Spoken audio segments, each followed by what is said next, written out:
Testing, testing, 1, 2, 3. Let's see how effective this is.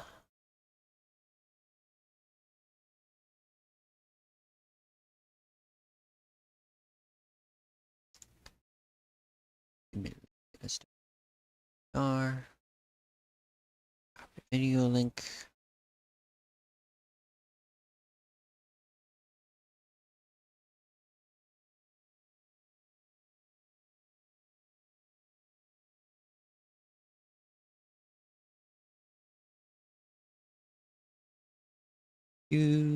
See how footage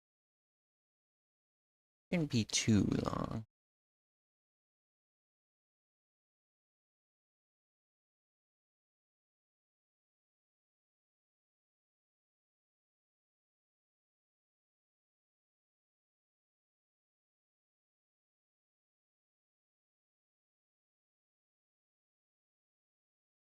We're only a little bit late.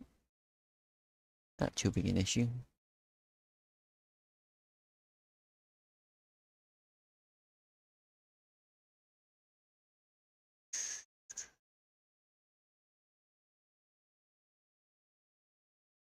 How long it takes for the players to start paying it.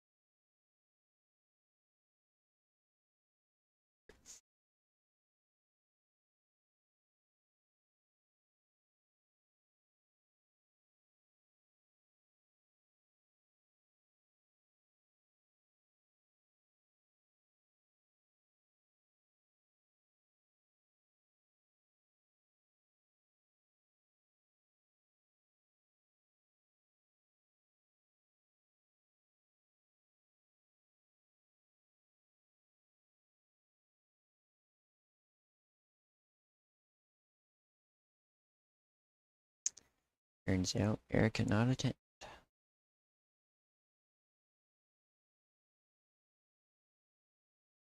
No, it's just gonna be a slot there.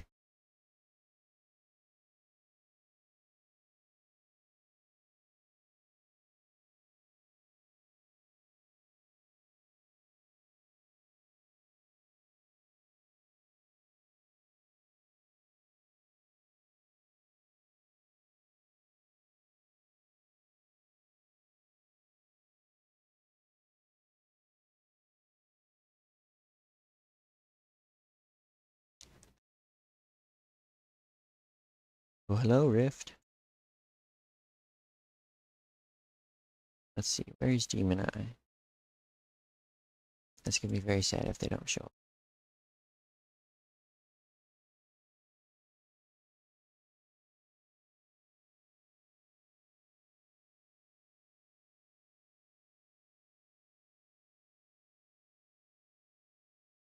I suppose it wouldn't be the biggest surprise, given that it's starting a little bit late.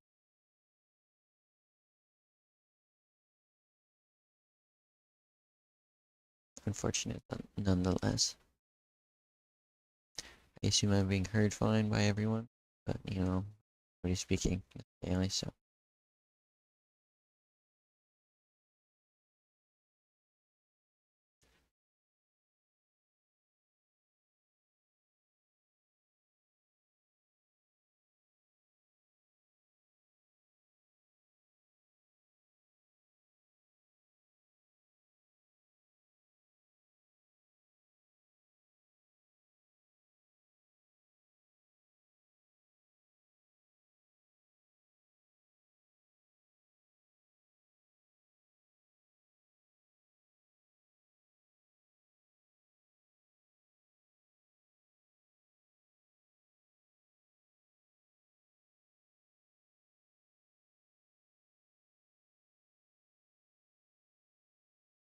Mm.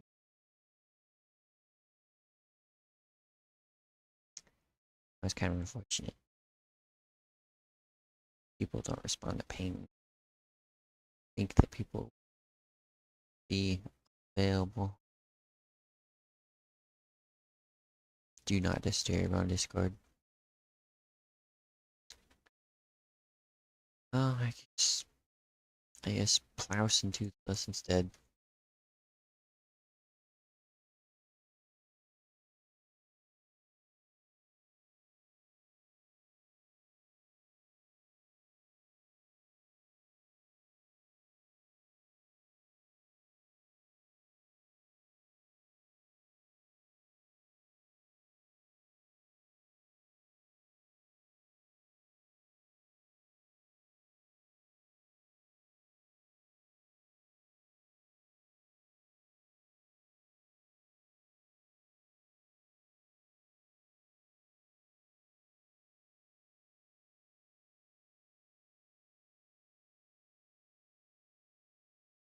Thank you for paying attention to the Discord chat, Rift.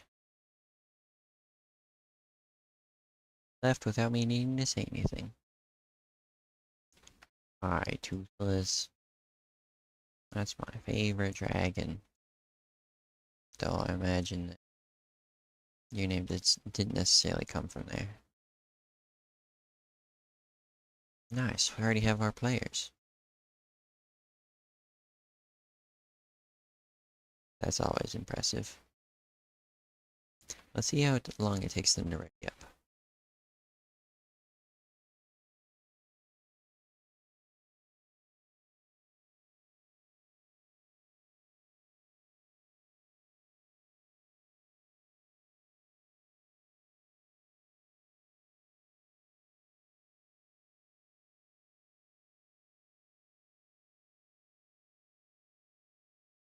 And here we go, the first match.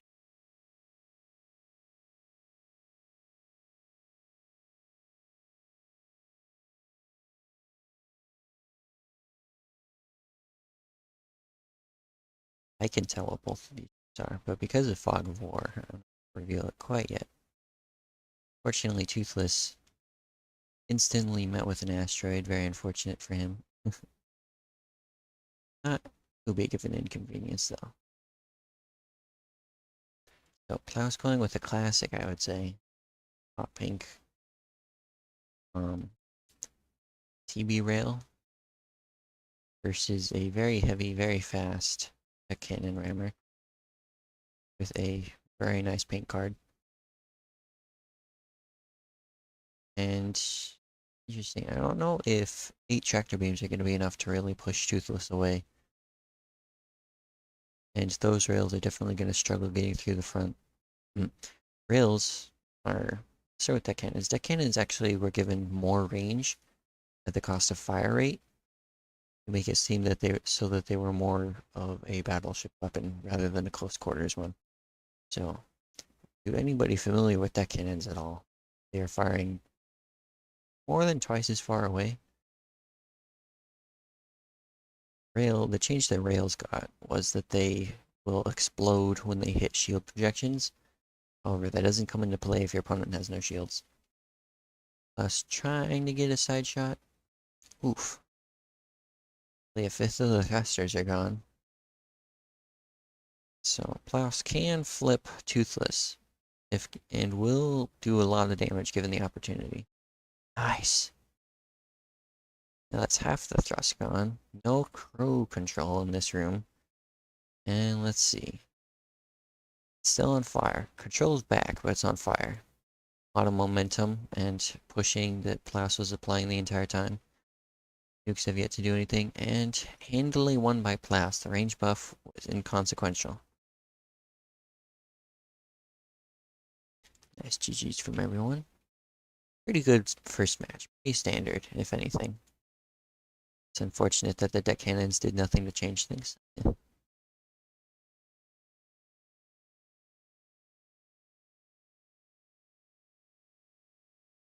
Um,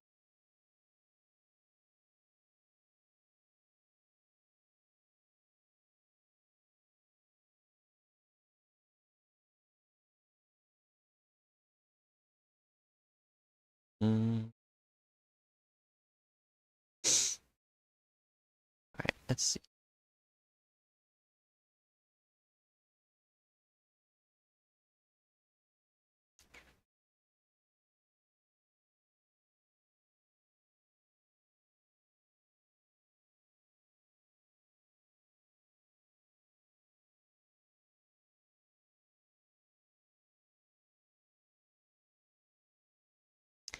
So the second match, let's see what the players differentiate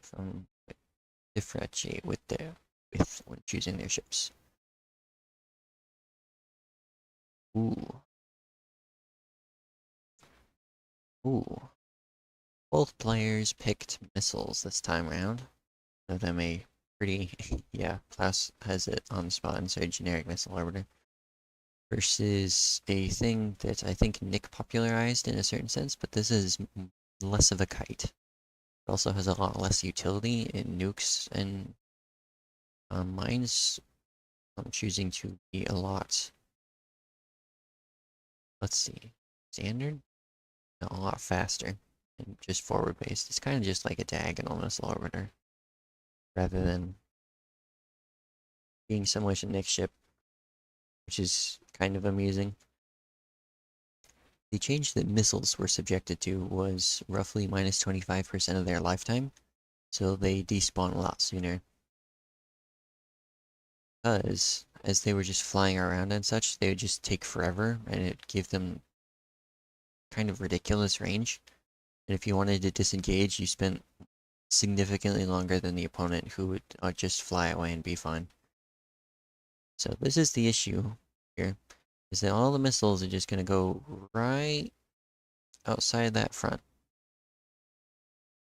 So Toothless has to aim towards the missile stream, whereas Plow's, because it's 3/4 instead of 1/4 of the front is defensive, can kind of just ignore missiles comparatively, and is going to probably be ramming the opponent to destabilize them. And the other issue is that since such a low portion of your front is defensive, it just goes around. And obviously this looks pretty bad for Toothless, where they do not really have very much thrust anymore, so they can only do the current movement pattern, and, now the missiles are just going to go around and hit the reactor. I like that. Already down to, fractions. And has lost one missile module right now, like two now. It's going to get disconnected, which will leave the other section dead in the water, I imagine. Most of the missile modules down. Yeah, so unfortunately, I think that's going to be it for Toothless. So yeah, that is why ships like this one, at least for missiles, do not do well comparatively. I think the ship Nick used, also had point defense, which makes things a lot better.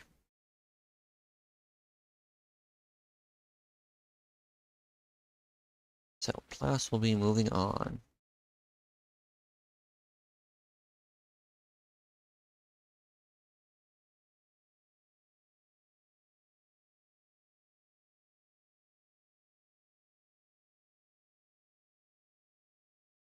It's interesting how certain experimental ship types won't match up to established archetypes because they're so well made and such.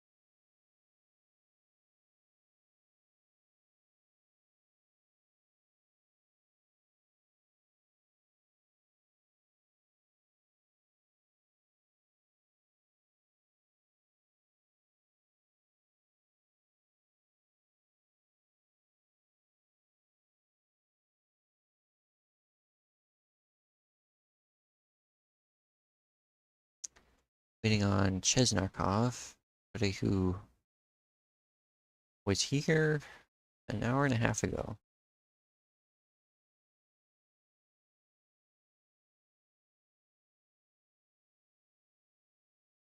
Apparently Chesnarkov's not coming.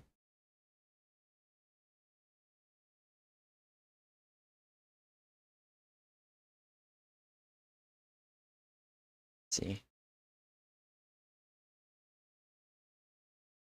Okay, Slowking.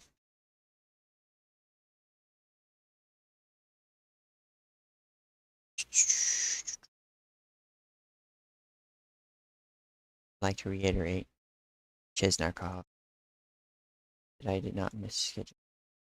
Choose.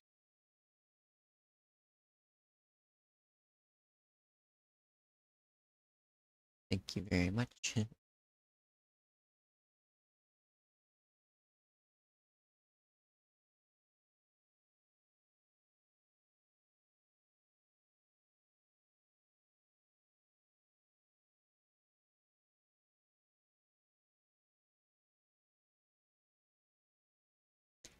You both players ready already. Very impressive.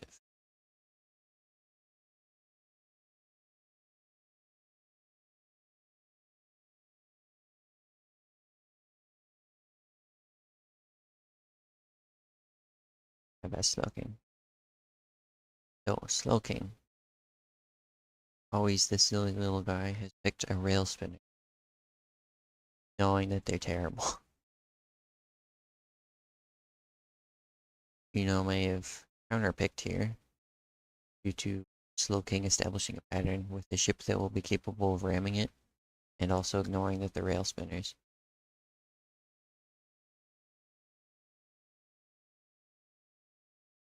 But we'll see how it turns out. Juno, nicely done of winning the asteroids.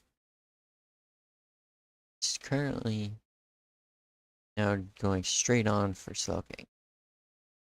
It's going to be interesting. Slowking is one of the few pilots I know for sure can use scouts or flankers like that effectively. So I would say it'll depend on how effectively that ship comes in. Slowking, of course, was waiting for Juno to get into range before using it, I imagine. Is probably using rails to... They're not trying to detonate the hooks.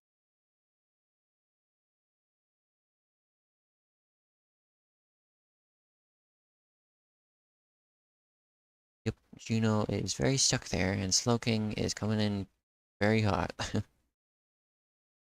Oof, that already looks like it hurts. Six large cannons may not seem like a lot, but they are absolutely brutal if they're in the right position. Abandoning the ram, trying to escape, re-targeting to try and hit the small ship because it is, of course, the true problem. Rails are now being given a position to shoot at, and that reactor is gone. Still has control, and there goes. Very fast match from Slowking.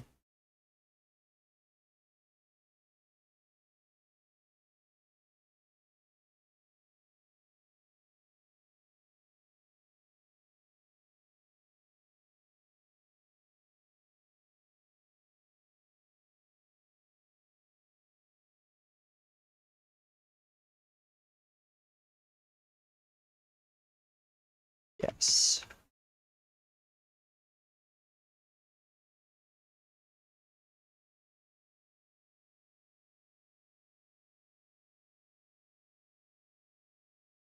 Now let's see for what the players are going to bring next.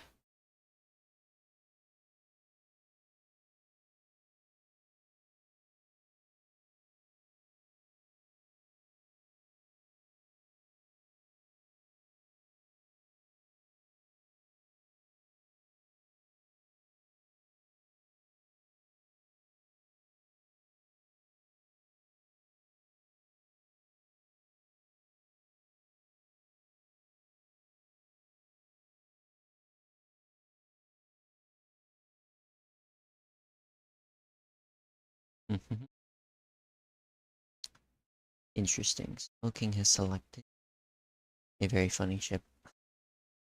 Has selected also very funny ship. I do like the roundness of the ship. It's very aesthetically appealing. These control rooms are... Oh. Juno waiting for something. Not sure what that would be.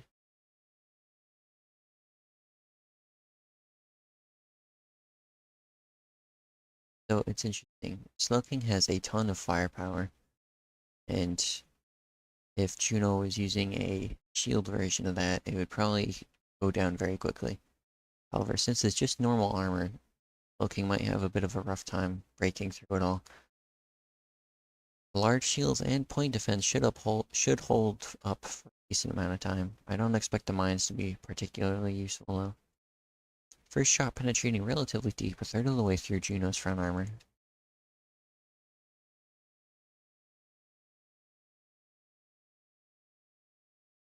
Let's see, 48 accelerators, very impressive. New mine graphic. They are now more visible because in the past, the threat was that you couldn't see them. which is not a great threat. I think everyone thought. So now Slowking, what Slowking wants to do is aim, rather than for a specific target like the reactors, wants to aim into the hole and just like start widening the gap. It's like you're essentially driving a wedge into the opponent's armor, where it's more important to, now that you've established a hole, to just widen it until you can shoot through it, than to try and aim for specific targets, which is what Slowking is doing here, or I imagine what he's doing, being an experienced player and all. Juno is also rotating against this to try and prevent it. Point defense was changed to be a burst fire mechanic. So there's, of course, bursts of it being particularly awake and effective, as well as downtime. So Slowking may not have experimented with it very much, and may not have been aware. I've seen a lot of players, let's see, micro it. Oof.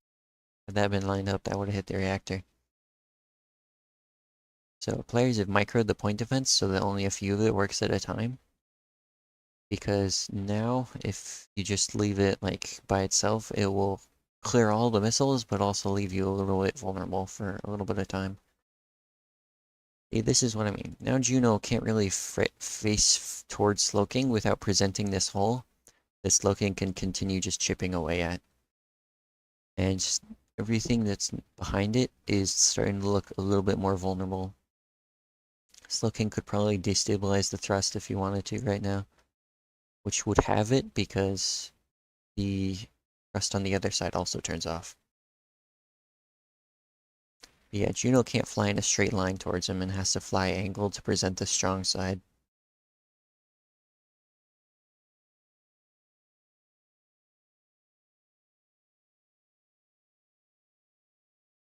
Unless the asteroid, of course, gets in the way. Slowking should be able to see a lot farther than Juno, having a radar and such. Remember, there is fog of war, even if we can't see it. Fortunately, no actual damage is yet to be dealt here. Slowking continues to not be able to fire effectively. Slows down and put mines in front of Juno. Juno is probably gonna eat a few of those. Could have gone better, could have gone worse. All of Slowking's point defense will fire. Did take out a engine room, as well as cut off power supply to the second one, to both of them.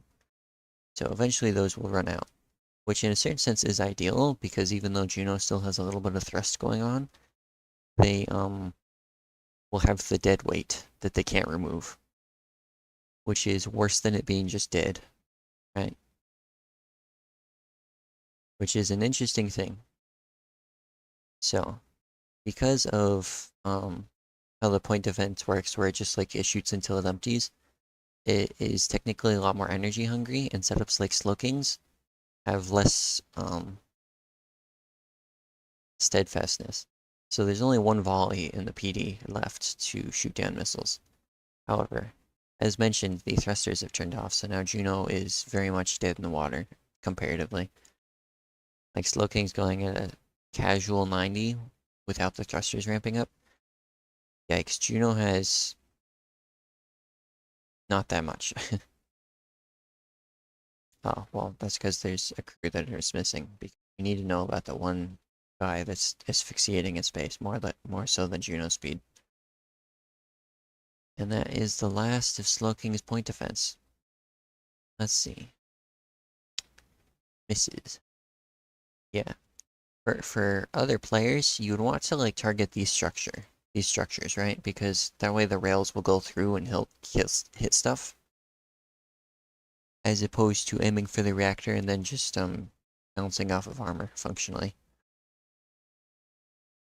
So Slowking can either wait for Juno to present this side again and try and shoot through it, or would probably start wanting to chip through the other side so that Juno is forced to make a decision. Or choose between two terrible options. Gonna spin around. Don't forget about the missiles behind you. And there we go. Juno had to present the side because the asteroid was in the way. So those control rooms will burn to death, and Juno will probably lose control before then. So railkite service still very strong. People just don't use them as often because they're not super fun to play with. People won't play with you if you use railkites. But they're still great, especially when your opponent is this slow. It's looking just finishing the job early.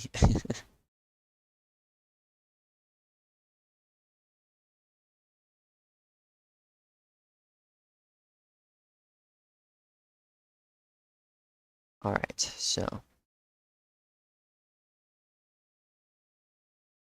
Slow King won both of the first two rounds, so Juno will be moving on, or moving down.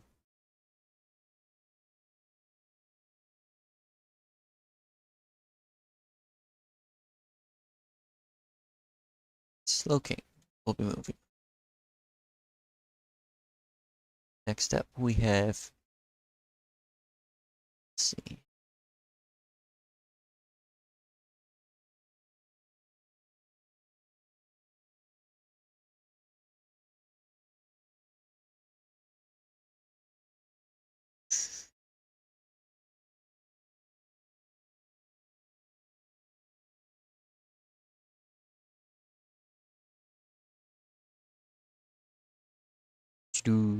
let's see.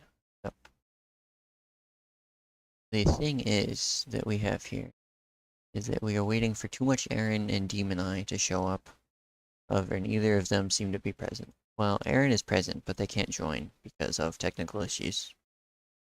Apparently, in one of the tournaments thus far.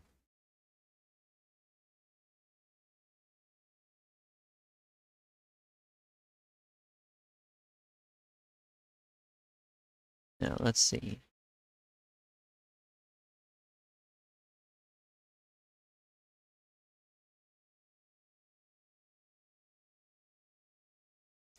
Demon Eye still isn't present. They're offline now. That's dumb.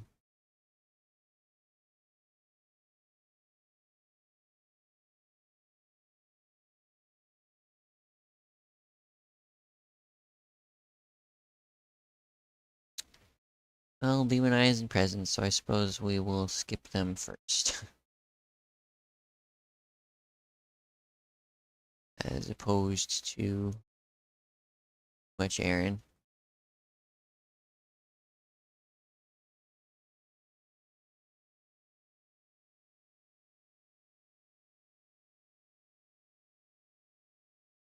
So, Nick versus Rift.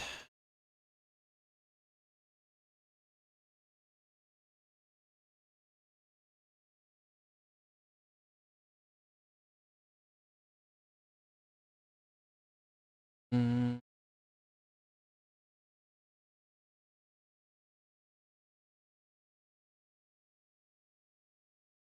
and we'll see how long it takes them to join.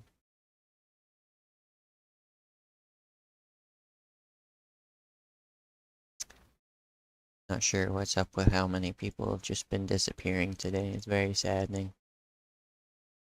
I get that it started a little bit late, but like people are already probably gonna be full.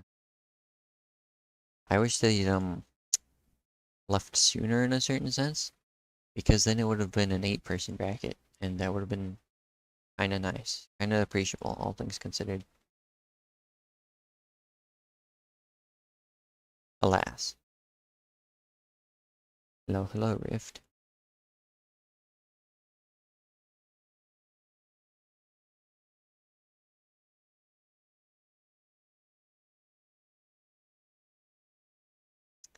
The other guy is talking in Discord for some reason, instead of joining the game, and is still talking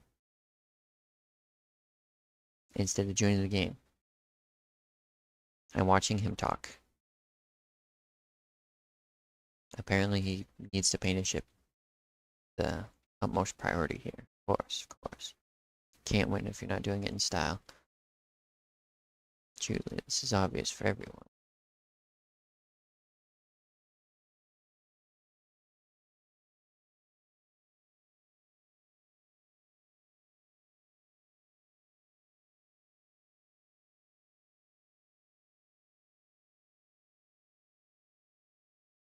Do any word from Too Much Aaron if things are working yet?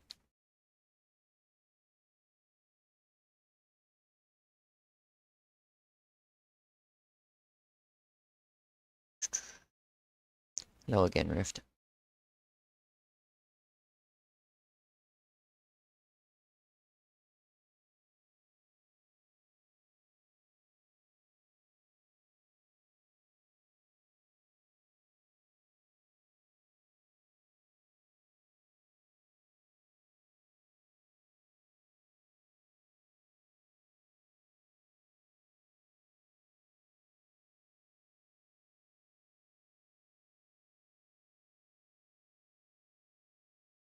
Let's see. So Nick is yet to join. Nick is, I don't know, I'm not sure what he's doing.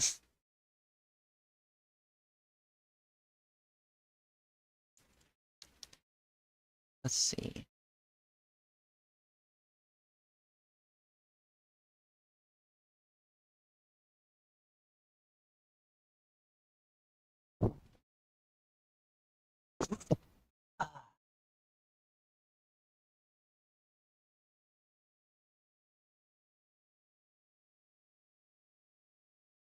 Nick has joined. Very nice, very nice. Let's hope that the paint he made was fancy enough.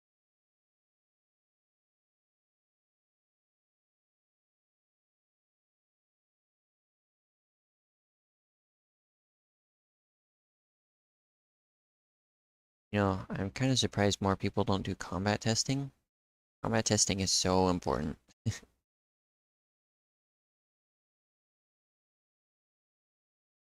I would say that typically people like to hide what ships they're using, but in the past it's been the case that it is more important or more realistic for one to, let's see, it's a better option to reveal what ships you're using if you can combat test them. Which is interesting, and not something I expected, but the trend has reliably shown that combat tested ships perform better even if you know what you're doing or facing up against.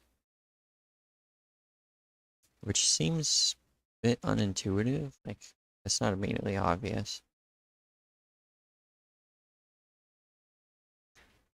Let's see, Rift narrowly avoiding the asteroid at first, and Nick has a deck cannon kite with flak and mines. Loving the use of mines, very interesting and cool paint. So, I don't think that Nick's going to be able to out-kite how fast Rift is going. 90. And he's only ramping up now. So, let's see. Let's see what fancy moves Nick is going to try. Rift, of course, does get the second shot because Nick was backing up. And, you know, Rift runs into them. So Rift is going to choose to kind of strafe into the mines, not take a full frontal blow. They have enough armor to survive that, I would say. Yeah, this is the issue with chasing, is that your opponent typically has a lot better of a time because you are running into their bullets and you have to fully accelerate so you can momentum boost your projectiles into theirs. So Nick is definitely playing this the right way and is managing to avoid the very fast deck cannon shots. Rift might not be using AI targeting and is manually aiming with their mouse, which is always a scuffed thing to deal with. This makes it so that shots go very wide at times. Interestingly, even though the cannons have more range, they are not more agile. They do not turn as fast. Just like in the base game. Which is, you know, a problem for anyone trying to use them. Another shot goes wide. Oof. Rift's left flank of armor is starting to break down as well. Oof, that was a painful shot. Yep, that was, oof. That hurts a lot. Trying to go around the side. Nick's probably not going to be waking up from that one. Unless he can do manual crew switching. Nope, all the crew are wanting to leave. This is a little bit unfortunate for Nick. Ooh, control has been restored. However, he is not in a good place right now. Movement systems are a little bit compromised. Not impossible for him to win. Deck cannons are scary. Could probably still try and hit Rift's reactor, but can only really spin in place. And Rift is a good pilot and will probably knows how to avoid that. Okay, I think it's pretty safe to say that Nick is dead now. Oh, movement. Yeah, there we go. So Rift gets the first round.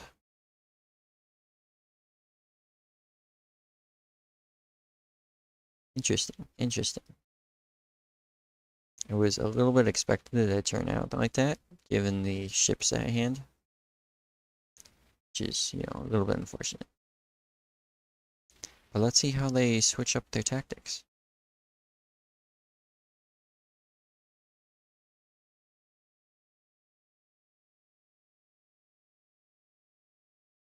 Now it's time to go.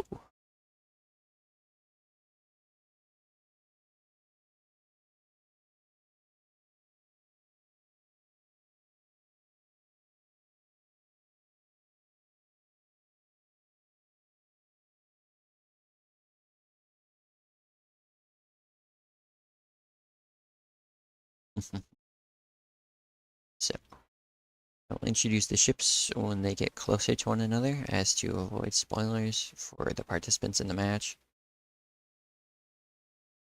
That would be very unfortunate. Rift hitting an asteroid.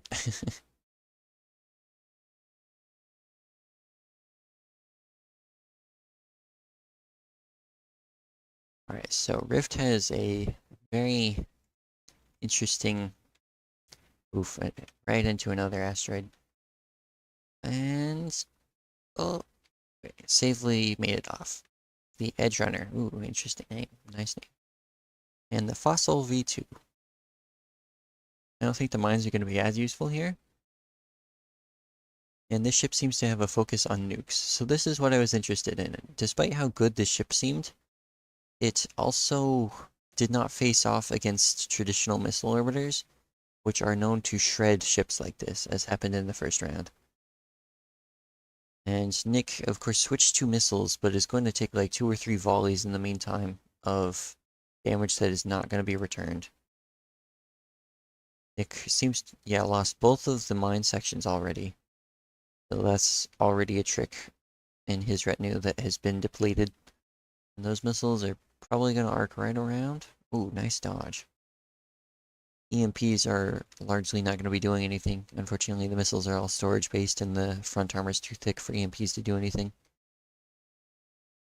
So this arc is coming right back. Let's see if it lasts long enough.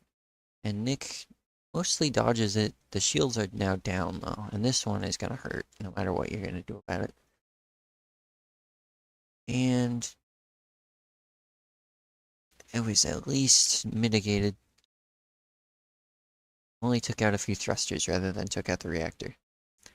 So the thing is, like, to dodge, Nick has to lose all of his momentum, and the momentum was one of the only things that was letting him dodge in the first place. Is now out of control. So yeah, this ship is very good against rammers. It is not good against direct competitors in its niche. Which is why missile orbiters are so stock standard, is because they can just completely counteract ships like Nick's that were a lot more common before missiles got changed to be able to support this behavior. Nick's still desperately spinning. He's not going to be able to do that forever without the thrusters going to run out of energy. Especially if Rift rams him or launches those at essentially point-blank range.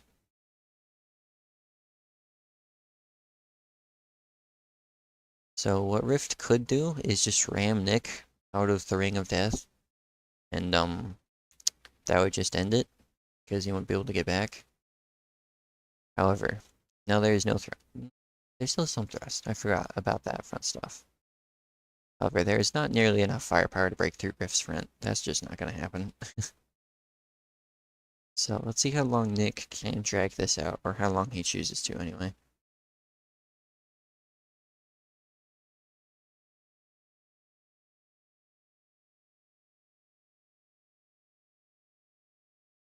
EMP is still trying their best.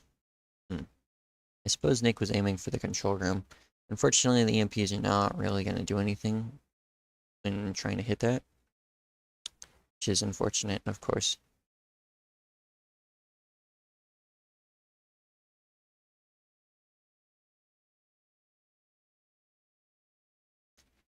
The Rift might be out of ammo. Let's see. Yeah, it only has 1 or 2 missiles left in their sets, so this is the second to last volley. However, it is a great one, and Nick no longer has any firepower, so Nick would probably try to continue running. But, you know, Rift is just gonna ram him. Yeah, so the funny thing about this matchup between these two ships in a shoving match is that Rift can just push him and then get back significantly faster than he can. See, look at this. Rift just like flung him out, and now Rift's already out. He's gonna spend 1, 2, 3, 4, 5, 6, 7, an additional 10 or 12 seconds just burning up. So even though Rift doesn't have any weapons, they still have a huge advantage. In case the massive health bar difference didn't make that obvious.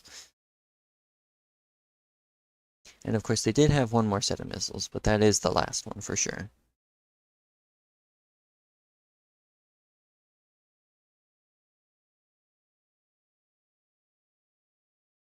It is, fortunately for Nick, absorbed by the shields.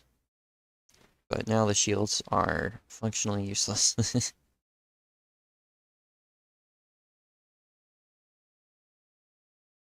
It's funny how that goes. You invest so much in the shields and then they're just a dead weight by the end of the match. Kind of surprised that Rift didn't add like a scoop to their ship for this exact purpose. It's pretty good to have options available and such.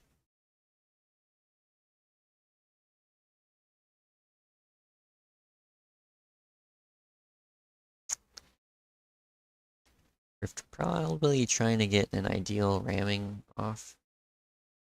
Yeah, because once you set it up properly, Nick can't do anything, which is what's occurring here. Now Rift is going to push him way ways. Nick tries flipping around, but that's the thing, is that Rift's front is far too vast for that to really deal with.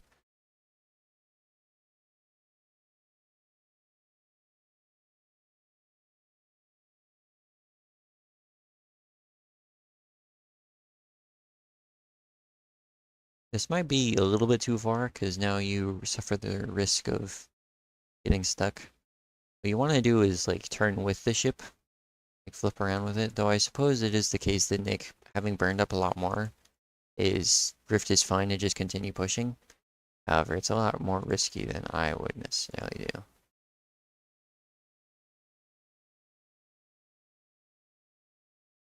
Yeah, Nick's control room just melts. So Nick, the previous champion, held by Rift. Rift did great.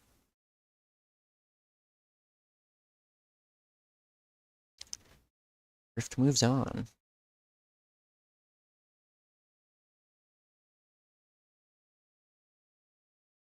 And Nick will be knocked down in kind of an upset. So, of course, Rift was still established to be a pretty good player. Not one to, let's see, not one to ignore anyway.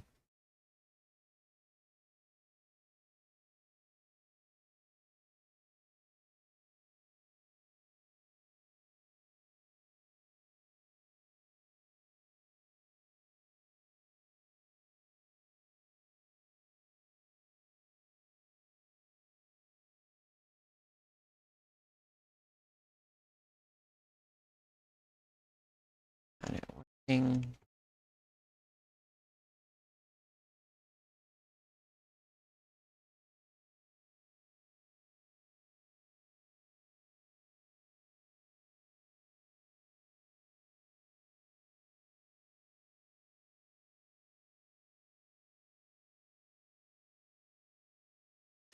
Nick says that he wasn't practicing, which is interesting. It's always been the case that people who practice or like give any amount of practice towards the event typically do a lot better.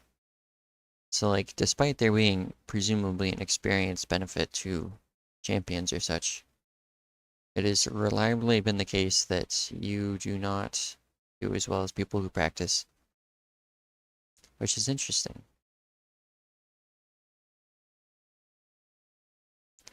Waiting to see if Aaron has responded or is available.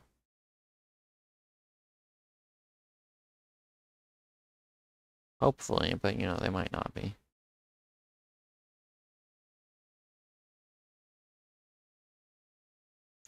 They only haven't joined anyway, or responded.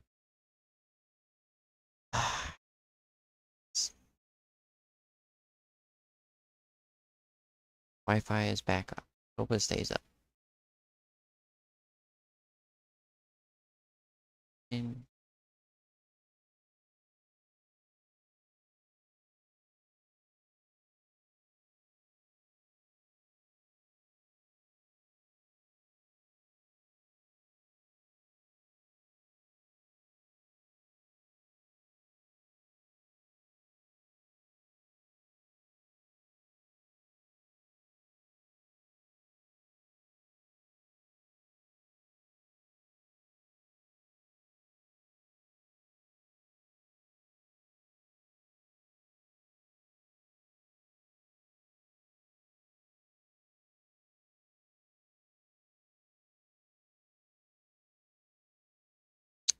right.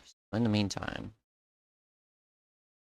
apparently Aaron's computer is now acting up, which is amusing.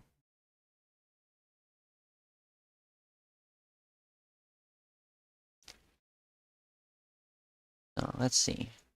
A lot of interesting things for the balance mod. I think probably the most controversial one was that the cannons had a range increase, but that was primarily because of the domination crowd who were cowards. So admittedly, it did break a lot of things, as well as the cannon buffs. So unfortunately, those will probably not be ported, at least not in how they currently are, because it would just throw domination out of whack. Rest of the things, though, seem to be very intriguing, as well as popular. Let's see, what are the changes we haven't seen thus far? We have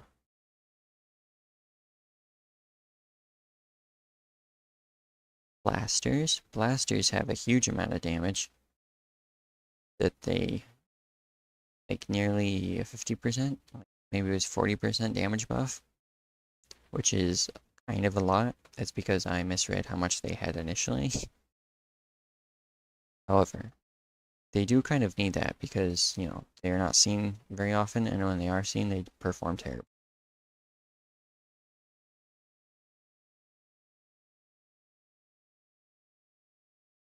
So we'll see how that turns out.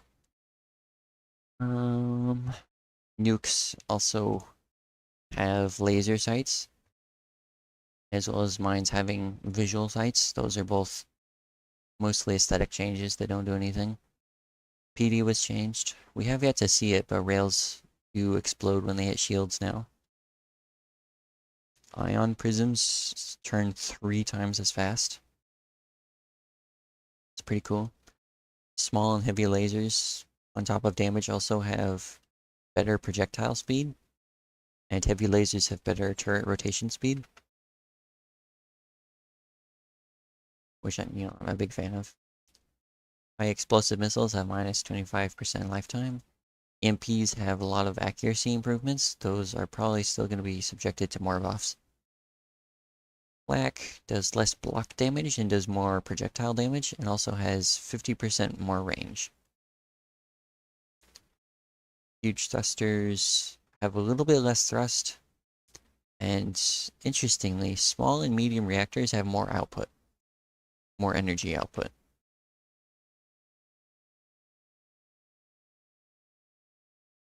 Hello, Aaron.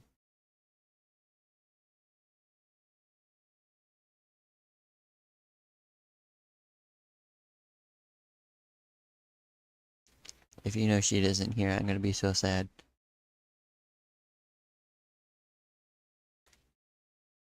hopefully the balance mod will be interpreted positively. Ooh, Eno Shade's right there. That's very cool. But it won't just be ported instantly. We have testing to do. That's what the sake of this mod is. And this tournament is to see how things work out, or how things shake up. Some players might not like it though, so have to watch out for that.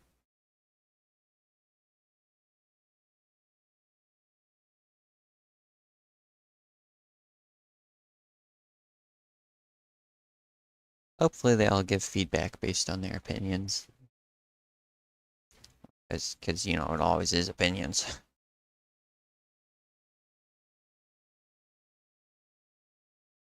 But it's fine. We're all fine. Too much Aaron may still be having internet issues.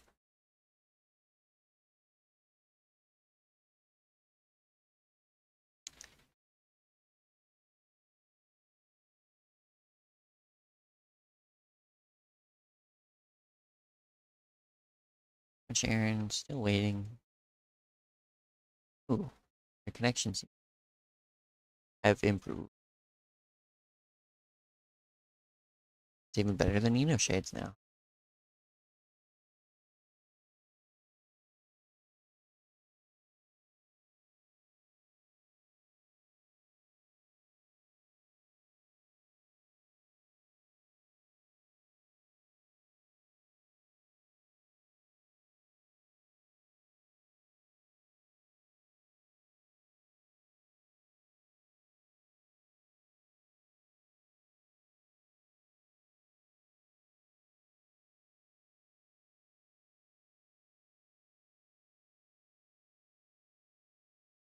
It's time to go. Very cool. Very cool.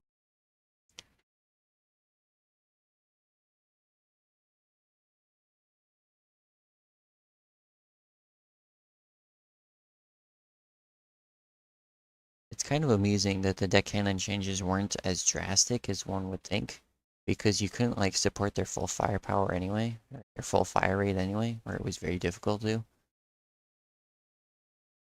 Which you're in a little bit lag. That's okay.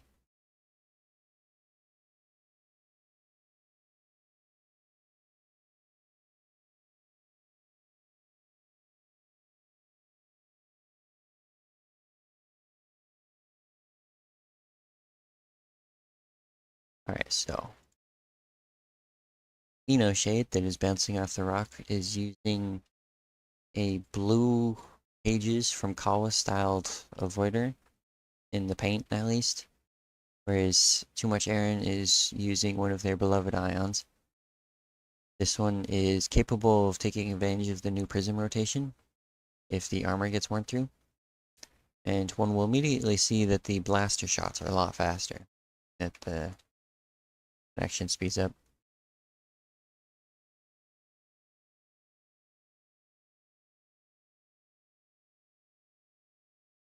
Too Much Aaron may end up just dropping out because of... Okay, Too Much Aaron has slowed it down, or requested to be slowed down. So the blasters got through armor very quickly. It is just that now Eno Shade is kind of in a rough position and cannot focus fire them as well. Let's see, and if Aaron can grab Eno Shade or pin them to the rock ideally, then Aaron is in a great position. So this is kind of terrible for Eno Shade, all things considered. However, Eno Shade managed to get through these shields just long enough to break all the prisms, which is very interesting.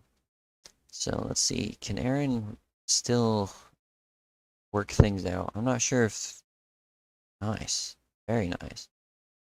The raised prism rotation coming very handy here. And is probably going to be doing more significant damage than previously. So it's interesting. Avoiders, is that's what Eno Shade is... That's what the ship Eno Shade is using is called. We're already good against ion ships typically. So the buff to avoiders because they use blasters may have been overkill.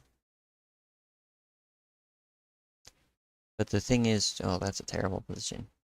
But the thing is, considering against other ships, they do terribly, like awfully. And blasters are like never used in other contexts. So one has to wonder if the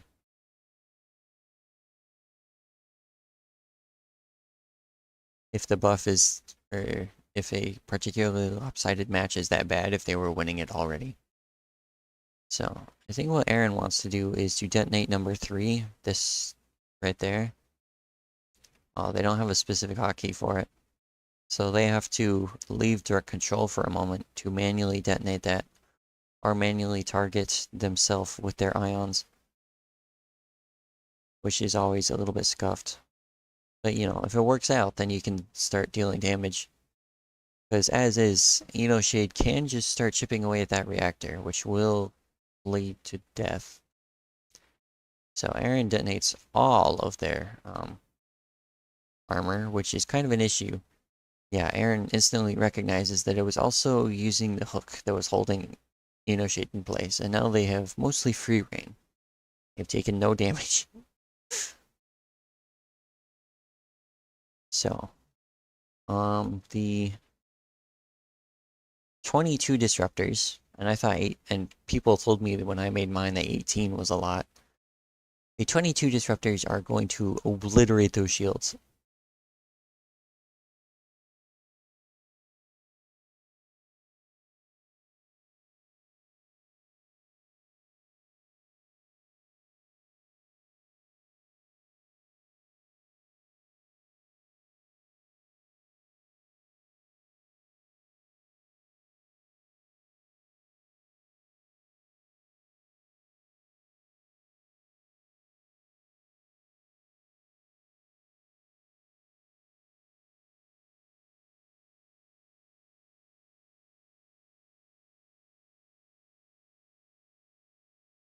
So let's see.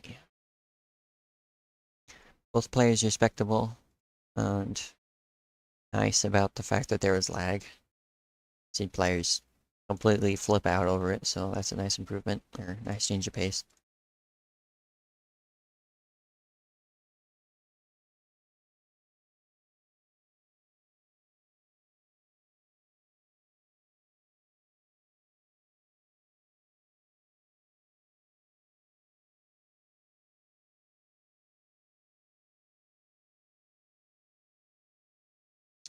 Let's see what they have to say. They might say that the lag is just isn't fun.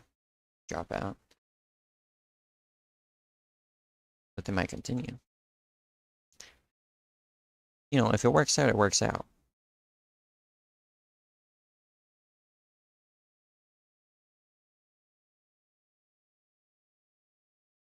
So let's see what the opponents have brought today, as opposed to what they brought in the previous match.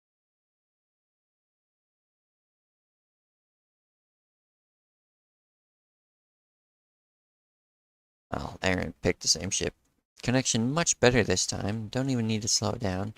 And Eno Shade brought a orbital wall with cannons. So this ship probably benefited. It's one of the ships that benefited the most. However, it did lose quite a bit of thrust. And as soon as, of course, the fighting starts, then we start having problems. So I slowed it down preemptively. And Eno Shade is probably going to struggle to actually deal damage because they can't line up shots nearly as effectively here. Like, it's a lot harder to do so.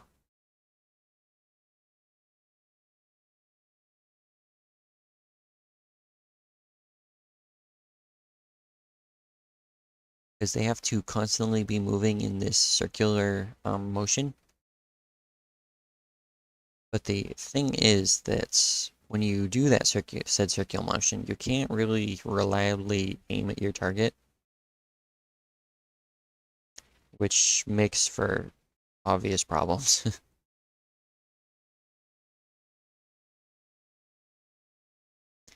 Connection is truly suffering.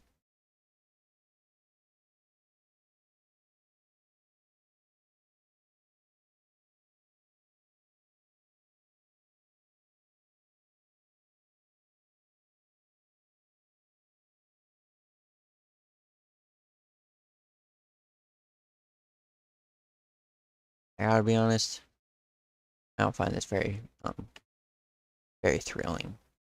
Lag is not something I enjoy. I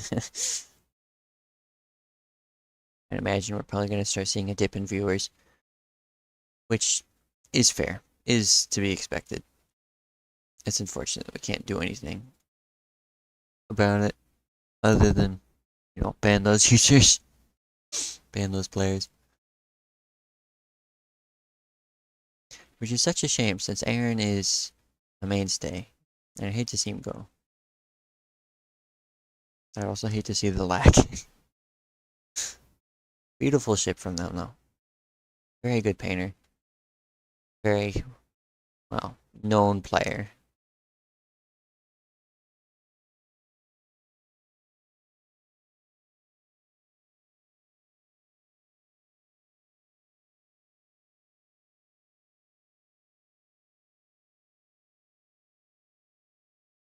Ooh.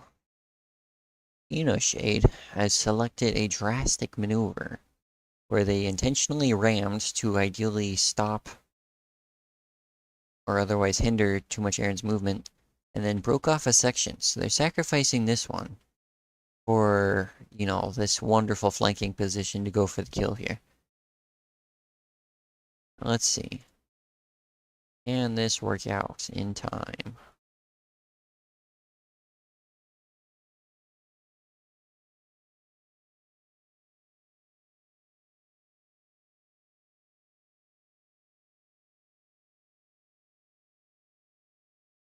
So this is the downside of this maneuver. Well, I mean, unless too much Aaron gets stuck on the rock. The downside of this maneuver is that if you don't get it, you've just sacrificed a lot of your ship health for no reason. And you can't actually rejoin your ships either. However, too much Aaron being stuck on the rock is in a terrible position. Eno Shade is struggling to reorient so that they can fire in time. Let's target that reactor again and see how much health it has. So now two sections are roughly behind too much Aaron, and one of them is in front. Still trying to shoot into the reactor. It's kind of funny. Now too much Aaron would be in a worse position if Eno Shade's ship were still combined, because the disruptors would just break through the shields.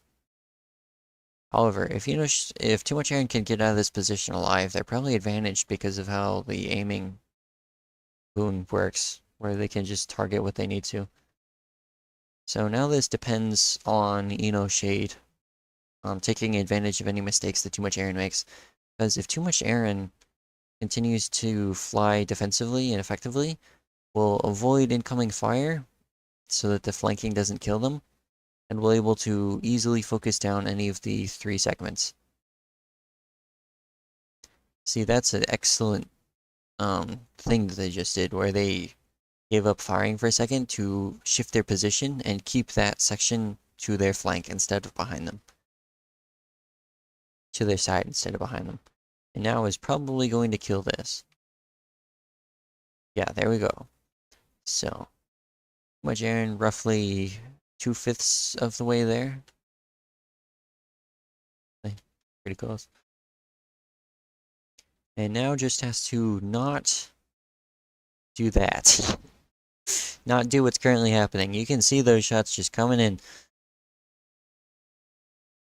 Fortunately, the spin around works. Eno Shade cannot line up the shots quickly enough. Eno Shade does not seem to have the best grasp on multi-ship control. However, all the shields on that are down. Let's see if Aaron notices this. They do. Too late, though. And, oof. All the prisms are gone. Well, all but 2. But, I don't think that 2 prisms can break through 2 large shields. Very well piloted by Aaron. Unfortunately,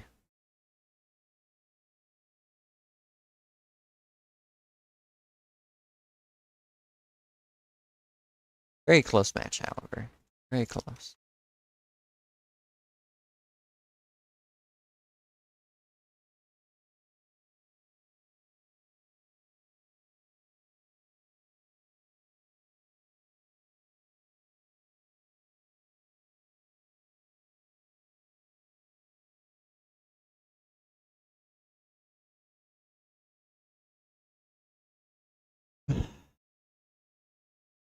Eno Shade commiserating on the scariness of the overall timing.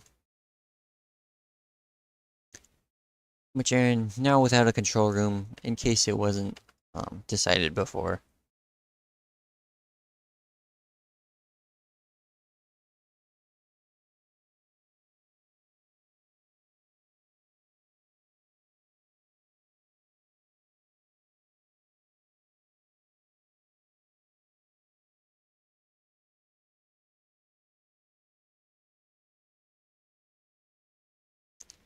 And let's see.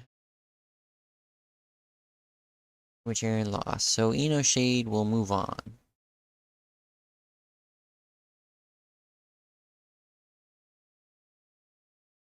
Well done, both players.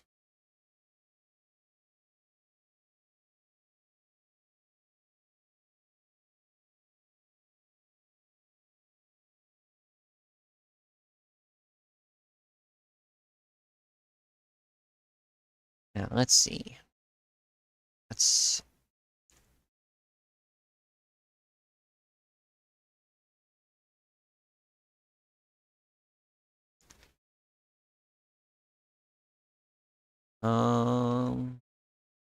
Astro versus Eno Shade. Oh, Eno Shade left before I could say anything. Alas.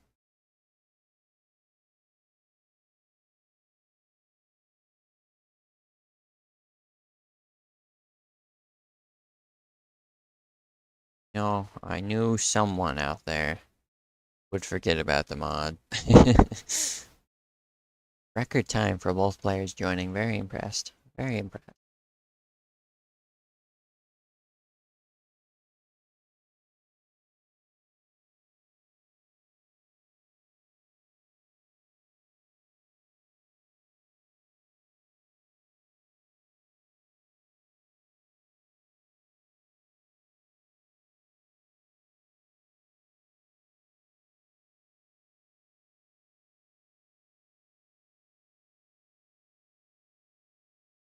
Let's start the game. Managing all the things, making sure everybody joins and such. Brackets taken care of. It's all quite a bit of management for one person. So, the height of sportsmanship. Apparently, Eno Shade is still a master of trickery and trollmanship, having selected the same ships that have reliably not done well the few tournaments they've been in recently.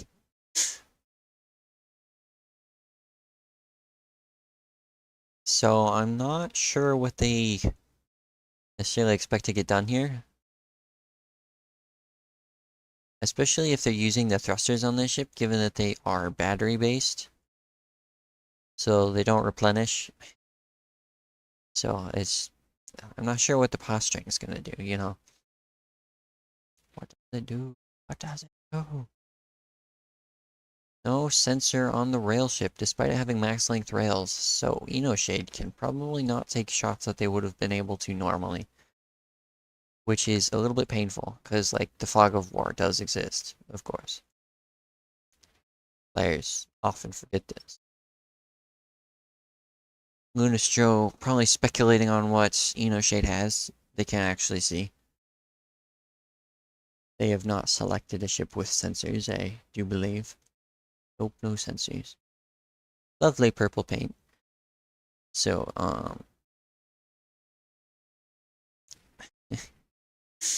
Lunastro kind of running scared, not knowing what their opponent has brought, which, hilariously, is the exact perfect tactic to counteract one of the two ships. I'll run into the asteroid. Oink.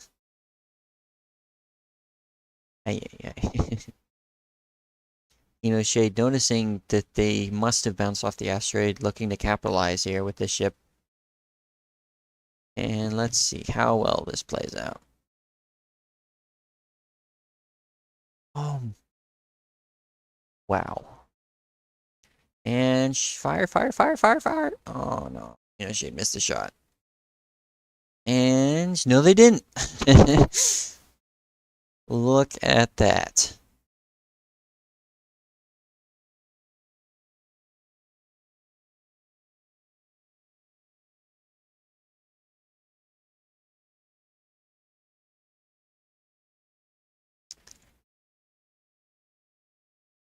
Oh. Apparently, shouldn't have been mocking their ships. Because they worked that time. Eno Shade may have been practicing with them so that they did work. So, both players have brought ships that we've seen before.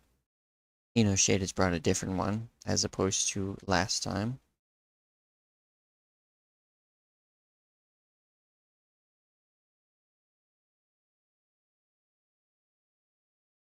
Now, let's see. Let's see.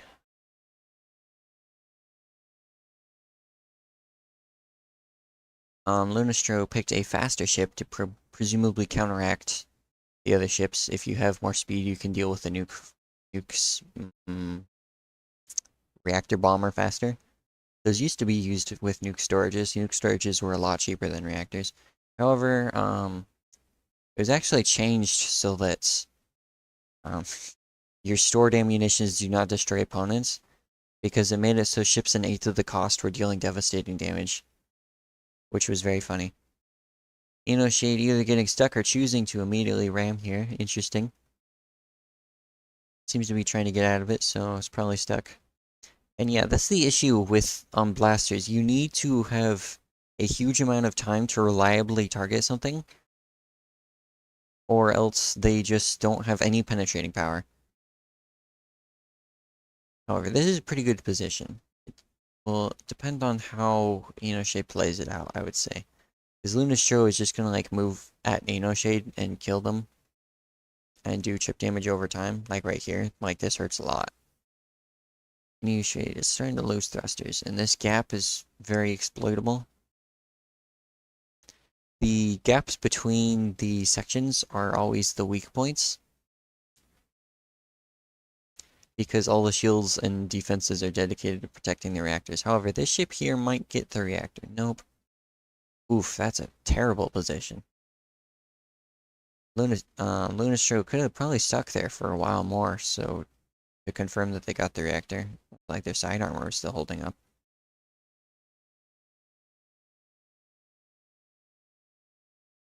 So that's funny. Eno Shade's ship is now body blocking for Lunastro, the gap in their armor. Let's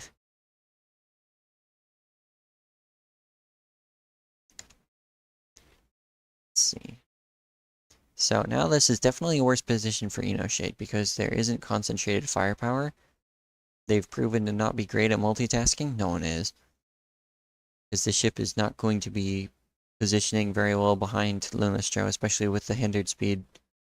And Lunastro might split them further, which will also hurt. Taking more and more damage over time, though. And that is a proper split. Let's see. That might be a dead section. Those shields are starting to wear away. Lunastro has no armor on their left side. Yeah, no armor. 1 or 2 sections. Finally confirms at least 1 kill. And is now probably going to be spinning a lot more to spread damage so the shields can't get penetrated.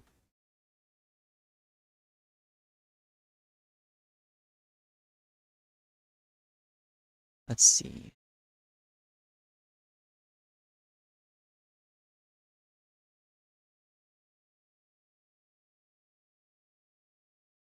I think this may be decided now. I think this will be our first 1-to-1 in the tournament. Yeah, even though it has 4 disruptors, those cannot break 4 large shields.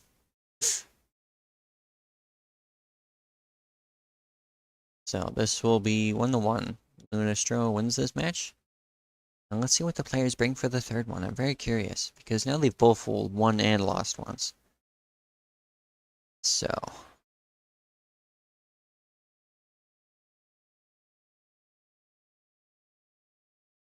So the mind games are at their highest right now, I would say.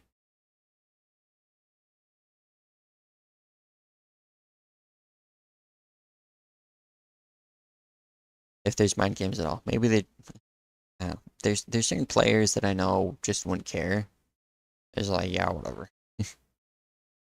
Games, I'll just bring the ship I like. I've certainly known a fair few of said players myself.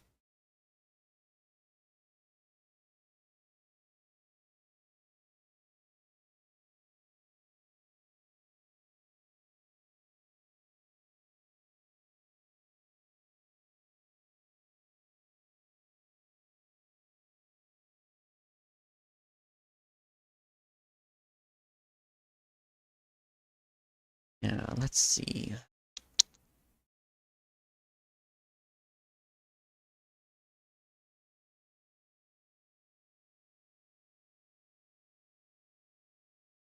So, Eno Shade has brought their Avoider as same as last time. Pretty heavy.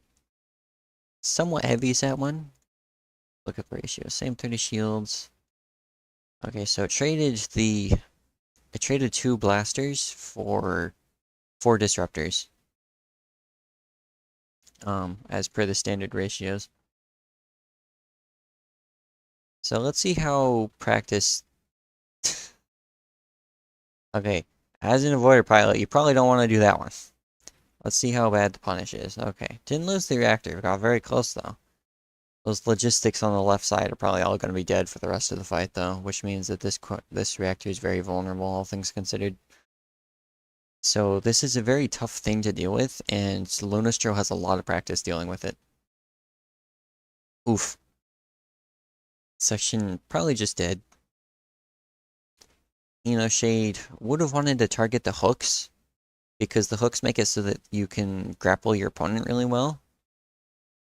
Going for the kill is nice and all, but you can slide off a lot easier when you don't have the hooks to contend with, right? However, that gap is starting to get pretty wide. If Eno Shade could line up the disruptors for even a second, they might be able to just crash all the shields. However, Lunastro doing an excellent job preventing that. Okay, this is probably the best chance that Eno Shade's gonna get, and it's not looking like a great one. Let's look at that reactor, because we might get there. I'm certainly watching the shields tick down. However, there's not very many blasters, and Eno Shade loses control. Oof. We got close, ladies and gentlemen, we got close. However, Lunastro, far too experienced in this arrangement, will be moving on. Eno Shade is knocked down.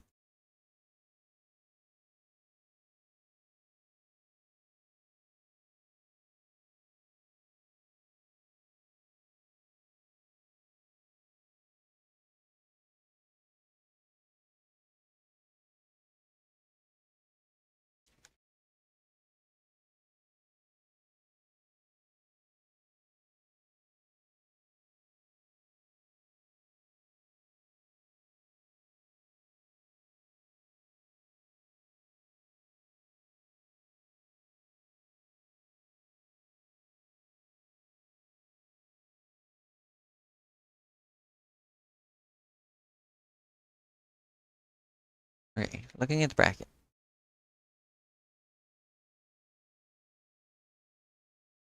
Trying to assess which match comes next.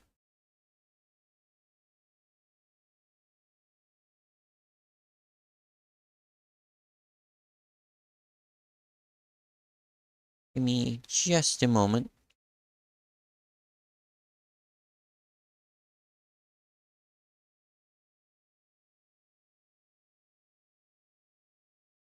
Okay, so we have our 4 semifinalists for the top section of the bracket.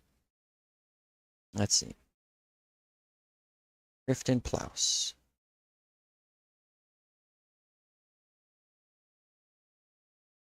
Now.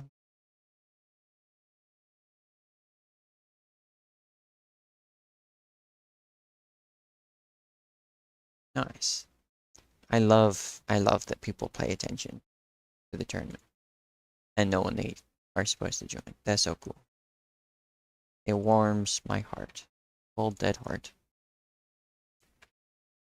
Despite the roughness of starting with all the players that had to leave, and I'm sure the eventual disconnect that I'll suffer, I think that this has been going pretty well, all things considered. It could be going worse. It could always be worse. They always keep this in mind. Now, some might be saying, some might say I'm tempt fate with such statements. But what else is there to do in life other than tempt fate? Multiversal Rift, deciding on a ship, well known as Rift within the community. Plows, known as Plows. I don't think they go by anything else.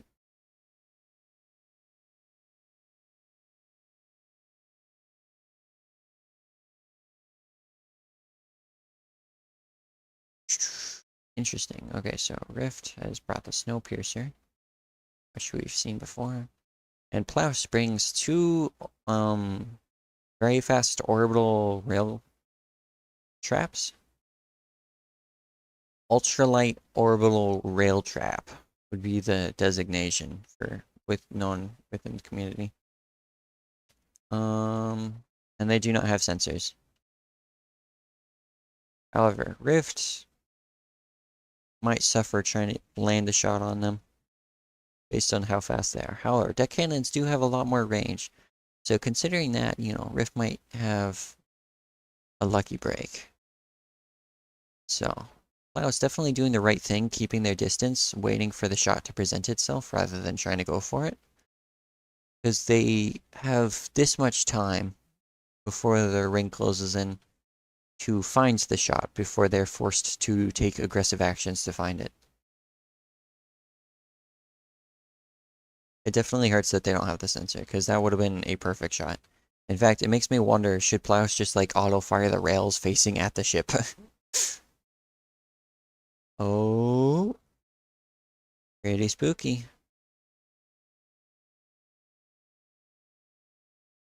This ship is in a terrible position. But Rift was in a worse one.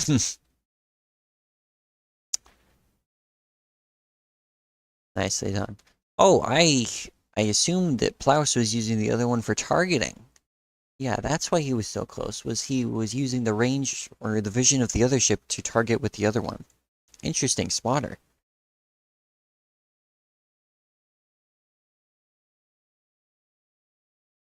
That wasn't a tactic I was expecting. Very cool.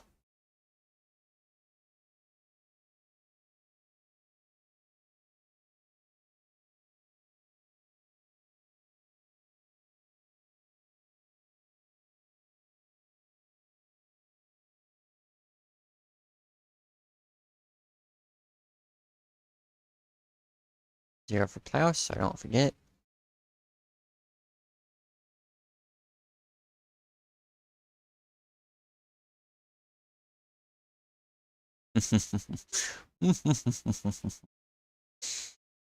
I know what both of these ships are. I'll wait for the timer to tick down before I introduce them, though. I'm pretty sure we've seen both of them before. Okay, so on the right from Rift, we have the Sandevistan. We have an Edgerunners fan right here based on their ship names. It is an ultralight nuke orbiter. And on the left, we have a battery-based chain gun ship, the Chain Smoker. And that will rip through Rift's ship.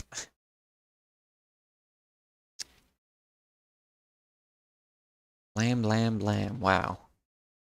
Very amusing. very fast. So Plows will be moving on.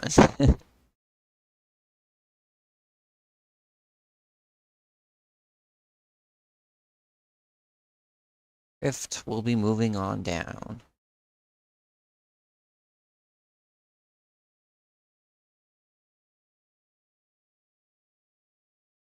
Now we have Slowking versus Lunastro.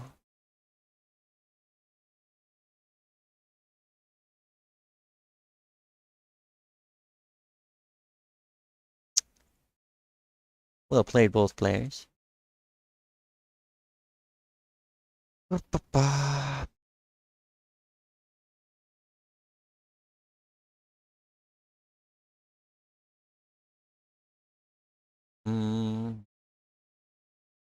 Where are they? They watching the show?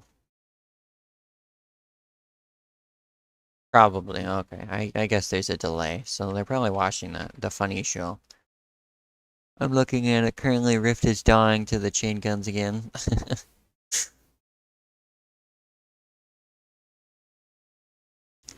It's funny. Nick was commenting the fastest knockout for the previous match with the Rail Orbiters, unknowing that the next match would be even faster.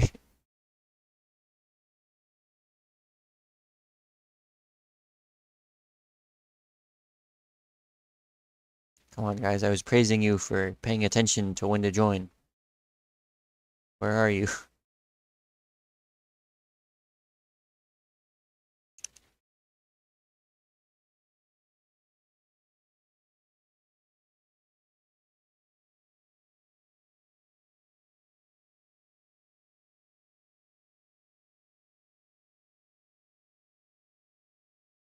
Okay, well, I guess I'm gonna play royalty-free music while I wait, so.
That was Bay Breeze by 43. 43, 33. Or something, I don't know. I don't know where Slowking is. Where's Slowking? Slowking!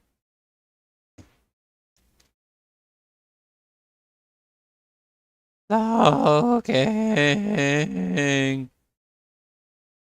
Why is he not here? What is he doing?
Tisk tisk tisk. Prioritizing your parents over the Cosmoteer tournament?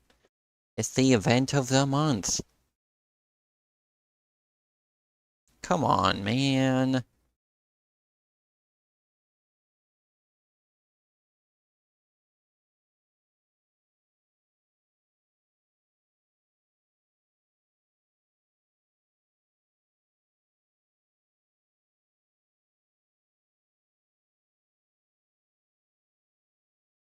Okay, so let's see. Lunastro with their heavy purple ion chip with nukes and a relatively oh man.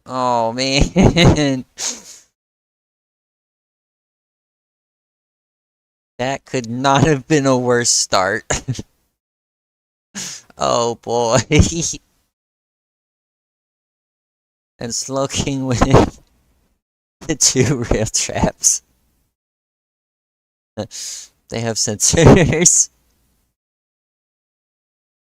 Let's see. Lunastro has no longer has hooks. Has a very heavy ship that cannot really sustain damage from the sides. And because it's heavier, it's slower as well. What are they doing auto-firing nukes? That is an ambitious shot, for sure. So, this Kagome, probably butchered that pronunciation. Kaggle,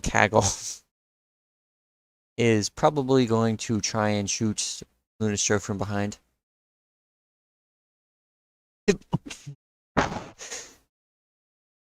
Excuse me, bless me. Unfortunately. Ooh. Ooh. Almost got in front of asteroid cover in time. Oh, that would have been. Well, Looking probably could have just intercepted right there. But that almost went well for Lunastro. 1-0 first. Okay.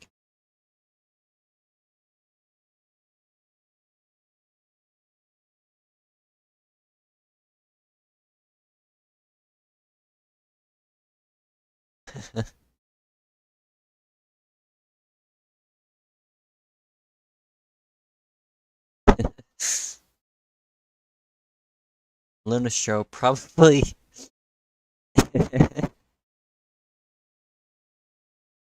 Lunastro probably mind games themselves to hell out after that start.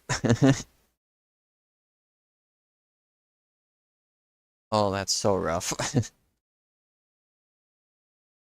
And Lunastro with the classic, the illustrious Scion, painted by yours truly. I think I did a great job. Love how it looks. Everyone loves this ship. It's only stronger with this mod. Versus Slowking. Fully convinced that rail spinners are a thing, when they are in fact kind of not. However, flankers absolutely are. So you know. Let's see how it works out. This ship has a sensor, single sensor. This is rotationally asymmetric. How unacceptable. Now, interestingly, you ideally would have your spinner be here, but the thing is that if you don't start spinning soon enough, your opponent will just ram you, and then you have a problem.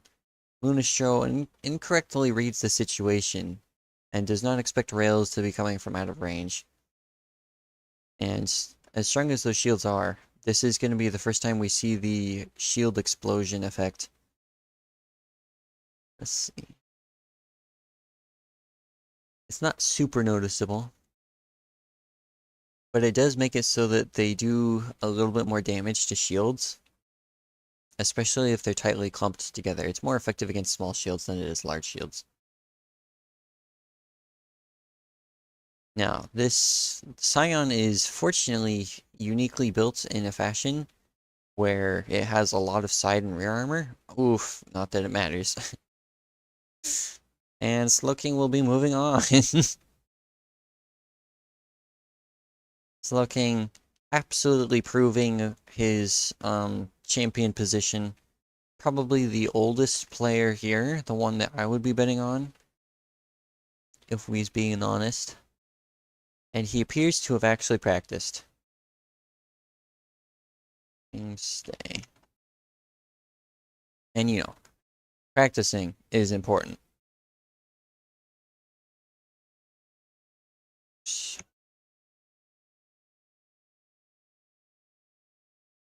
Let's see. Wow, Plow's turned fast. Very cool. Probably actually reading the bracket and not needing me to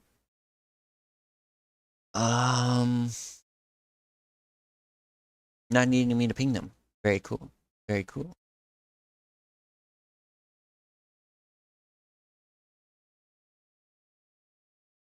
So let's see. Let's see how this goes.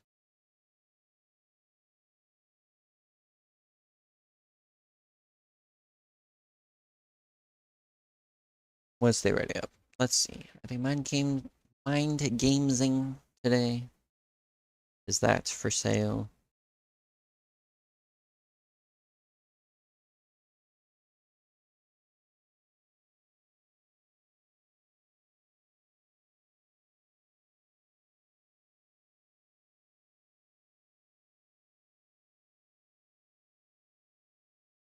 Slowking still trying to decide on something.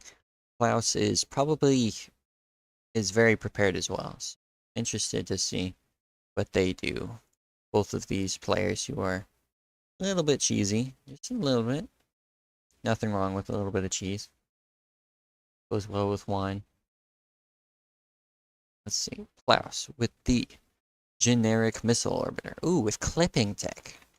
Interestingly. Okay, so right here, we see that there are two things here. That is because the structure actually has no hitbox. You cannot damage it by shooting the structure, and it has no physical interaction.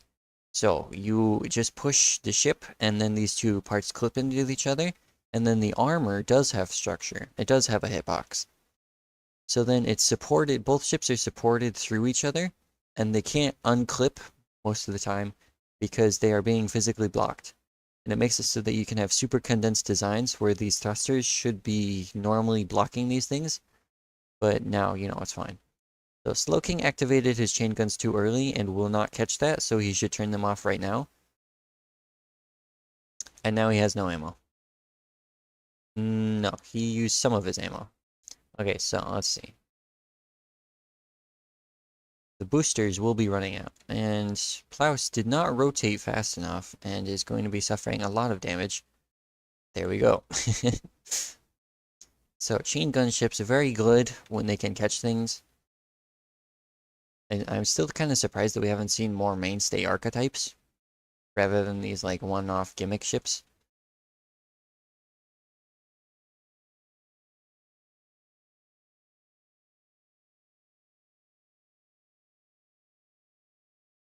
So let's see.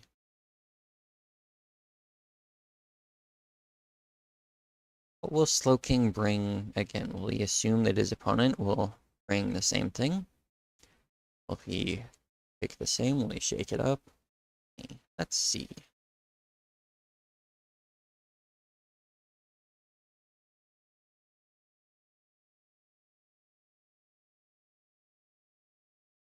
It's interesting. I would have expected the player that lost to be more deliberate in their decision making.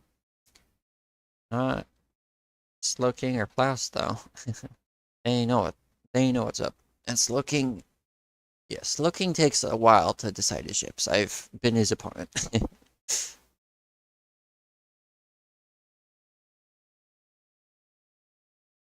It's very amusing.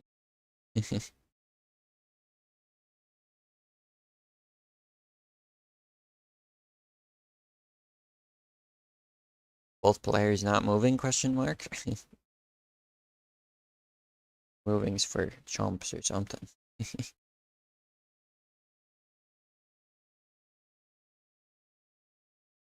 Okay, so Ultralight Nuke Orbiter, which is Slowking's weapon of choice. He came up with it first, if I recall correctly. And Plouse can't trap this with a TB rail.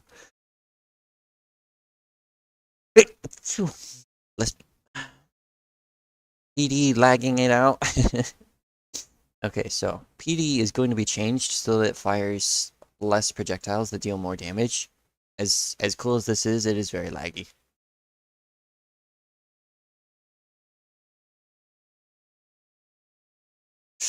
Ooh, that could have been bad. Unfortunately, no penetration from the nukes. However, it blows the sides wide open. Any more corner shots are probably going to be very problematic. And Slowking can actually just completely shut down anything that goes in front of him. However, Plows does not fire. Either didn't have the range, and he has the sensor, but he did not have the range. I suppose one could tell that he had the sensor based on how the tractor beams didn't disconnect. No, both players mostly fine. Looking preemptively firing the point defense. Assuming Plows would fire. And oof. Unfortunately, Plows manages to get the shot, takes advantage of the point defense.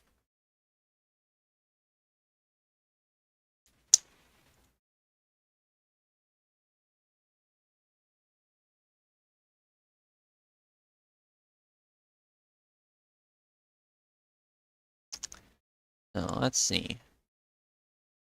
Looking going to be very, very precise here, I'm sure.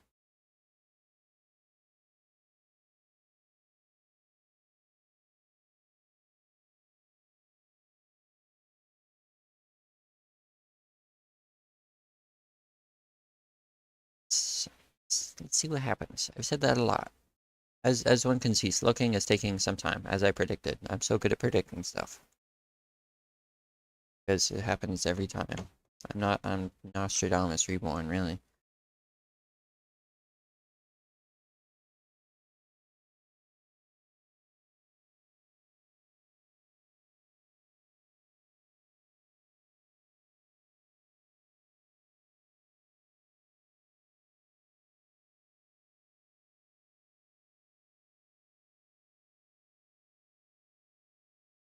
Okay, off to a very fast start. Both players selecting rail traps. Interesting. So Slowkings, heavier, slower. Sensors as well. More shields. These ones, no, it's not more shields. These ones are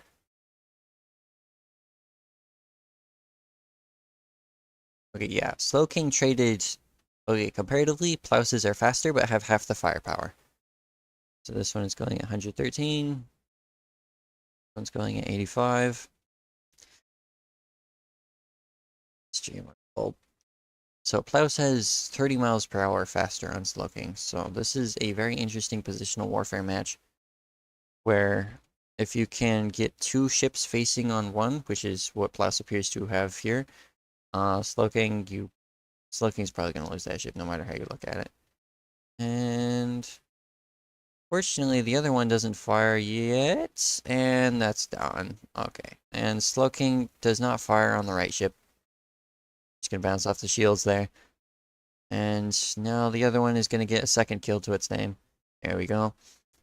Speed is, of course, incredible. Always have speed. Not necessarily superior, just your positioning was worse.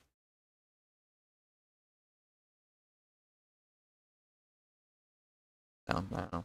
Difference, whatever. So, house.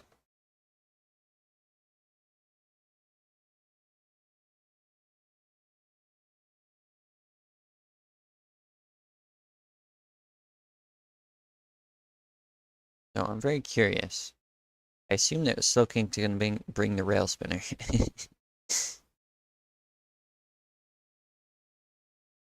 Good wild card.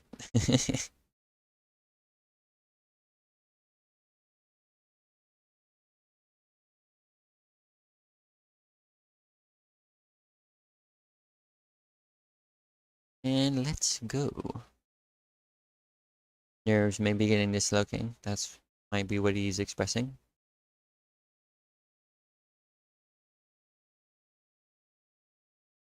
Nerves get to everyone, of course. Nerves are scary. I was so correct. You guys seeing this? I was so correct. I am the soothsayer reborn. Okay, so. You know, I'm kind of curious. If Slow King pushed this section of the ship at this side, like if he flipped it on this hinge right here, then he could take advantage of these thrusters and move faster. Like, normally, if this had no thrusters inside, then, like, this would be the correct placement. But, like, given that these thrusters are here, he should probably balance it out. So, interesting. So the funny TB rail ship, which everyone knows, I don't know if they love, is going to, of course, kill the drone very quickly. But the thing is, Slow King is probably advantaged here, has the advantage here because you can't flip a spinner. Like, that's the point.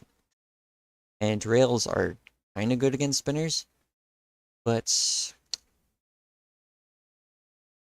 TB rails typically have much lower firepower comparatively because they focus on flipping as the main means of winning. Okay, so Slow King's doing a funny tactic. So if you auto-fire thrusters positionally, like these are currently forward thrusters, if you auto-fire them, then they move you forward. So now you auto-fire these ones. Because these move you up, this moves you forward. And through this, you can technically use a spinner to slowly roll forward. And you do have some position, it's just very, very slow and micro-heavy.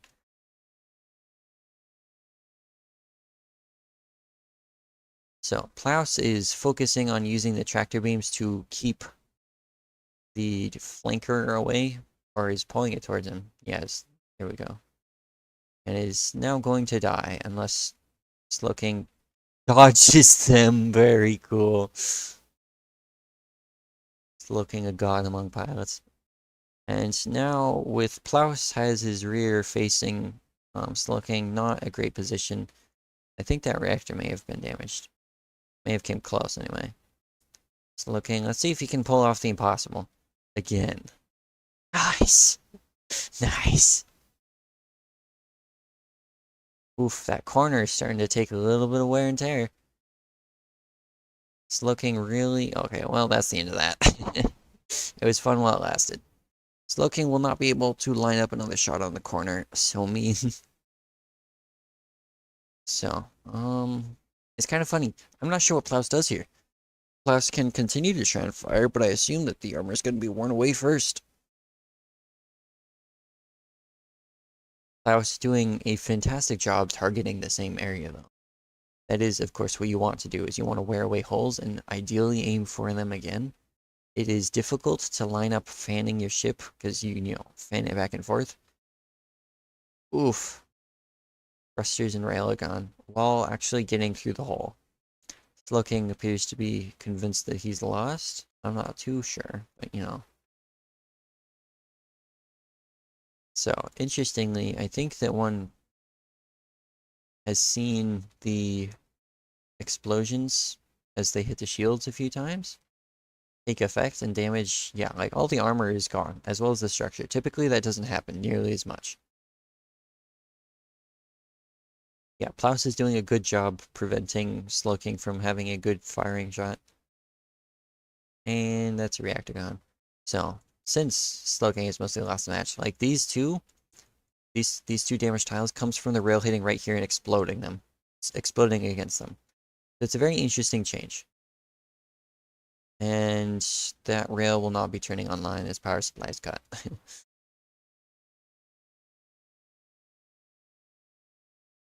So, I think Plus wins the first bracket.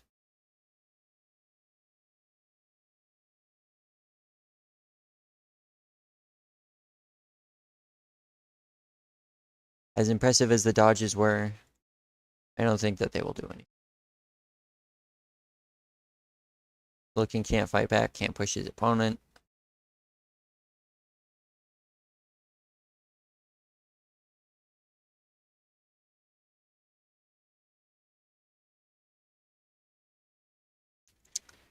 Let's just see how long Slowking is gonna drag this out.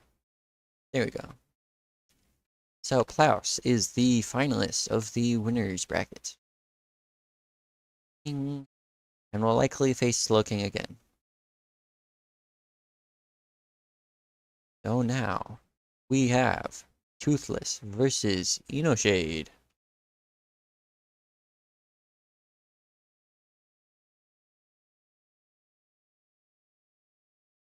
It has only been a few hours. Yeah, we're fine. We can do the other one.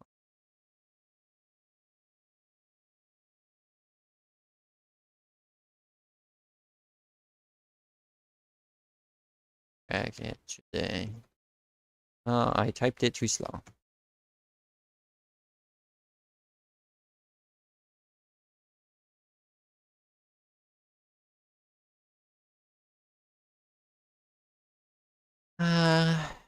Unless, of course, everyone just disappears.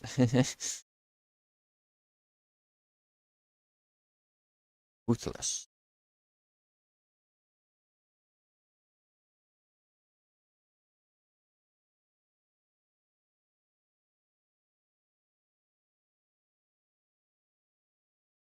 How to Train Your Dragon one of my favorite movies, one of the best movies. And a great example of why children's movies do not have to be for children. If a movie is only for children, it has failed. This is something that bothers me. It's like if you say something's for kids, so it's not a valid criticism, that's dumb. Because children's movies can be for everyone quite easily, which means that you are just it's essentially fan service.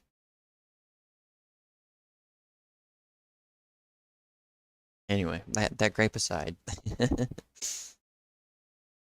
have not eaten breakfast. Get to me. We have how to write the acronym. We have Eno Shades Avoider versus Toothless's Deck Cannon Rammer with the hooks. Hopefully Eno Shade targets the hooks this time. So presumably this is winnable for either side. I would say that Toothless is probably going to have the advantage since Eno Shade seems out of practice from the avoider. However, this is completely winnable for Eno Shade, and we may see more than a few stylish dodges. Nice. So as you can see, piloting, very important. You can just dodge deck cannon shots even if they're faster, though it is a lot harder now. Oof, already taking damage, not what you want to see. Nice rotation. Rotation. So, interestingly, when deck cannons are faster, it's more about spreading damage than it was before, than it was about dodging them. Because since you can't dodge them, it's more important to focus on just not taking damage. Which Eno Shade has failed at. That's okay. Deck cannons are scary. They're very fast. What's the Fog of War range? I'm I'm curious. Duck cannons might like extend pretty far into it, which means that you don't have a lot of time to react. Ooh, Toothless also has boost. I hadn't noticed that. So Toothless functionally has not taken damage. A little bit of armor, only the hooks. 3% of its health. Eno Shade lost roughly a sixth of their ship. Kind of a bad position. I'd say it was, you know, a kind of important sixth. And losing more. So yeah, deck cannons are a lot better against avoiders now. Which, before it was basically shut and closed. It was a case closed. If you brought an avoider against deck cannons, you were fine. Assuming you had the ability and practice and whatever.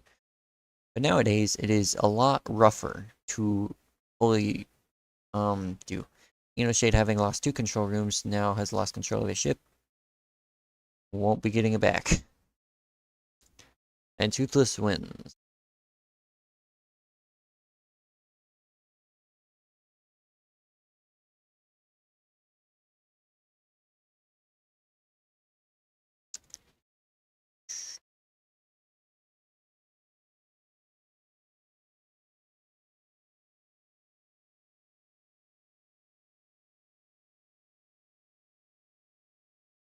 Okay, so I will show the bracket on stream and not forget about it.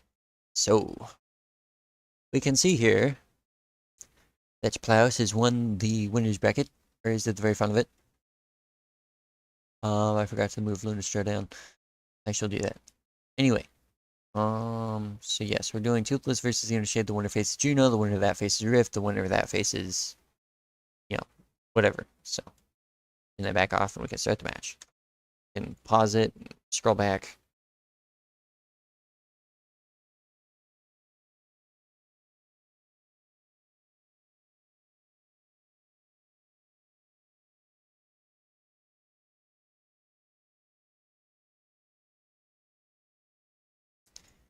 Let's see. Eno Shade has brought 2 rail traps. Very good with Fog of War, people seem to be finding. However, this is probably the ideal ship to face. No, this isn't ideal. It needs to move a lot of this armor to the sides if you want it to be ideal. As is, it can't really tank anything from the sides. Like, what is this? Like, single layer, 2 layers? Noticeably, the 1x3s also have, for some reason, absurdly bad penetration resistance relative to their cost and size. So it is very easy for rails to get through them. So this ship essentially has no side armor on the back half. This stuff right here, this is all pretty good. But the stuff behind that, terrible, awful. May as well not be there. Okay, so Toothless, first thing he does is gets in between them, which is not a great decision. And if Eno Shade shoots right now, would win. If Eno Shade shoots right now, they would win.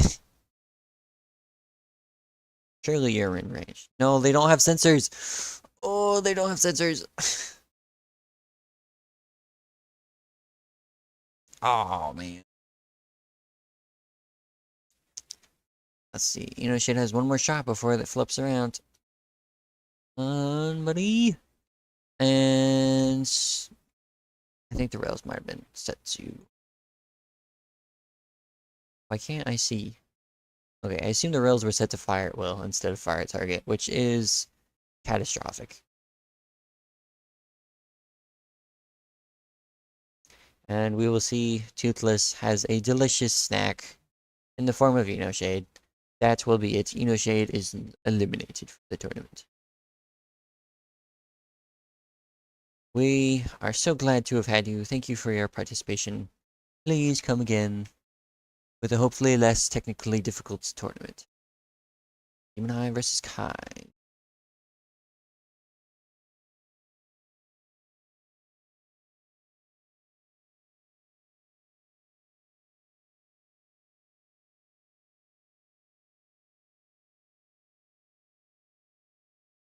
I don't know what you're referring to.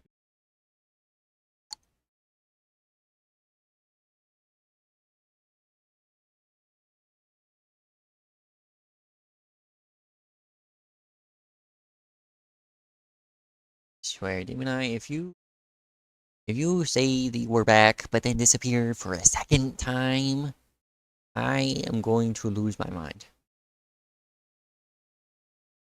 I'm going to be very upset with everyone involved. Kine isn't here either. Kine, why did you, like, ask to join the tournament and then not pay attention to it? Come on. What is this?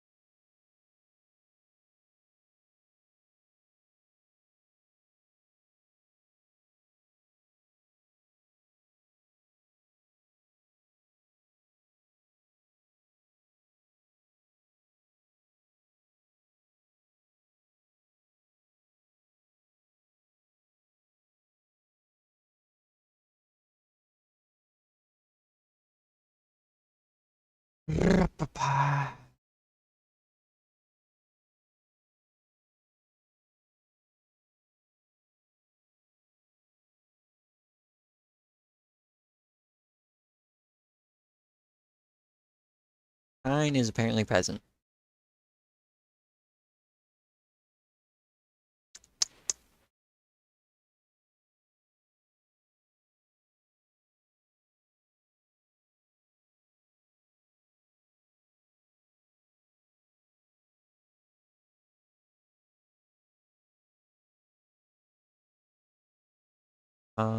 Noticeably, a lot of people dropped out. So Kine was like, hey, can I join the event? I was like, sure, why not? But you started in the losers bracket. Because, I mean, it'd be kind of unfair to just, like, join halfway through. So it's a handicap.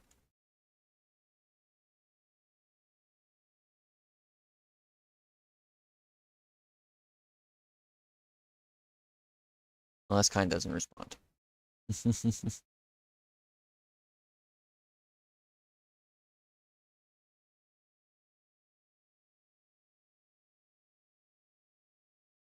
You do okay.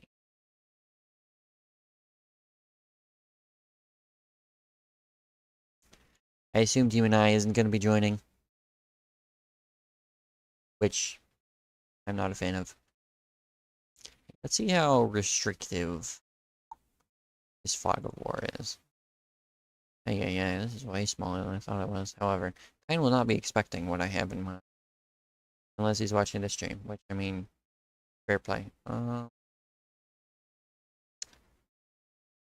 Holy input delay, Batman. Where did that expression start? I was like, do many people, like, say holy Batman? Holy X Batman? I can't imagine they do. I can't alt target unless I can see it. That's all. That's strange. Familiarize myself with the ship. Ooh.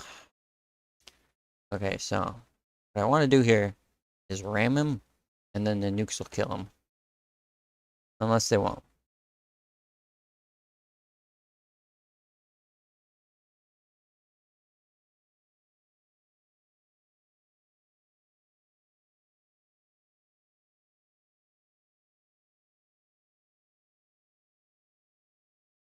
Okay, let's just back up. Back it up. Back it up. Back it up a little bit. Ooh. Ooh.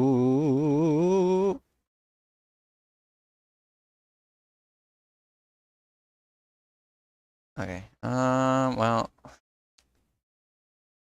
that could have gone better.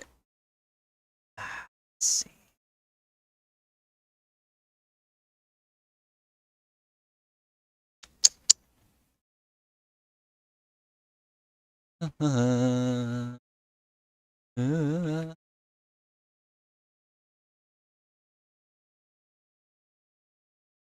Fine. Act better.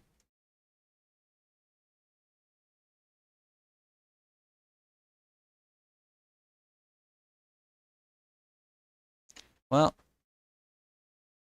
it's the funny time where I have to dodge like my life depends on it. Because it does. Ugh.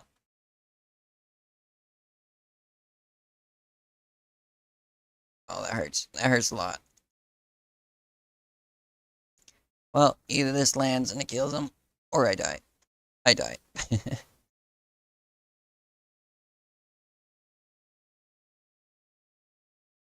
Nicely done, kind.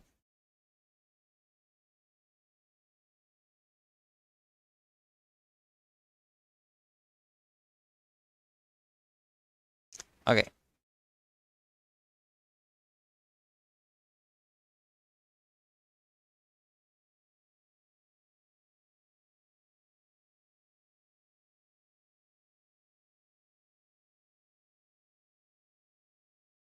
GG, nicely played. Hey.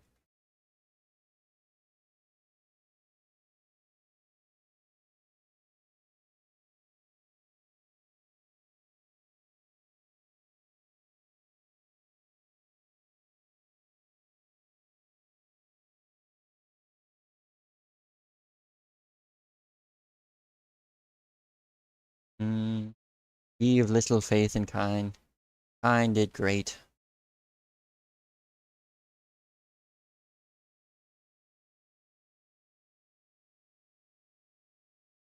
Sure. They do one dinky match, and then Demon Eye disappears again. I am going to cry. Why are people set on Do Not Disturb?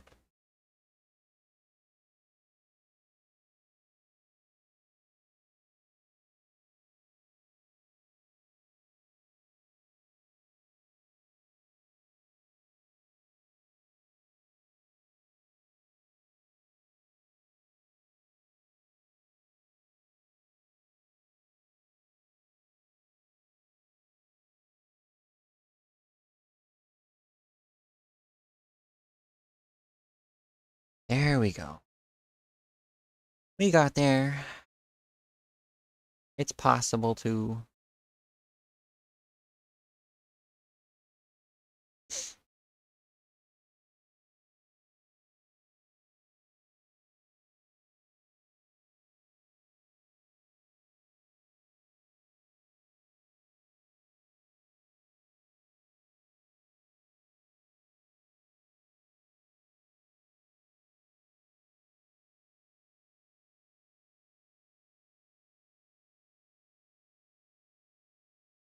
Whenever they feel like readying up anyway.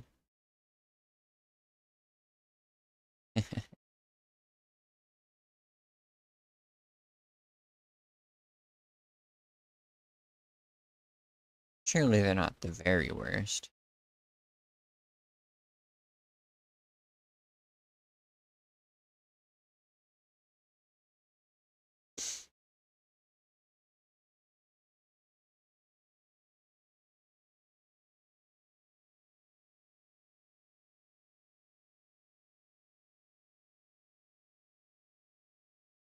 It's only taking you 3 times to like now, no. That much.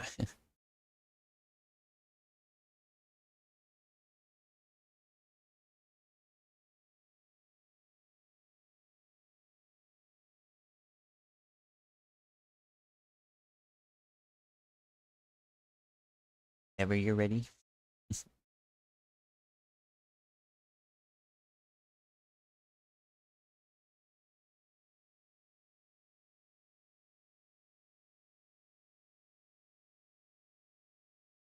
Here we go.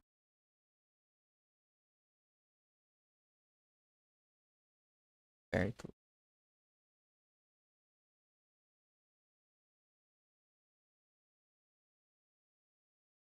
Oh boy. Have pod racers? Pods. Ooh, chain guns. And sideways ions.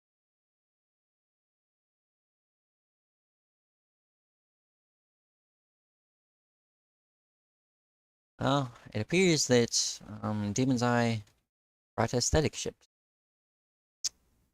While it is appreciable, I do feel for these ships as they are going to be eviscerated, to say the least. There's something brutally amusing about um one-sided matches like this.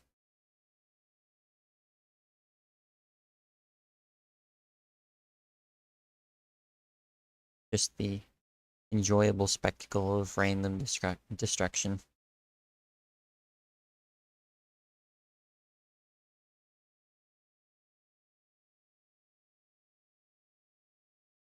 Which is very unfortunate.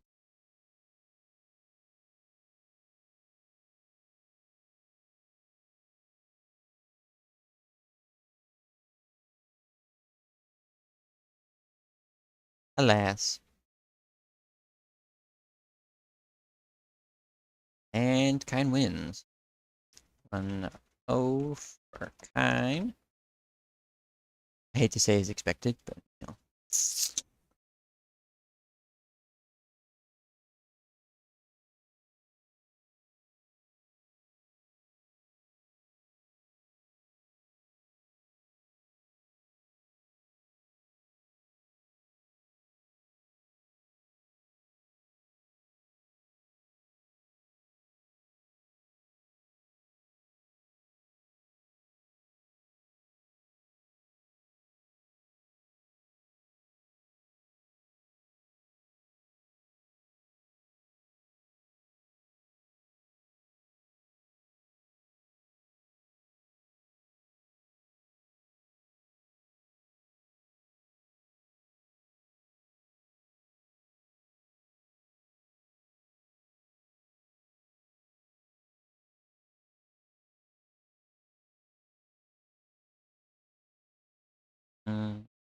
Kine's connection seems worsening.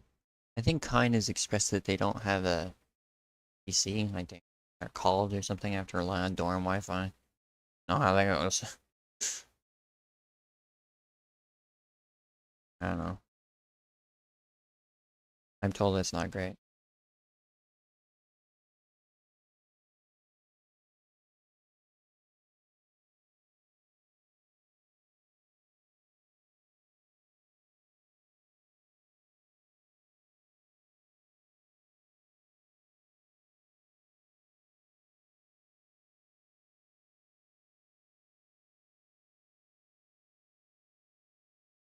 Well, Kine won in the fastest match possible. None at all.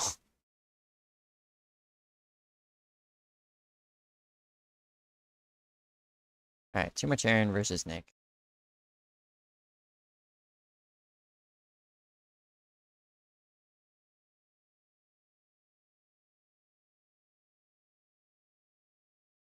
Go. I haven't had to kick anyone. It's great. I love that. It's wonderful.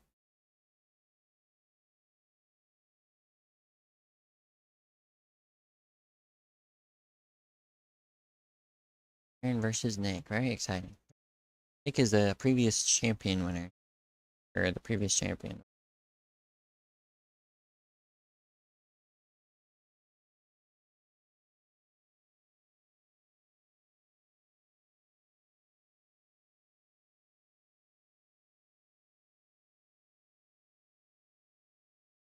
There's too much Aaron.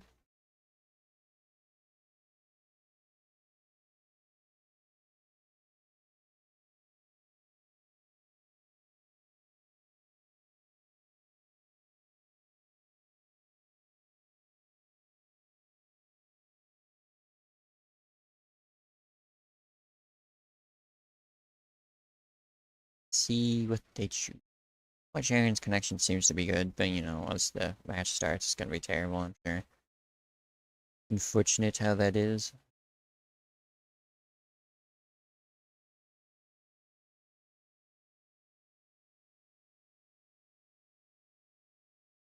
Not much to do about it, though. Except sob. Except to cope.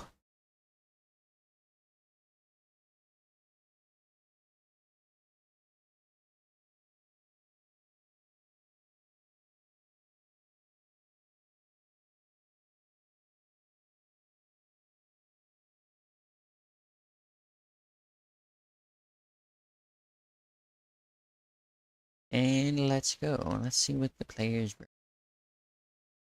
Something exciting, I hope.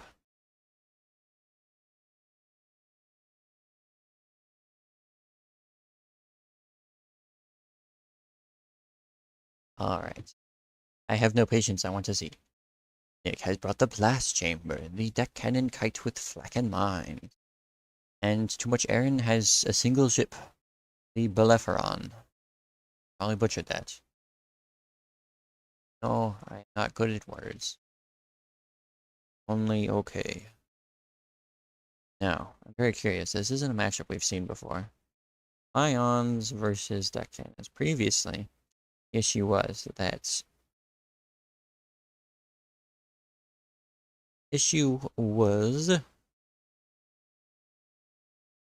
that deck cannons did a lot of damage and kind of pushed ions out of their close range niche.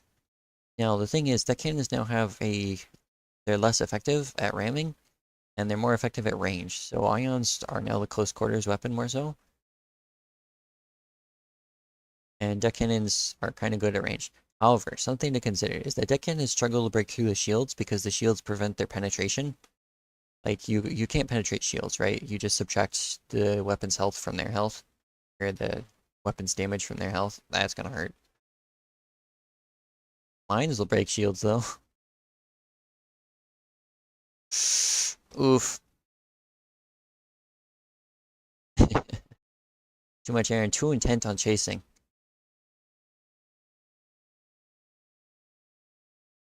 That's 1-0 for Nick. Now let's see if too much Aaron will break out a different ship.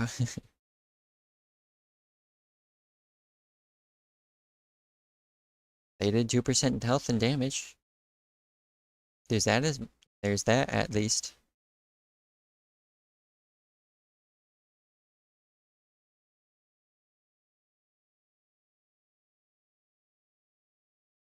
Nick unreadying. Not confident in their choices.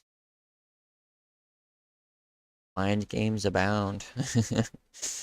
Do you trust your opponent when they say that they're gonna pick the same ship?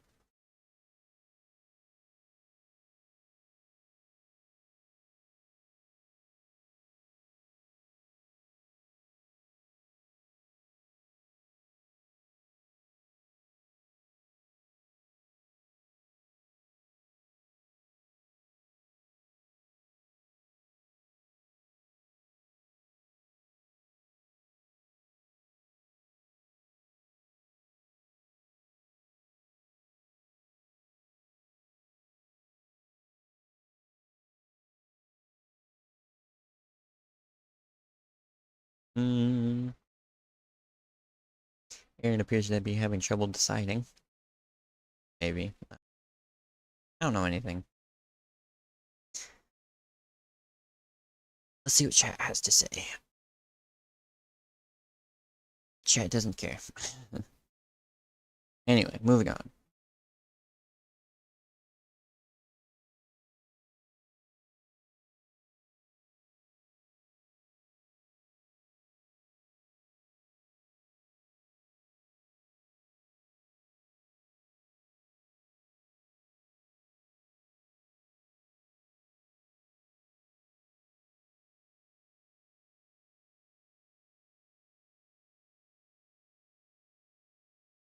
Now, we have Aaron's ship immediately banging into the asteroid. Is it? Is it? Oh, not banging into the asteroid. Paint not scraped. With the Amaranthine Recusant. Of course, the Avoider, hiding behind the asteroid. Versus Nick's Blast Chamber. Let's see if Too Much Aaron can have a little bit more success in the avoiding of deck cannon shots. And as well is definitely going to have a less bad time having taken advantage of the asteroid. Taking advantage of the asteroids is, of course, always a great move.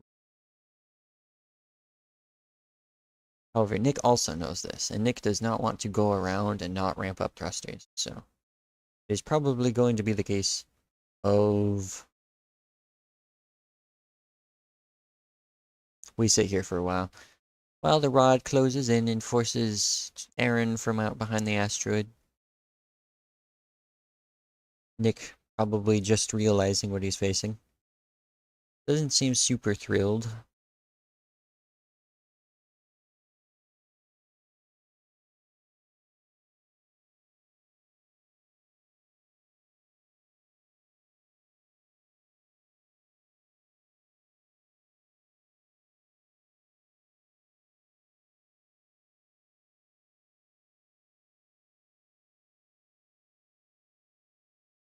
I wouldn't be either.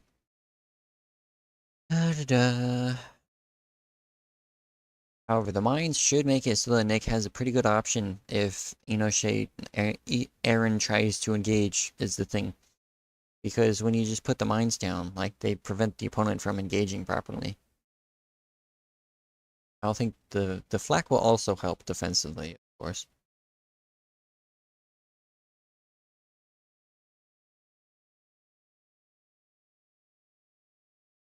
However, Aaron is deciding to play the longest of cons.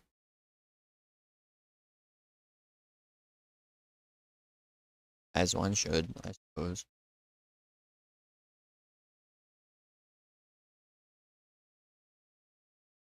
Alright, here we go. Nice dodges from Aaron. Only took a little bit of damage. Itty bitty bit. And the mines forced Aaron to take the long way around. Which, you know, no one ever wants to do.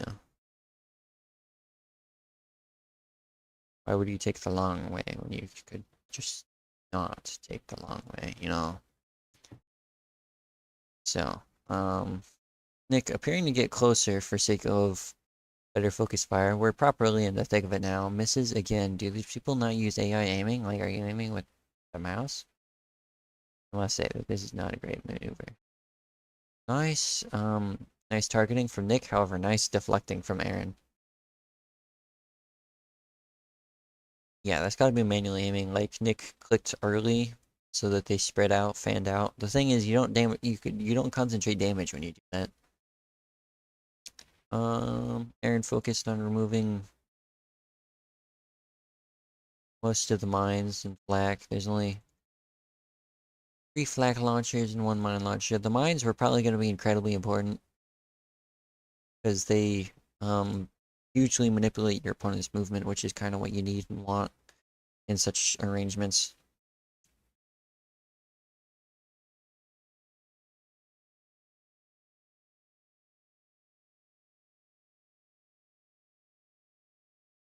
But it is now the case that does not seem like it'll be working out.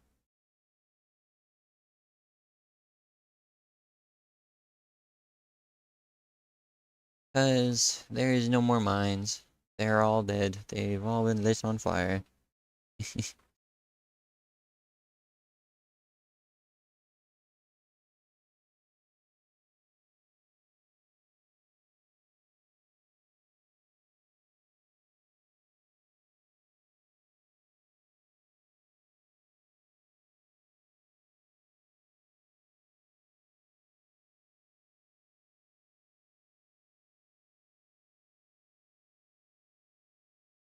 Okay, so let's see. We can see that the damage starts to really ramp up when Aaron has a way to when any laser blaster ship has a way to concentrate damage over a longer period of time, and also isn't interrupted. Like this flipping about, the turrets have to rotate, and that really hinders their DPS at times. It's better now in the mod, well, because of the damage buff, but because the turrets rotate faster, so they can track a lot better. But with maneuvers like this, normally you would be hugely curtailing your damage because of it. Which is very unfortunate. It's not something you enjoy doing, of course.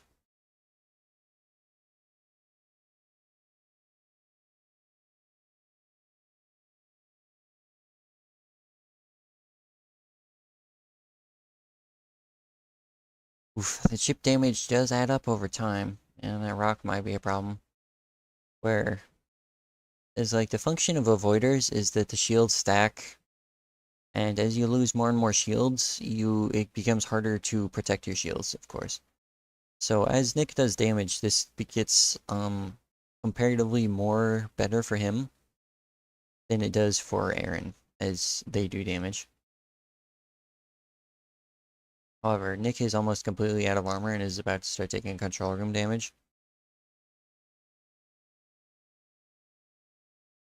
Because that is what Aaron is gunning for.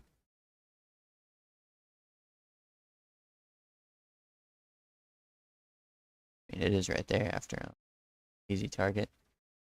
And the crew left. The crew were disconnected, so they just got up and left from the control room. You removed my dorm. I quit. I will kill everyone on board.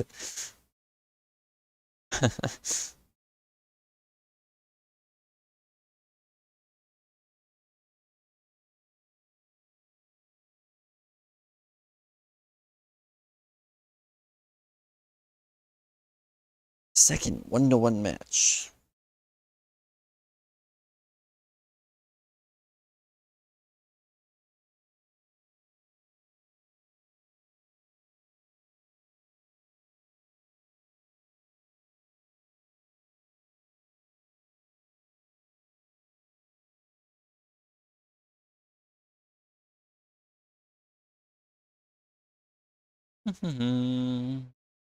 You know, Nick, I'm not sure that telling people what you're picking is the greatest move because now Aaron can just pick the avoider.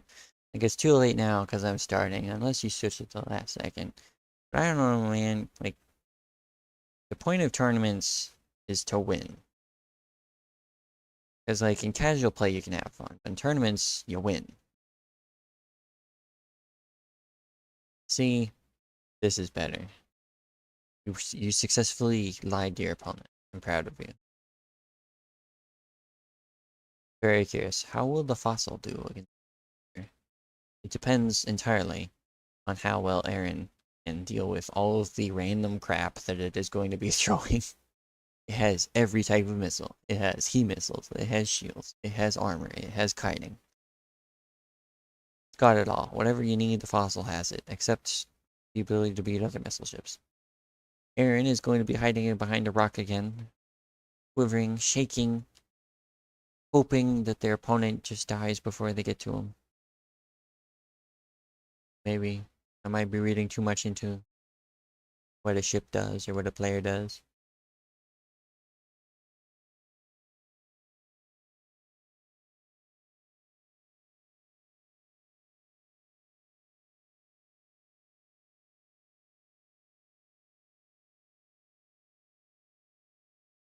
Aaron, losing patience, deciding to engage.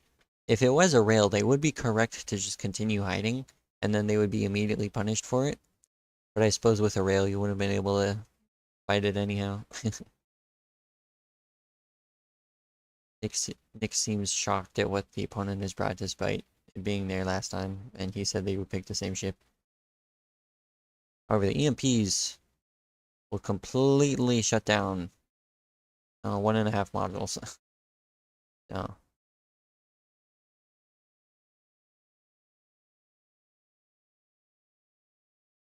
I mean, high explosive missiles are still the best option. You have EMPs, and your opponent can't dodge, so it depends on how well Aaron can dodge the heat missiles. Because, I mean, if you can't dodge them, then you're in for a rough time. Focus on this one. Essentially, all that matters here is the ship. Based on its piloting, will Nick win or lose? Because there's not much you can do to, like, aim missiles. You know, nukes are super easy to dodge. However, both players seem convinced that they're gonna lose, so it's not something you see often. Both players are immediately feeling as if they've been defeated. However, I mean, if the EMPs can hit control rooms and it shuts the ship down, you have huge problems.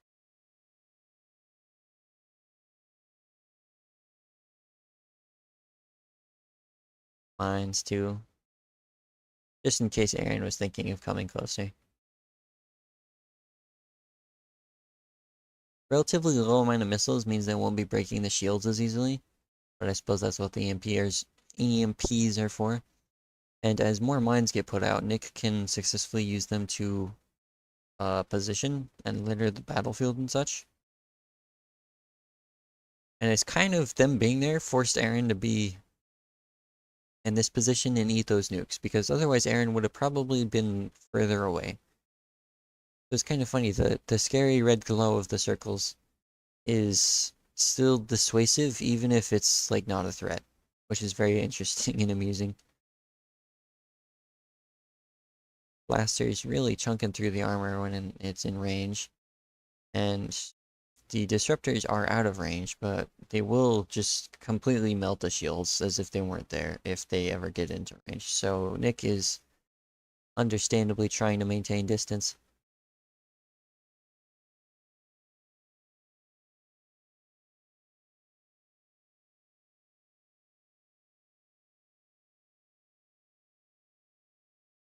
Aaron taking a lot of chip damage over time, but no major damage is the thing. Nick hasn't taken functionally any damage, but has lost most of his armor. So he's very vulnerable right now. It's like Aaron is going to die over time, and Nick will die instantly. If Nick takes damage, of course. Aaron trying to catch every miss. Nope, those will hit the side and do damage. Unless they melt. They did melt.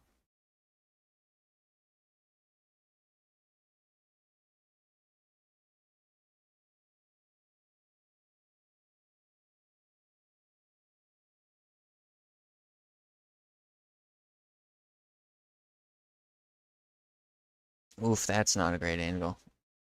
Aaron preemptively tilting far too much. And eats a couple missiles to their side for their trouble.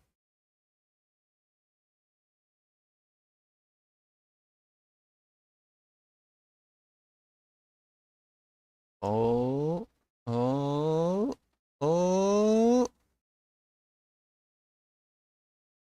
Not as impactful as I thought it'd be. Certainly scary though. I would be stressed out watching those mines get that close and like destroying some of my thrusters. Nick has to tilt to protect his downed shields from the blaster's onslaught. Probably going to be retreating into the ring accordingly, largely running out of armor, and the shields are not regenerating nearly fast enough. Lines are being cut to the thrusters. And Aaron appears to probably have driven Nick away from the ring and will be able to retreat back inwards. However, they've almost lost one of their thruster sections.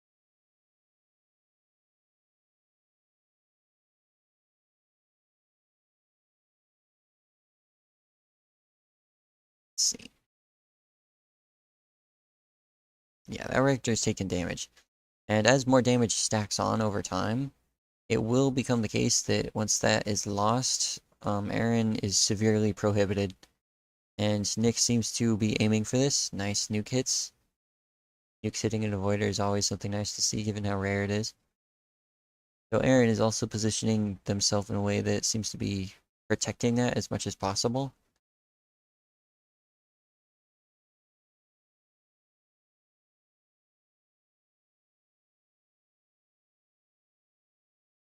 I don't know, it's very interesting. Nick is not out of ammo. Certainly getting there.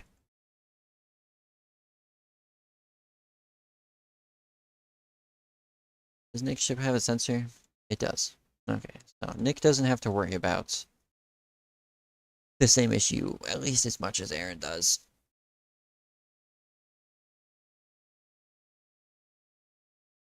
Tilts the wrong way.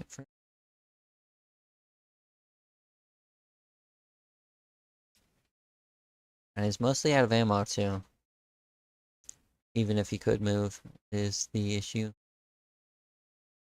Aaron still has control despite a single control room being offline. And Aaron will be moving on. Well played. Nick knocked out. Previous tournament winner was removed by somebody who was almost forfeit because of connection issues.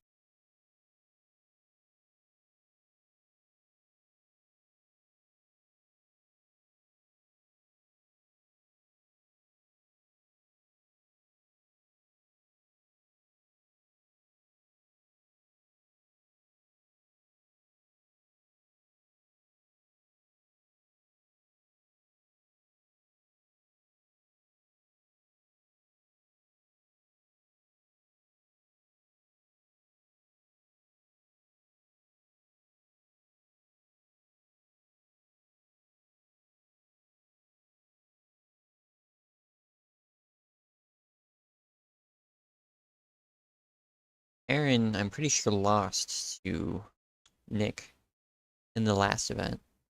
So, yeah, Nick got second place. Or Aaron got second place to Nick.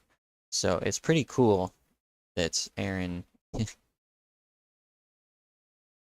managed to claw their way back, get revenge.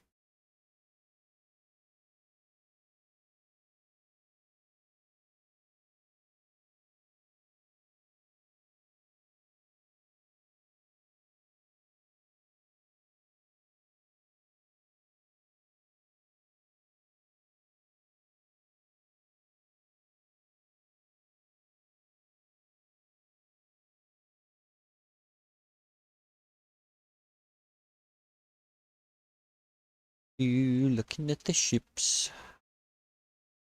Toothless with the missile snake sidewinder. I like the icon. Yeah, I like the icon paint. It even has a sensor in the corner there. Juno with the connection issues because they're auto-firing PD for some reason. Probably setting up the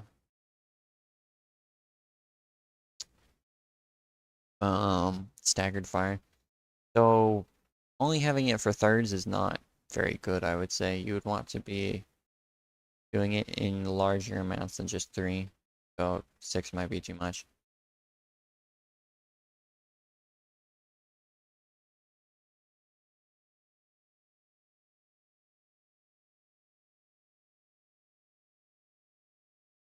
However, they successfully brought a PD wall against a missile orbiter, so I don't know about how that one's gonna go down. Probably not great.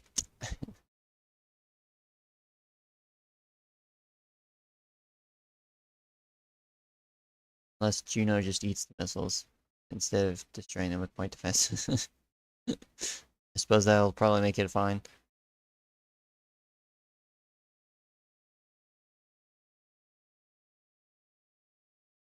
Now all these missiles, since they weren't shot down, by that volley, would have been fine if not for this one.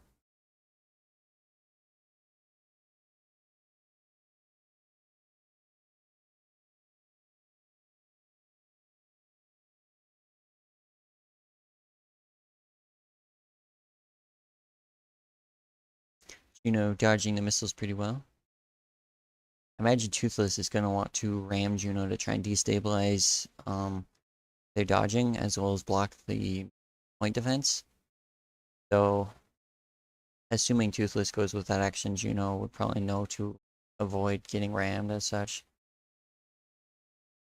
Question I wonder about is, does Juno have enough ammunition to break through the front?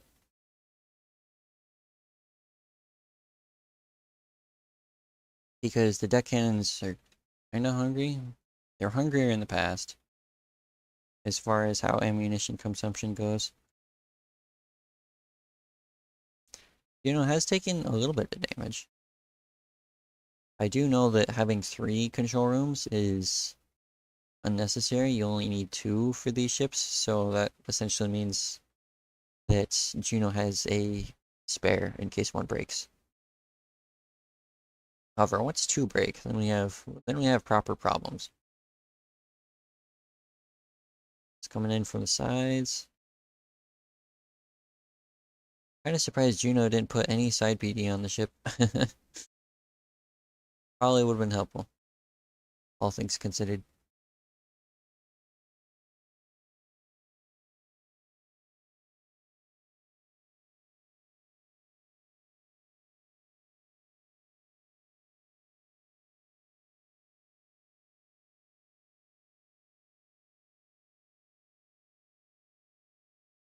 Now, that makes me think some viewers might be like, a PD ship is losing the missiles, but it should completely counter. No, it shouldn't completely counter it. This is great. There should always be some amount of any ship being capable of killing any other ship. And with PD having downtime like this, that makes it so the missiles are effective. Can be effective anyway. This is great. This is exactly what one wanted to see from the balance changes that were made to point defense. So Juno did lose 1 control room. and is going to lose the thruster section. Really taking advantage of the small reactor buff on this ship, being composed entirely of them. Has roughly halved thrust now. Probably not halved. And this is why Juno wanted to stay far away and avoid getting rammed. And they have no control rooms. Toothless will move on. No, Toothless will win one match.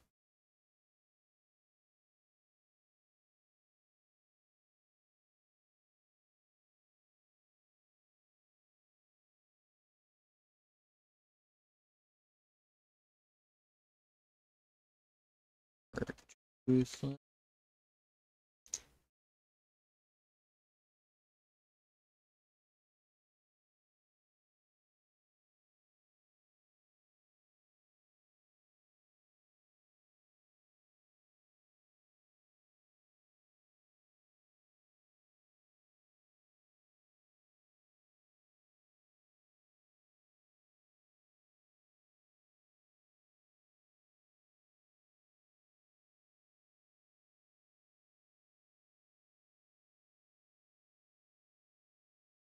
Mm.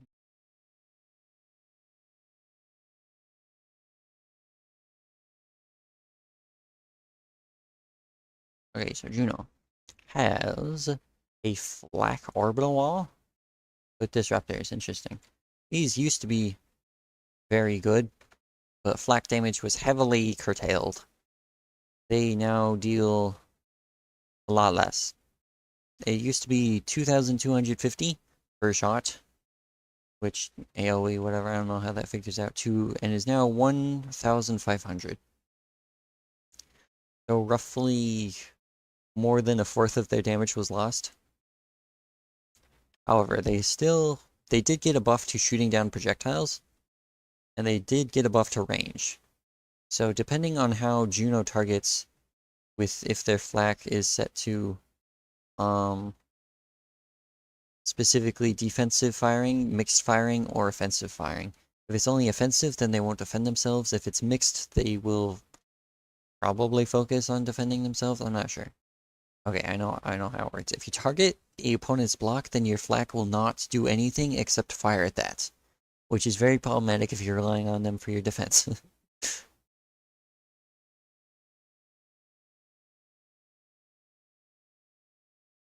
So yeah, as you can see, like there's a lot of flak, but not all of it is shooting at the missiles, because if it was, it would be shredding them all. So Juno is taking a lot of chip damage all over their front because there's only shields in front of the reactors. Furthermore, the flak is not focusing very well on destroying any of Toothless's front or anything. Juno is trying to only use it. Okay, well, buddy, you can't just sit there. Juno's gonna get behind you. Okay, see, now that they're targeting, it's gonna be doing more damage, presumably. The damage nerfs might have been a little bit too much for flak, all things considered.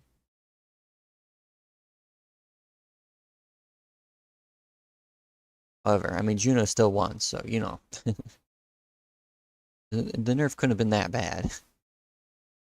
Or it's still winning, I would say. This is definitely not an ideal position.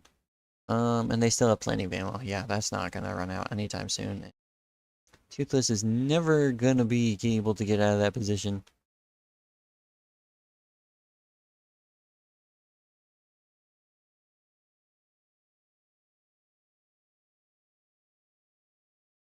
And the control room is being killed, and it is dead.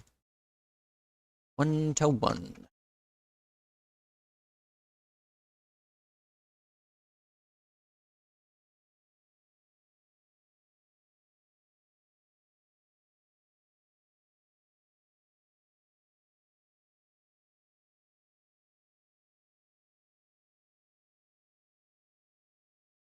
Mm. Well, this is the third or fourth. I don't know. I don't remember.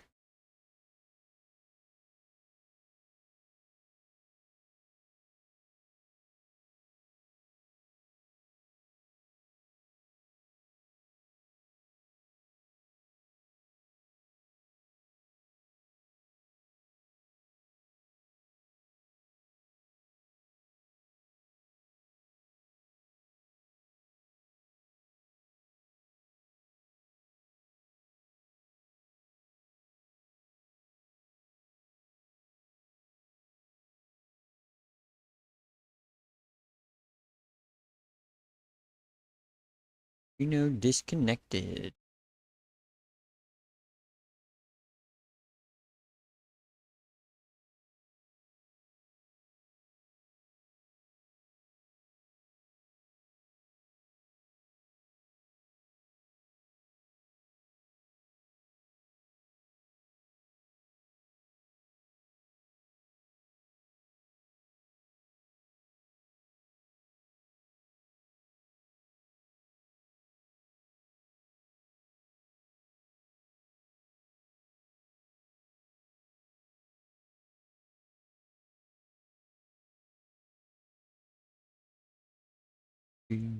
Juno's back.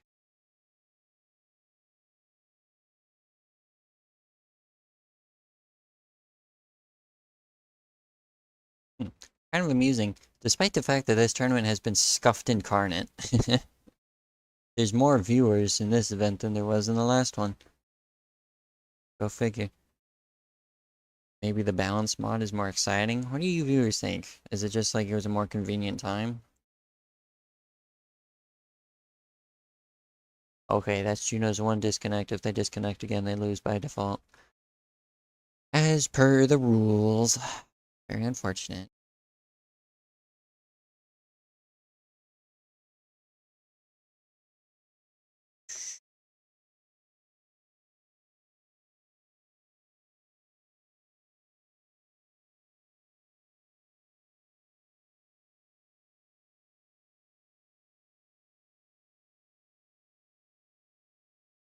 Hopefully Juno doesn't disconnect. That'd be very saddening for everyone.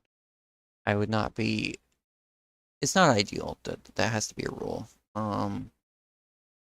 However, people who have abused it in the past was like too forgiving about it. Plus, it's like after a certain point, like the same match is determined over and over. It was like, what do you even? Why even bother at that point? Like, it was already clear who was gonna win. So, a more draconian setup for disconnects has since been implemented. So, Missile Orbiter versus Deck Cannon Orbiter. This is a funny matchup. It's roughly the same ship, just a different weapon system.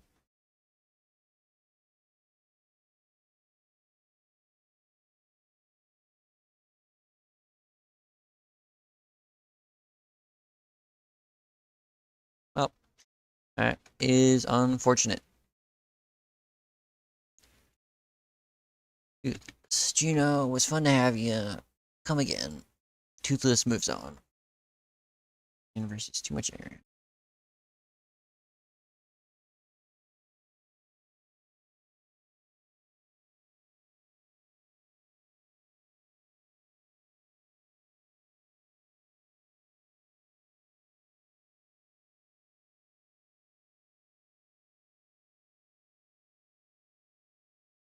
The show has to go. This show, why do you have to go?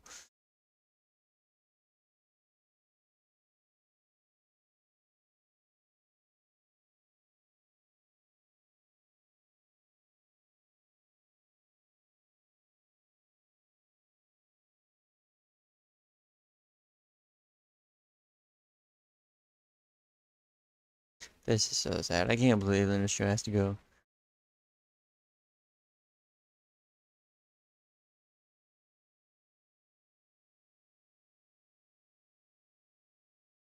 I'm glad this is convenient for a lot of people. It is difficult establishing a good time, but this seems to be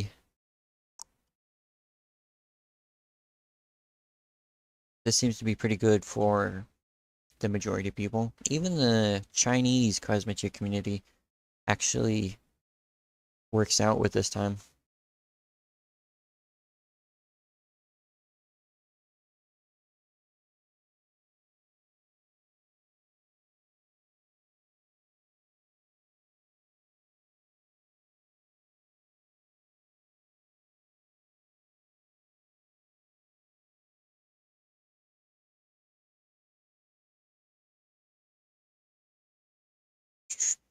Let's see. And it's kind. Fine. I did you a solid. Let you join the tournament after the fact, despite there being very clear rules. And then you're just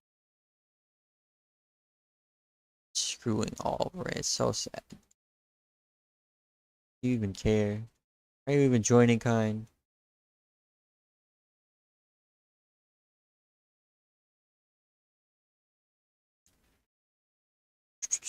I see kind right there. I suppose I could close the game, reopen the lobby.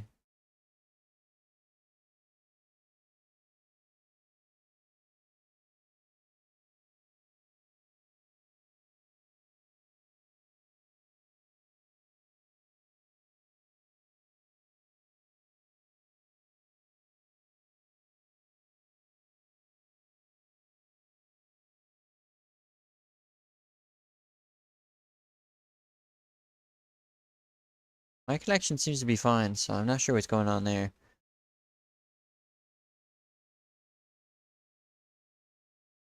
I know you said you need. I can see the chat too.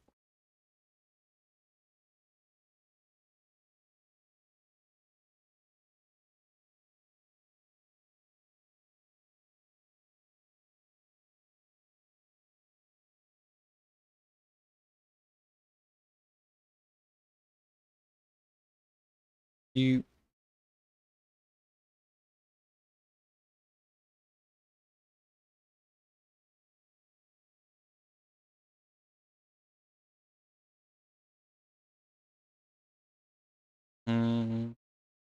Okay, so.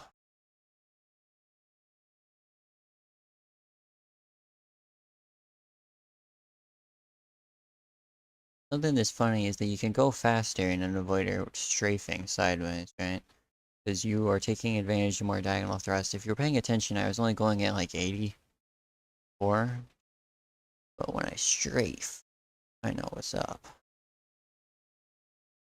It also makes it more... You picked...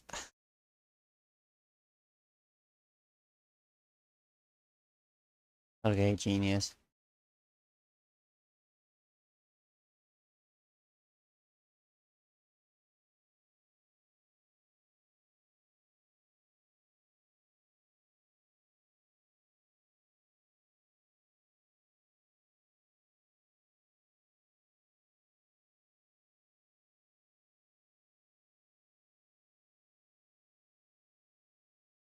Anyway,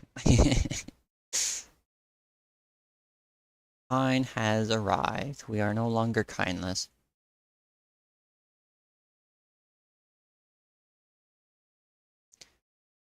We have acquired our very own kind. It is time to go.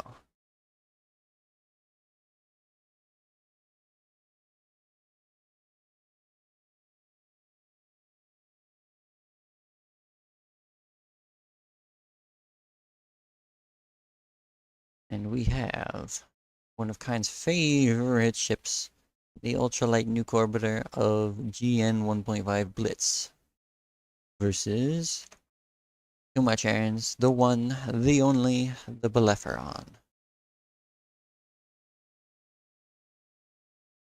Bellerophon.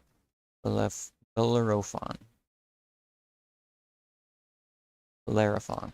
There we go. I can do words. Alright, so Kind can go a lot faster than Aaron. So it depends on him making a mistake, I would say. Aaron can also dodge nukes, however. I forgot about that. So Aaron can presumably also significantly prolong this. So Kind has to undertake some riskier maneuvers as to fling the nukes accordingly so that they're harder to dodge. Nice. Without exposing his thrusters or sides to the ions like that. Like even then he just lost a launcher, I think. Because of course nukes inherit the momentum your ship has, so if you move and then like flip around, you're suddenly throwing your rotational momentum and your normal momentum into the nukes, which makes it so that they're much harder to dodge.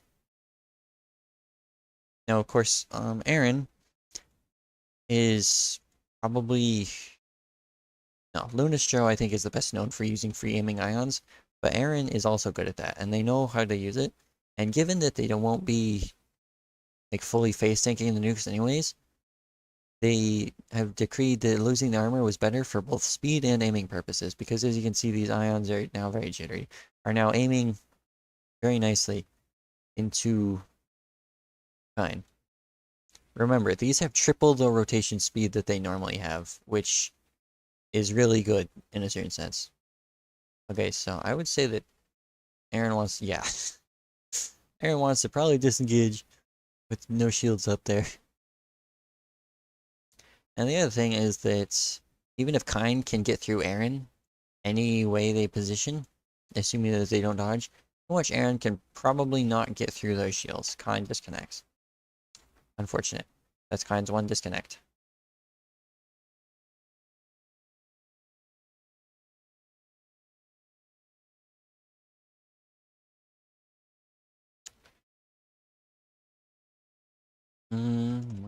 See, left. Let's hope Kine can make it back in time.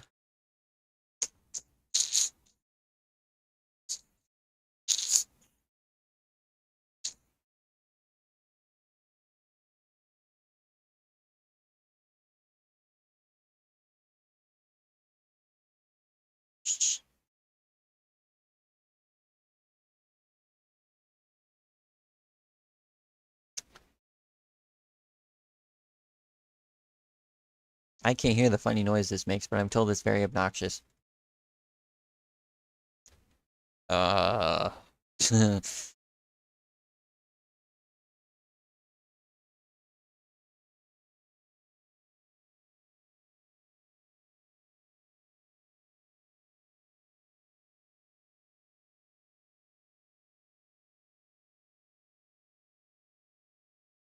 Let's just go. They're both ready.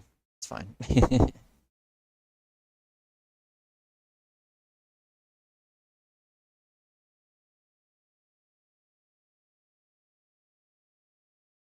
Both the same ships anyhow. I'm not convinced Aaron has any other ships. Okay, we can get a close look at this one.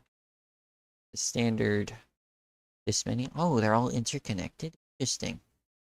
I am under the impression that they are not typically like this. I suppose that explains why they're so fragile. I thought that some of these were armor to prevent chain explosions when I was fighting that ship. And those are all gonna hurt.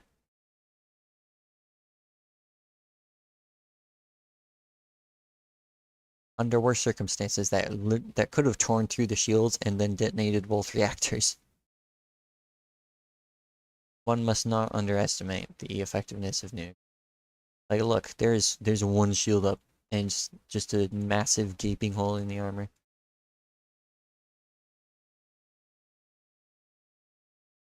I say Kine. Very scary with this ship. I don't think anyone's like comfortable fighting this ship because no matter what you use, one mistake and you're over and it's over. Like that. Had it been worse. That must have been stressful for Luno. Too much air in there.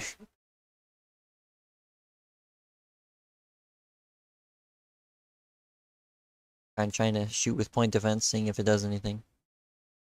Yeah, that's the other thing, is that you can get just completely stuck on an opponent because, you know, you're both composed of entirely forward thrust. Not over yet, though. Nukes can do friendly fire.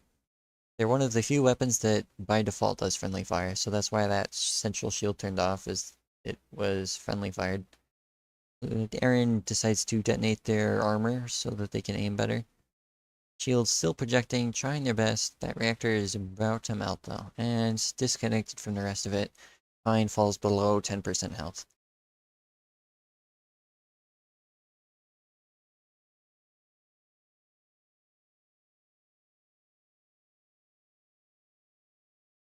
Interestingly, let's see.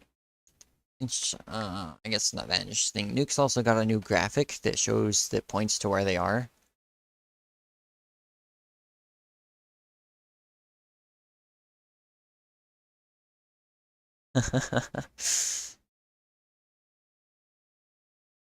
Yeah, so now nukes draw lines of where they're going to be aiming. Not super significant in the grand scheme of things, but it's there too. It's just polish, just flavor. Why not? If they both pick the same ship, I expect Aaron to. I'm curious. Kine could probably use rail traps and be fine.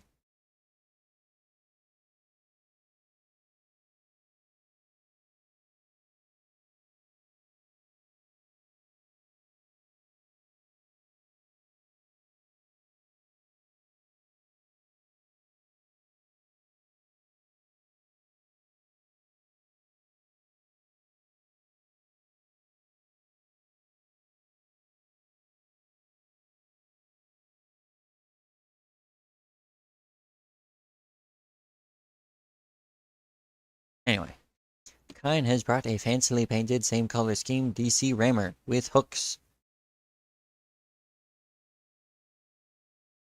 And it seems like they are content to dance to death. Kine is not. Kine broke off their hooks and started panicking, it seems.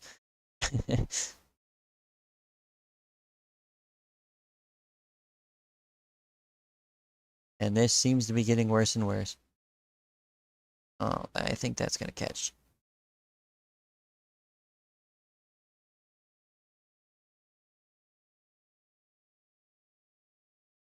Let's see. Okay, this is a good position for Kine because that makes it so that the ions can't aim properly. Like even if it pierces this area, it can't kill anything critical.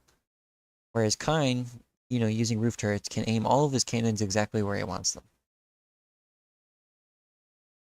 So I expect Kine is going to try and reproduce that position he was just in. With this huge amount of turning thrust, like dedicated turning thrust. I didn't notice that before. Not something you see very often, but it is undoubtedly giving him a lot of torque. I was wondering how he's pulling off those maneuvers so easily. I think he's about to lose a deck cannon or two here now, though. And so Aaron decides to disengage. Don't get shot from behind. Kine is trying to disrupt this as much as possible, but the shields have recharged, so we're good.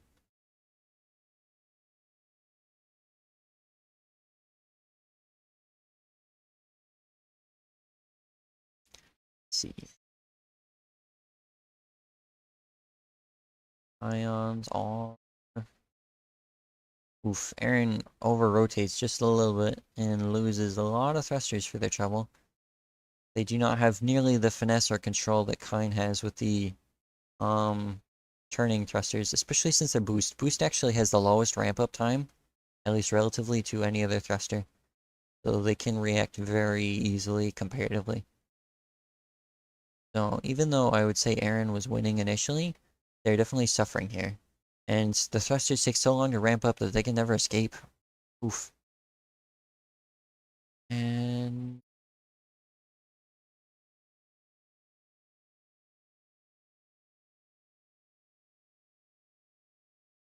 last match either way.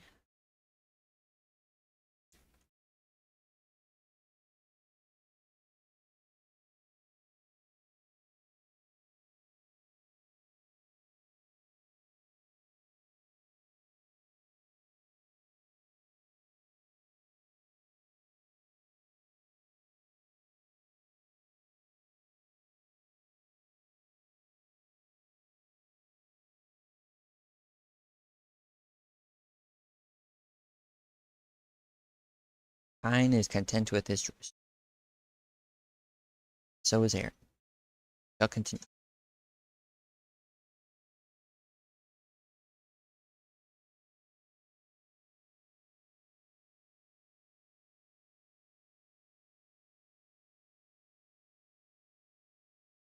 Yes, of course, Aaron using the same ship.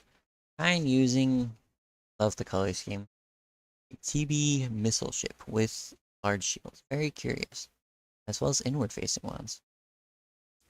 Whereas Nick decided to face those outwards, but this gave less overlap and protects the reactor. Love this. This is such a great.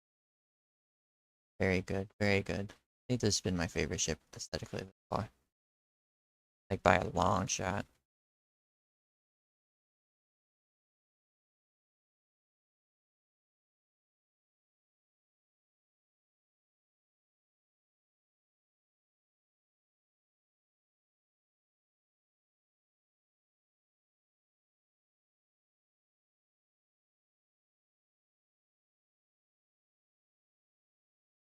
Aaron realizing what's up.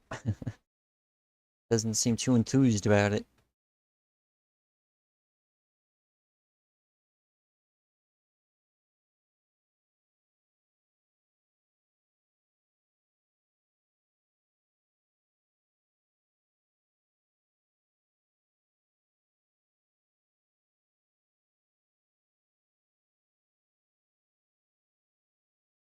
Kind of having a connection issue. It'd be so unfortunate. Okay, well.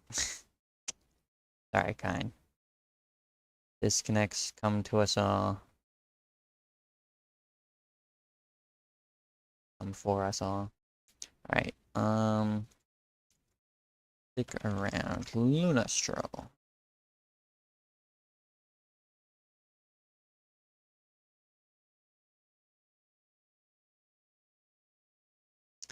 Thank you for coming, kind. Sorry it turned out this way. Thank you for participating nonetheless.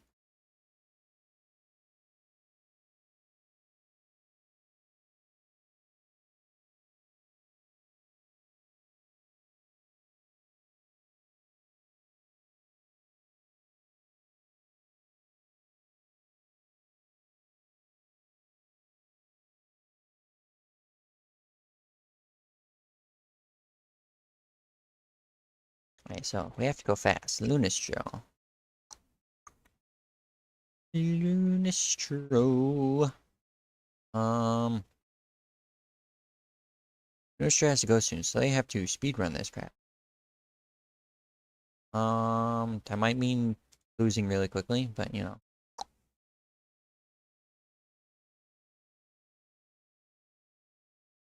Oh, they're so good friends. They're so happy to see each other.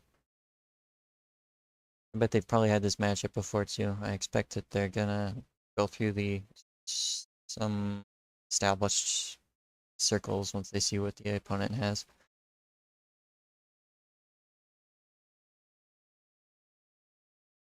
A boing? Ooh, those nukes completely whiff. Those won't. Nice.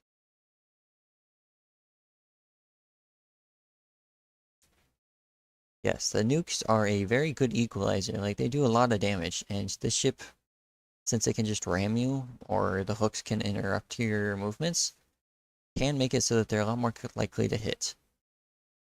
And as such, especially these, like, stag beetle prompts, make it so it's a lot better at dealing with your opponent and manipulating them accordingly. Oof, that's gonna hurt. Fortunately, it didn't take out shields, but you know, this is now exposed, which is big problem. Big problem. Oh, those are gonna hurt as well. Oh. Could have gone worse. They didn't lose the control room. Nukes are performing a lot better than I thought they would. I thought that Aaron would just kind of like ram Lunastro and that'd be the end of it. Lunastro demonstrating how wrong I am. How excellent the nuke choice really is as far as utilities go. Like, it does come with like a great cost of a lot of iron firepower. Doesn't matter if you just kill your opponent. And auto fire those, and your opponent rotates into them. Oof. That is a control room down.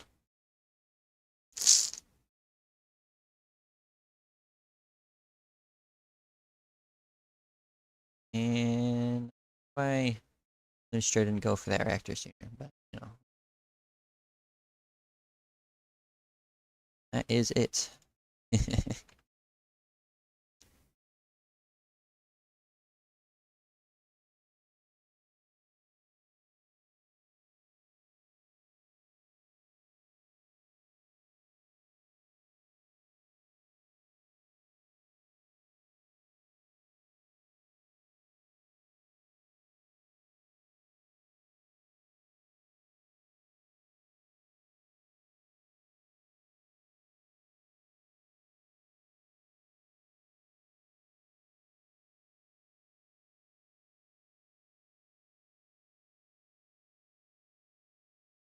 Mm. Oh, ho, ho, ho, ho, ho, ho, ho. Aaron has said that this must not stand. So interesting thing about these ships is I'm pretty sure that the original one, or the original combination of less ions with more nukes, was built to counteract the voiders because the nukes become increasingly difficult to dodge as you like destabilize your opponent more and more because like now they have to ram, yeah, they have to avoid the ram, return fire, and then avoid the nukes that are going to be aiming where they're going to be. So they have to like jockey back and forth. It's a lot more complicated in short. I want to see Aaron, of course, also remove like these hooks because these are a nightmare problem for Aaron to deal with. Probably bigger than the hooks or nukes, all things considered. Lunastrom has to aim accurately, consistently, ram properly, and avoid rocks. Let's hope that we don't get a repeat of the last match where Aaron or Lunastrom got a terrible, terrible rock interaction. Um, um, aw, aw.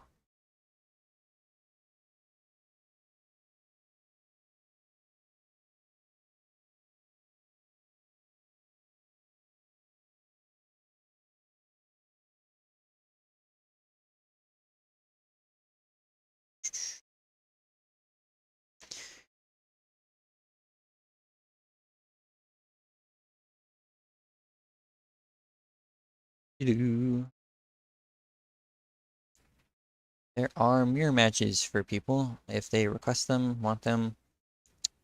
It's a rule implemented. Oh, that's no asteroids nearby. Okay, well, Aaron is in a worse position, but I guess that's fair having bummed rematch or such. Let's see if they can get to this asteroid that we know is there, but they don't, because, you know, fog of war, they can only see like this far.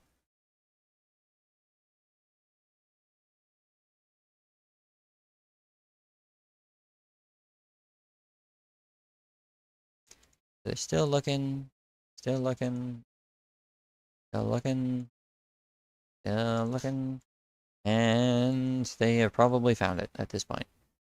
Lunastro certainly has. So now this is ideal, because if you just continue in a circle like this, firing at your opponent, the nukes can't get through the asteroid. But they don't circle around the asteroid, okay? Not aiming for the hooks either. If ever they get rammed, they're gonna have a rough time. And they get stuck on the asteroid, oh no. Fortunately, avoid getting stuck on the rock too much. Take a little bit of side damage, having clipped the nukes.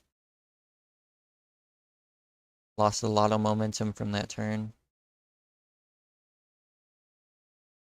Yeah, this is a great position because now there's two things that Lunastro has to worry about when they're trying to chase after Aaron.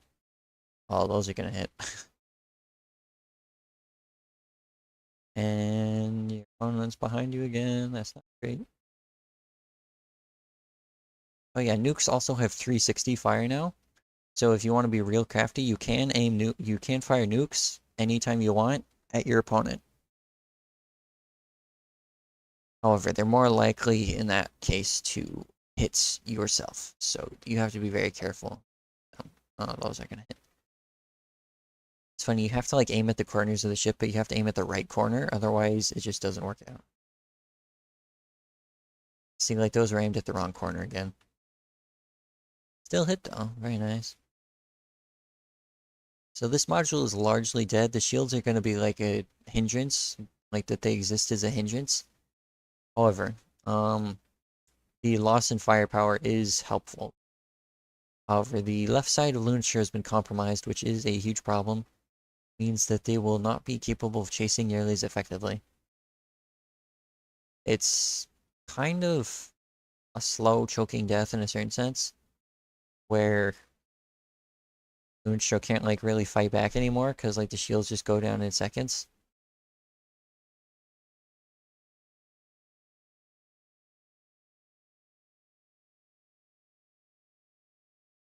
And, you know, the ions do not even come close to matching the firepower of blasters.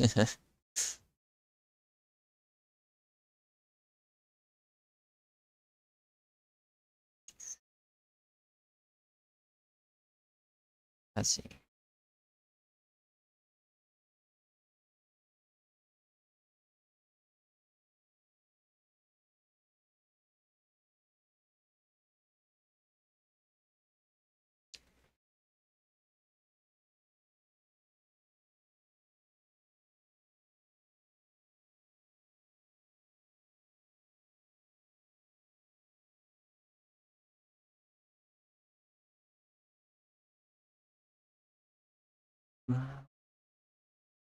Alright.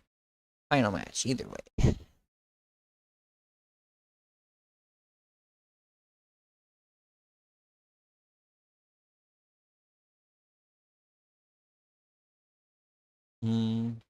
Yes! Finally! Heart Shield version. These are so much better. Nobody recognizes it, but they are. And it looks great. I love it. And of course, the Fion. I'm pretty sure Luno ships can actually support the ions firing constantly like everyone else. So they don't. Normally, ion ships always have all of the ions firing. Oh, man. Get stuck on the asteroid. Come on. Okay, anyway. So, Lunastro is not going to turn the ions on, or they're not going to turn on until they actually get in the range. So, interesting part about this ship is that it sacrifices some weapons for the larger shields, which one is lost instantly. That hurts a lot. However, the larger shields are super good. Like, they let you fight rails, they let you better tank nukes, ions, deck cannons. They're just kind of bad against disruptors, which is why they're not good for the mirror match. This Fion is proving to be significantly better for this match, however. And instantly almost splits Aaron in half. You know, ideally you don't want to have the opponent split in half because sometimes they can end up behind you, which, you know, obviously very bad. Probably gonna happen because like the ions grazing the back structure every time you pass through is very painful. Yeah, no control room. Got the other control room right there. Nicely done, Lunistra.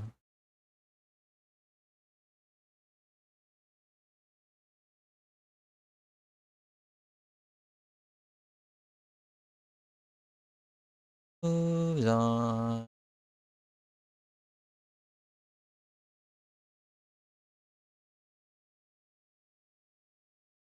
Let's see. It is Toothless versus Rift now.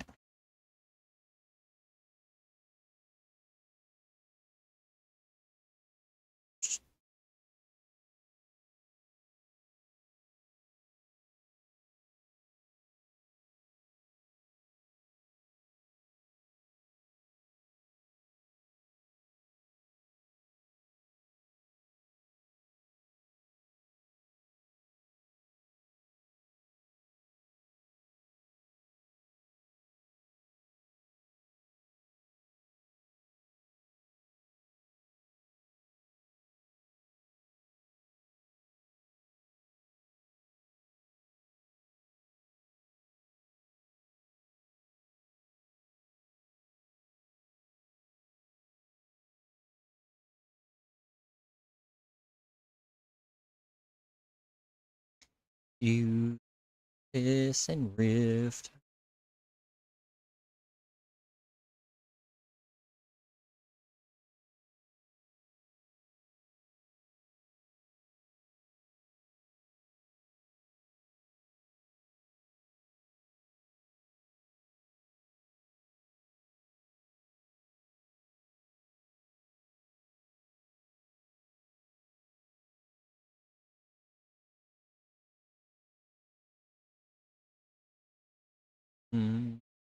Not sure I know who Toothless is. I assume that they've been around, but it's not a name I super well recognize.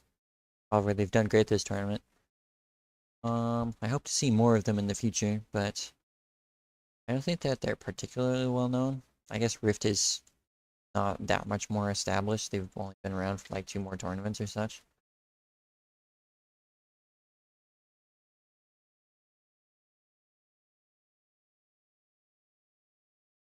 Anyhow, no piercer with the large deck cannons and nice white and blue color scheme. Looks almost Space Cat-esque. Versus the Sidewinder Missile Orbiter. And a ram like that is probably good because there's so much surface area that's weak to missiles. If they can just get around. However, Rift is of course a lot faster and can probably outpush Toothless, which is never a great position to be in. However, those missiles just have a direct line to all the parts they need to get to. Ouch. I imagine Toothless is aiming at the control room, which is why they were overshooting a little bit and hitting the reactor.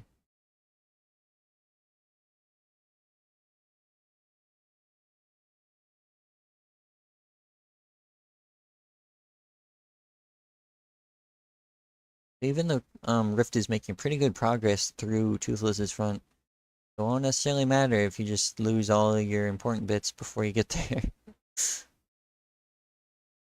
You're doing a very good job rocking back and forth to prevent that or prolong that from happening.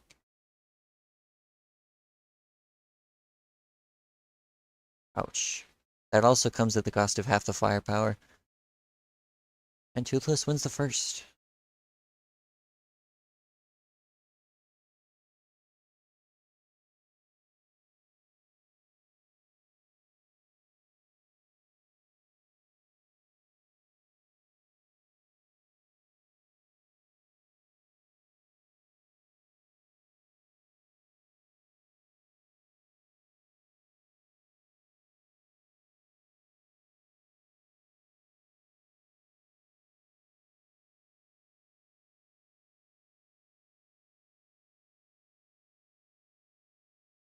You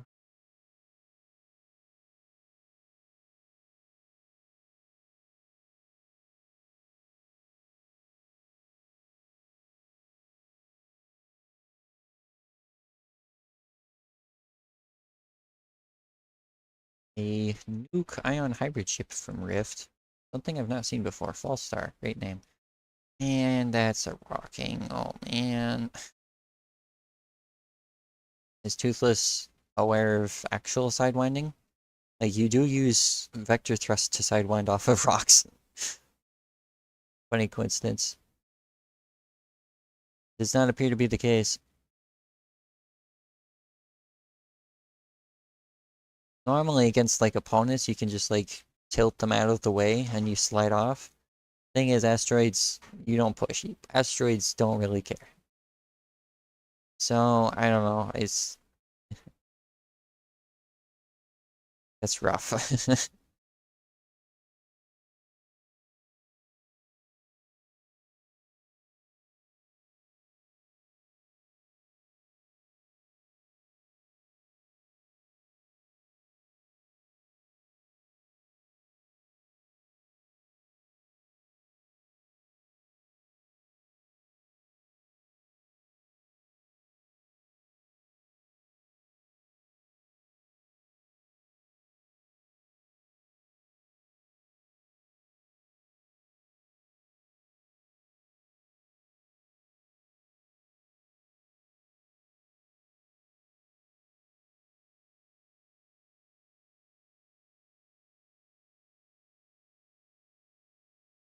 But saddening.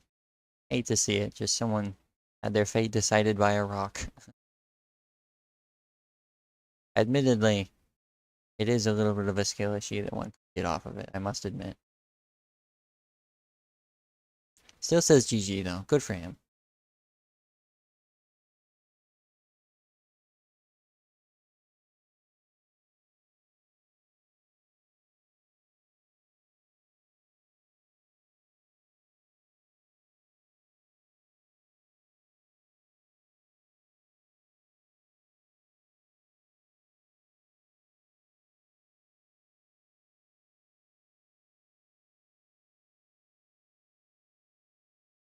Last round.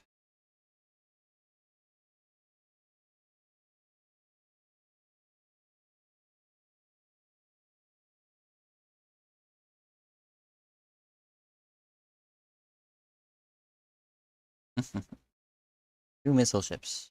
Duke it out. One missile ship to rule them all.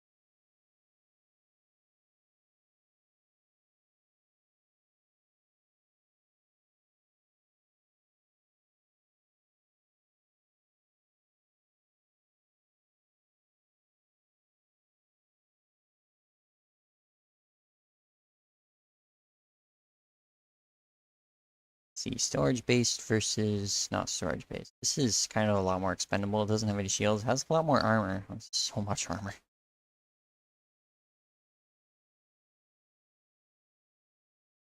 Guess it's not a perfect comparison. I guess this has more armor. Just more consolidated. Oof, those all miss.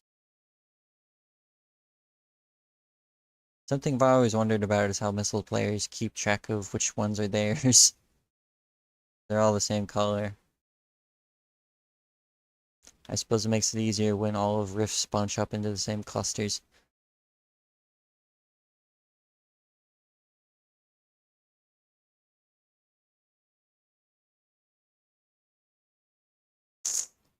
Taking a lot of damage. Like I said, there's a reason this is the standard shape. Toothless will be moving on.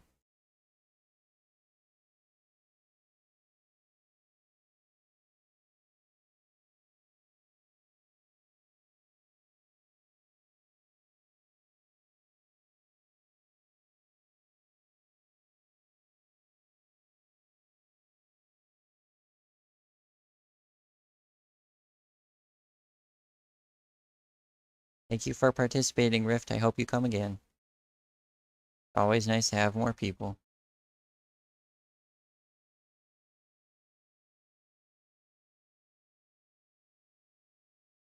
Nice.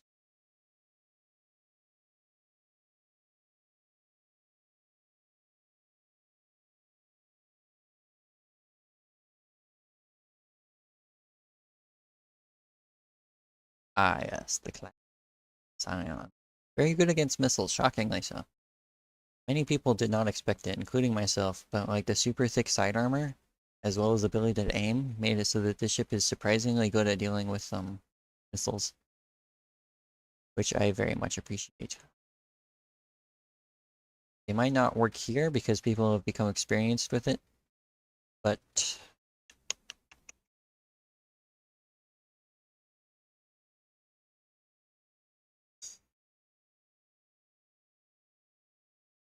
I expected it won't go as badly as it could with other ion ships, potentially like with one of my own.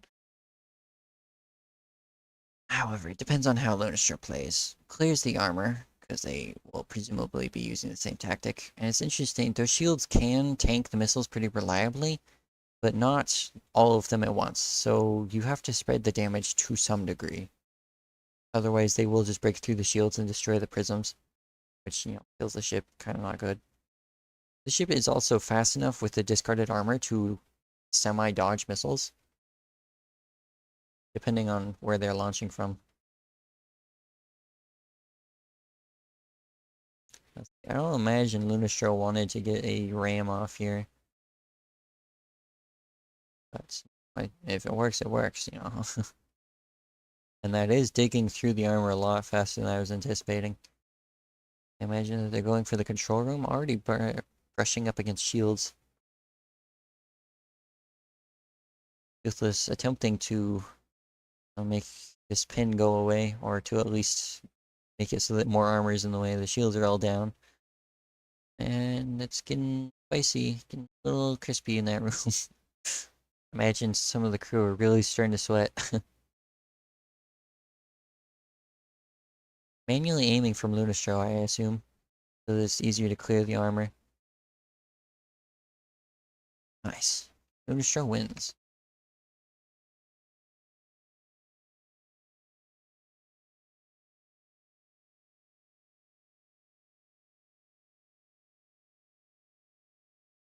2.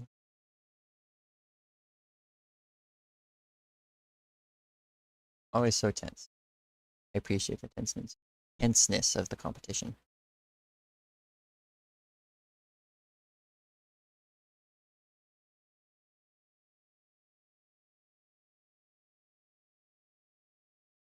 On the show, I think that this is probably one of their best ships.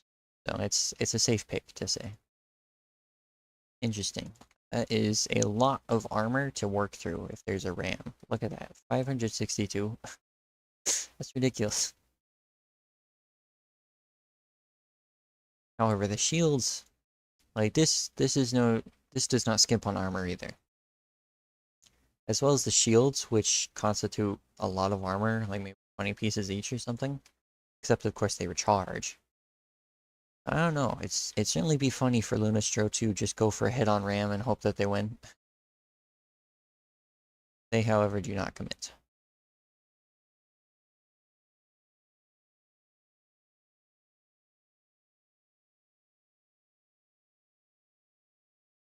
Lunastro already aiming their ions. Though I suppose if the reactor is just straight downwind. I don't think that Toothless can do anything to get out of this position right now, because obviously he would have tried. He activated the boost earlier. He just loses that reactor, it's game over.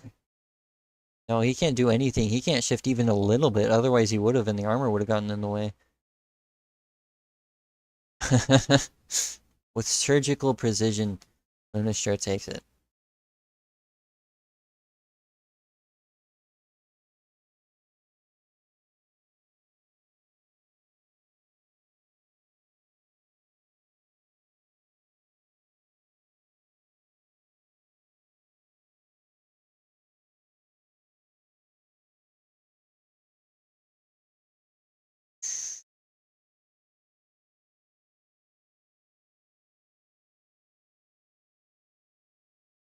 See, is Slowking here yet? Turning on Slowking. Slowking. Slowking.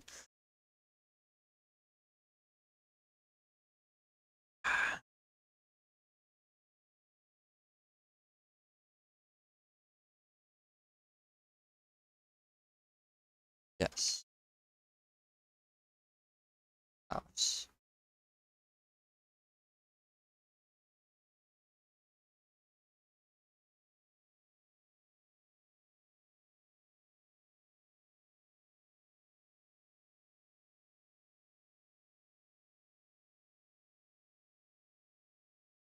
You Slowking maiden time. Nice.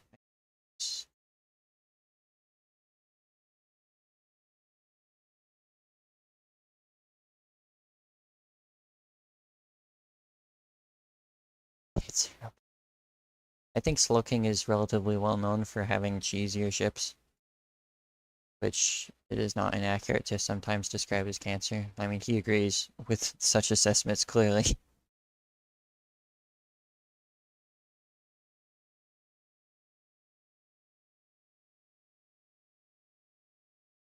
Yes, something I've always loved about tournaments is that particularly competitive players will actively revise ships and make new ones to counteract certain other things. Mid-tournament.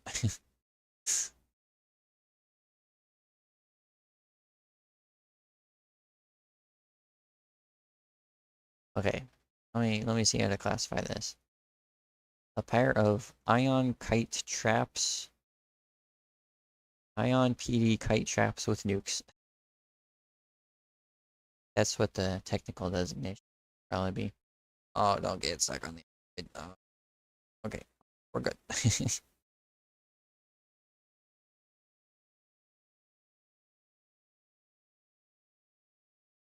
How would you bring a ship that loses if you're so convinced it's gonna lose? Well, that is certainly a frame rate. Okay, well, see, this is the main thing of why we are still in the testing phase, roughly. In the future, the amount of projectiles will be let's say fourthed. Okay, like I've actually been talking to the mod developer in the background Did that crash it? I think that might have crashed it.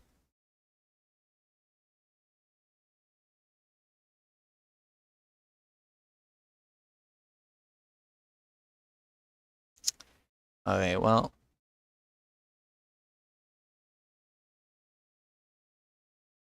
It seems like it's still running in the background. So I'm gonna let it play out. But the game might have also crashed. So... yeah, someone disconnected. Okay. Looking disconnected.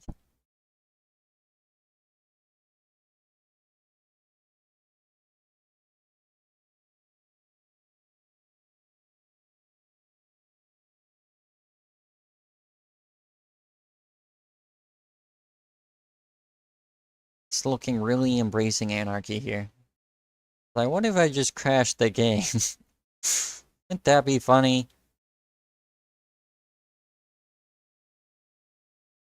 Did I disqualify looking for abusing bugs?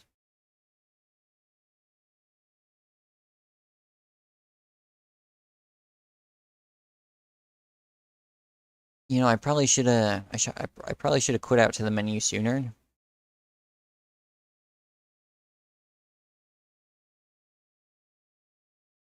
Okay, Cosmoteer.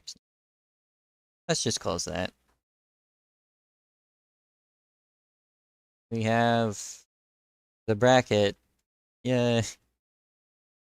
Let's play. Let's play this. I mean, good job, Slowking. You found out what happens.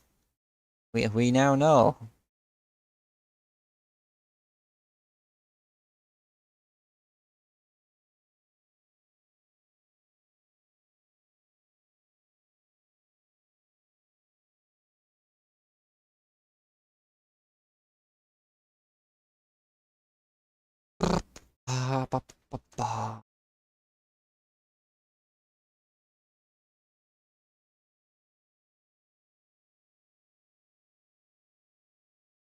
You.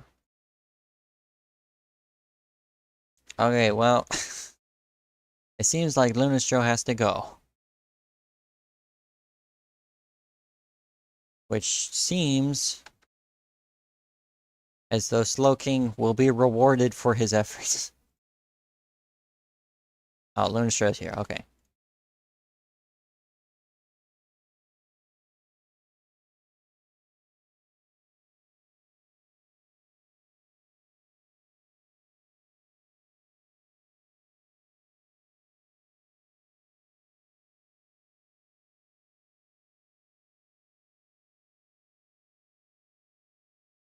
He really did do the funny. I appreciate that he did the funny. Oh, I just,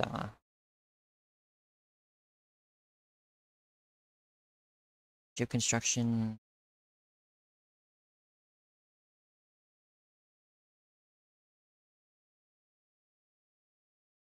Let's see.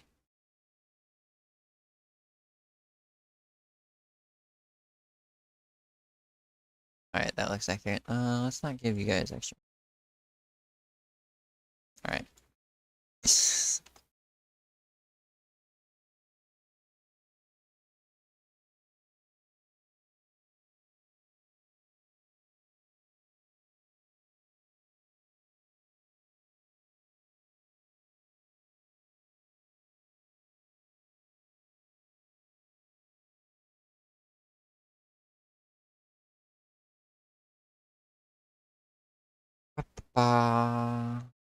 Um,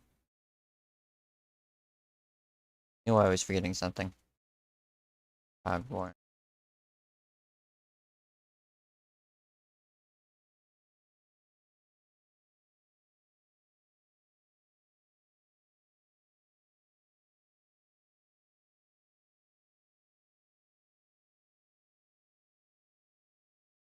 Alright, let's see if they pick the same ships. Surely, the mind games have infinite potential now. You could bring the same ship, you could say you brought the same ship. Both players switched, okay, I appreciate this. See, this is exactly what I want. Like, the infinite mind games. Like, fully convincing your opponent that you're up to something.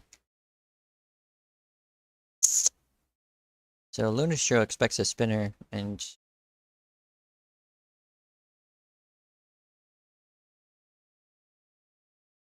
Looking probably expected a ion ship anyhow. Fortunately, Luno has to go, so they will probably be leaving regardless of the outcome. So it was nice to have them. This is just an exhibition match, I suppose.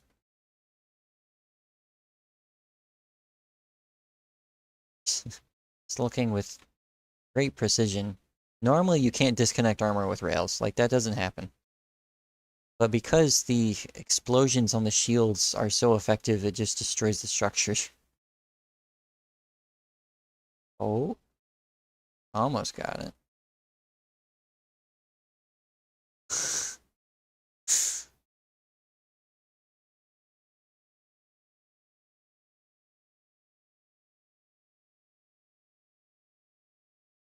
From Heinz.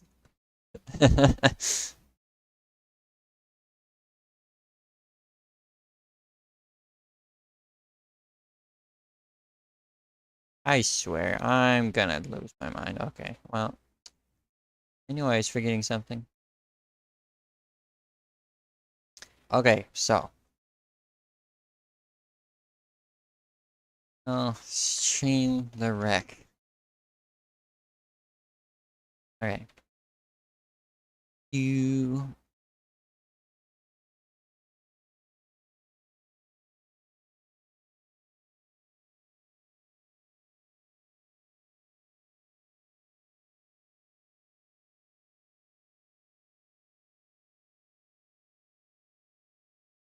Developer mode.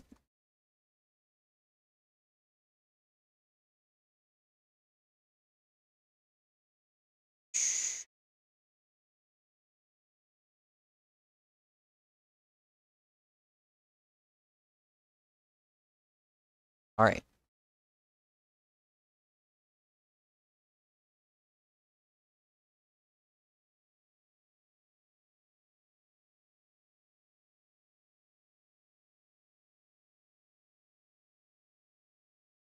Okay, we're so okay. We're so okay. In fact, we get to watch this at 1x speed. The Lunar Show said that they have to go, and we're gonna go even if they won. Or if they lost, but I mean, they were gonna go if they lost anyway. Okay, so, Slowking's rails are also detonating on the shields, which destroys the structure, which normally doesn't happen. I also can't slow it down, just...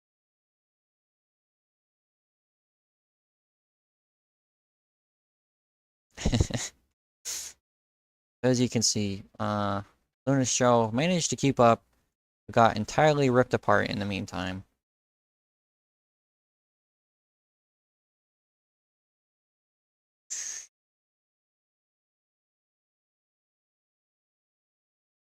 I can't believe I forgot the bracket again. I can't believe it happened again. I'm so sad. Alright. Because that was twice as fast as it normally is, I shall...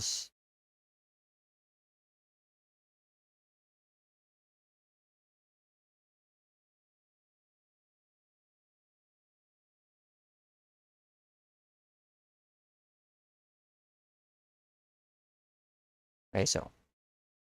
we will get to watch it a second time, just so we can fully appreciate what occurred.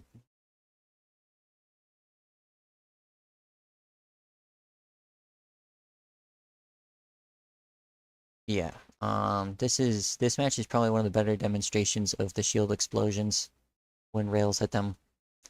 That has been mostly unseen thus far.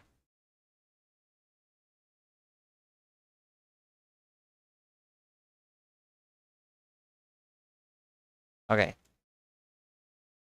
We can go back to normal now. And resume the tournament. Because I won't forget the bracket again. I put it up once. I put it up. Yeah.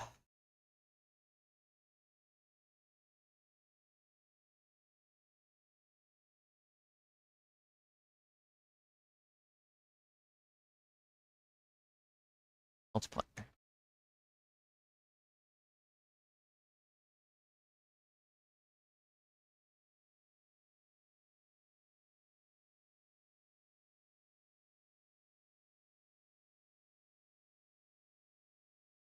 Slowking versus Luno Shade. Or Slowking versus Plows. You see, ladies and gentlemen in the crowd, this was just an intermission. It's completely intentional before the finals. And now that you've fully been brought out of your seats because you were panicking about the bracket being there, we can fully appreciate the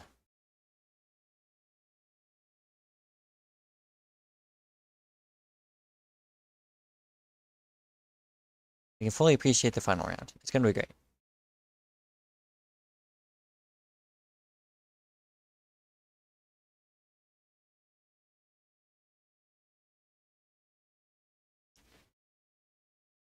You know, maybe I should just have a stream where it's just a bracket the entire time.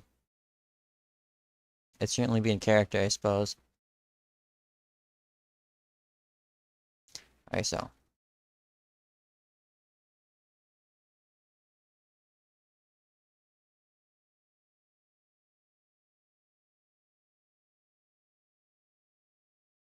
Mouse with the blobfish. A very wonderful pink. Love the chaotic structure. Versus the eternal transient rain. That's a paradox. That's antinomic. Have eternal and transient. However, there's two rocks in the way. So this shall be a test of reaction speed first and foremost.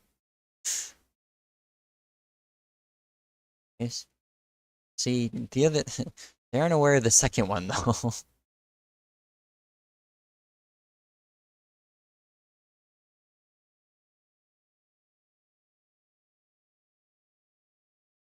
Let's see if chain guns can really just chew through all of that armor.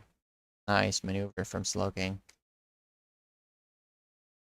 Making sure to focus on trying to go around the armor instead of through it. However, loses a ton of chain guns to damage is the issue. And these are just all out of ammo. I'll be reloaded. So yeah, that's the downside of chain guns, is if your opponent brings anything remotely tanky, like especially deck guns, you just can't get through it. Like it's funny.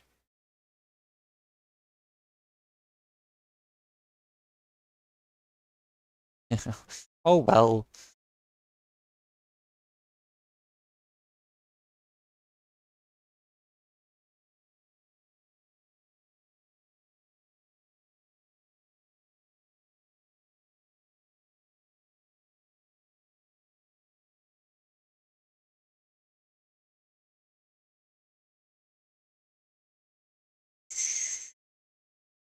House.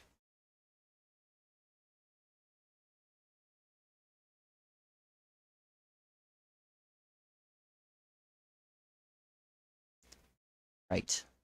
Second out of 3 to 5 matches.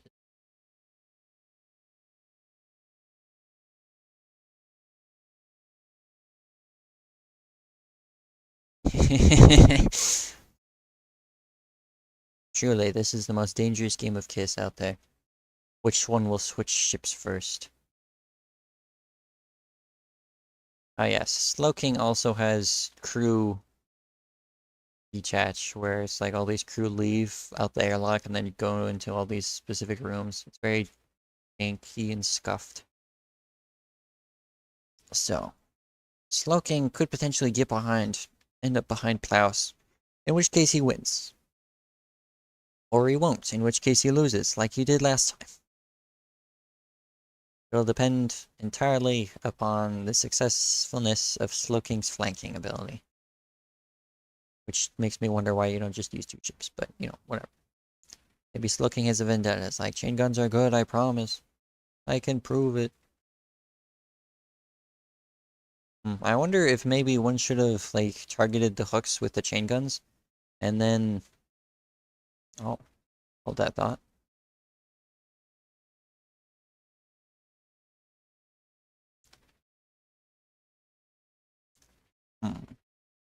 Well, Slow King can probably push him out of the ring now. Yeah, you got this. You got this, Slow King. Yeah, Plas probably wants to turn his thrusters off and hope the deck cannons can rotate around. But they only have 270 degrees, so they have the missing 90.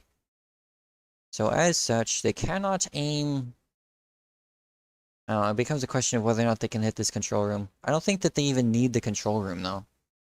That being said, Slow King should absolutely turn off the boost thrusters and the chain guns so that he can lose the control room without it being a problem.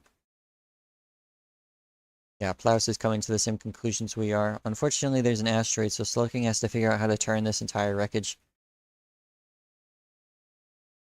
It is also the case that... Oh, Plow is a lot stronger and faster than I thought he was. Well, seems like he will just get the chance to shoot at Slow King again. Because, like, this is well within the 200 degrees of aim.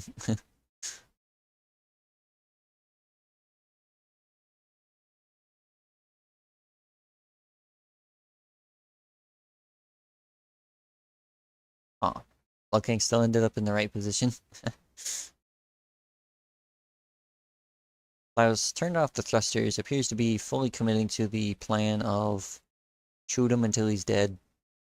Which, you know, might work. Slow King certainly seems to think it worked.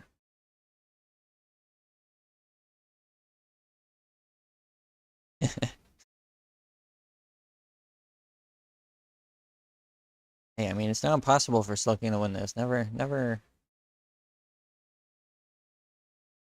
Okay, well, the further that hook gets in, the worse it gets. Not fully impossible. No, Plows is gonna get there before Slow King is. Slow King... Orange, yellow. Yeah, Slow King's dead. Okay. 2-0 for Plows.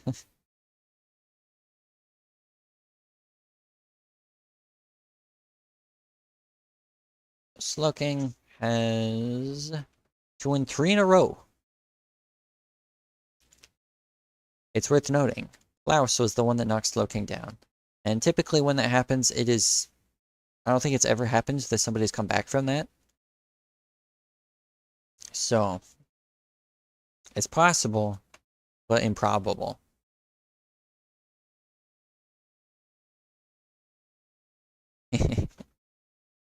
Okay, for our final match, will it be the same ships?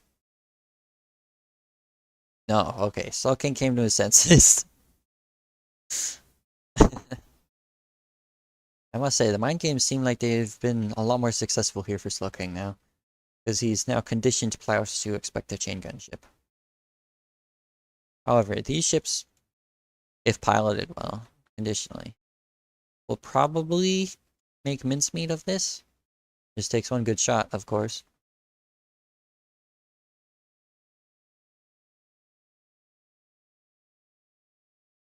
Now, it depends on how Plows plays it, because, of course, Plows knows that there's 2 ships.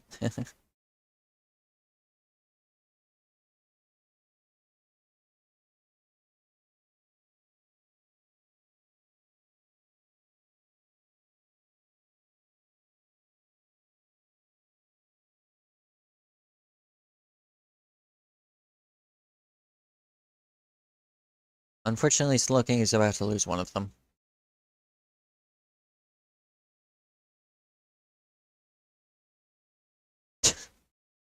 Well, that's certainly not the most explosive way that this could have ended. Is he gonna get rocked? No. Okay, he disconnected. Okay.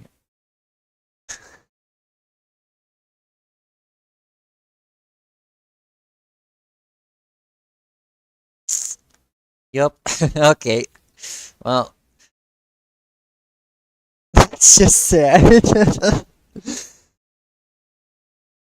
Well, that was certainly the tournament. Thank you for coming, everyone. Thank you for testing. I hope that everyone enjoyed themselves.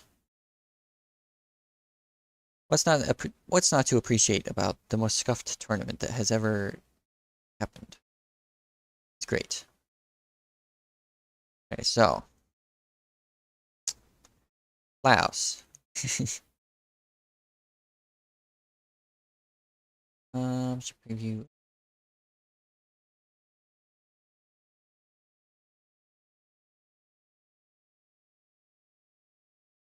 Okay, I will clarify. Our first place winner, Plows. Our second place winner, Slowking. Our third place winner, Luno.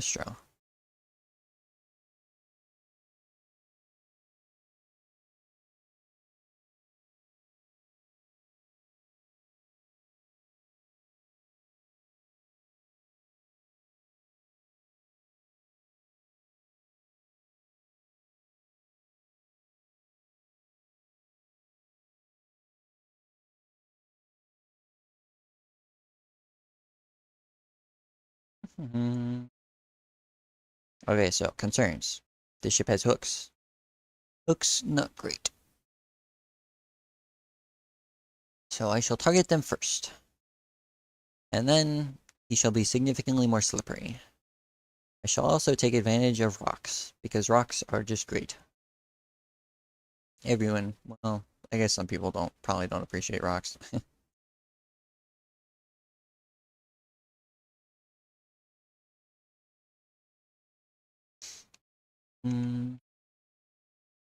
See, this is the advantage of asteroids. If you're using an avoider and there's asteroids, you should be taking advantage of them, frankly. Nice. With that said,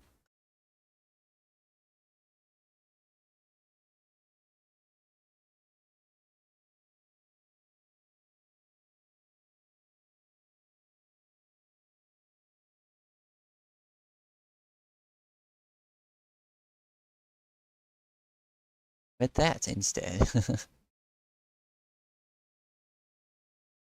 Hey.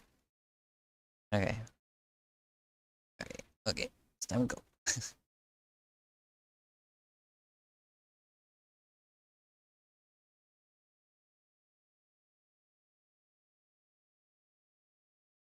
It's time to switch directions.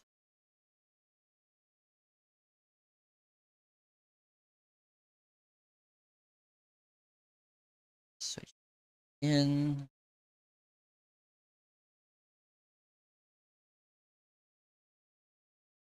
Oof, that hurts. I almost saw the reactor disappear. It did disappear. Okay, well, this ship was faster than I was expecting. I must say. Just a little bit faster. The other thing is, like, as I shoot at it, it gets worse because I'm reducing the armor it has. Which, you know, of course, improves the movement speed. Which is very irritating that, like, my opponent taking damage makes them stronger.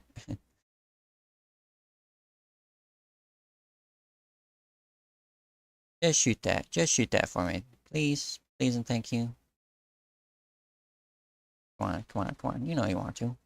There you go. There you go. Okay, let's get out of there. Okay, well done. Well done.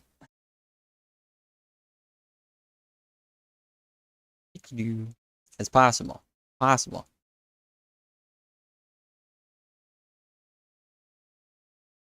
It's more than possible. I made a noticeable mistake. Let's just say.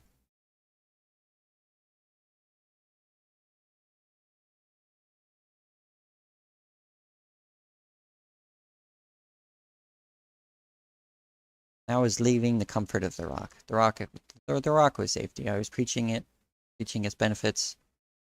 To leave it was hubris, I must say. Which was becoming of me, I suppose.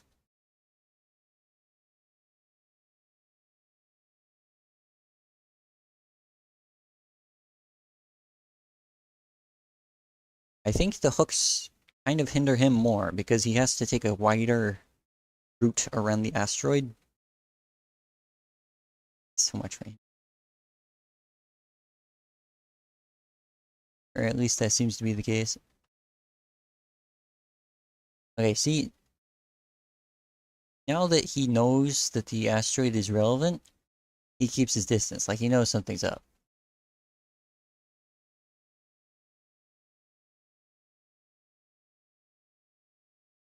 Wing.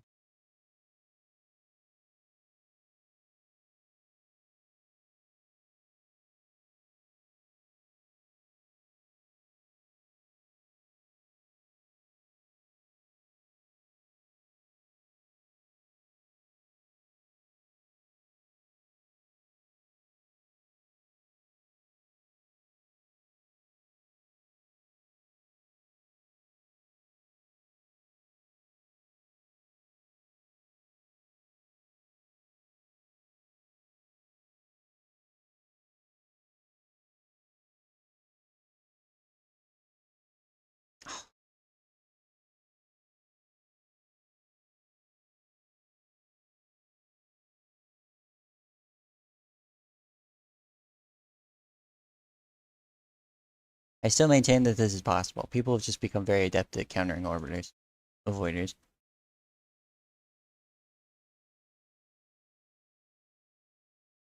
Just stack up more armor on your front, lol.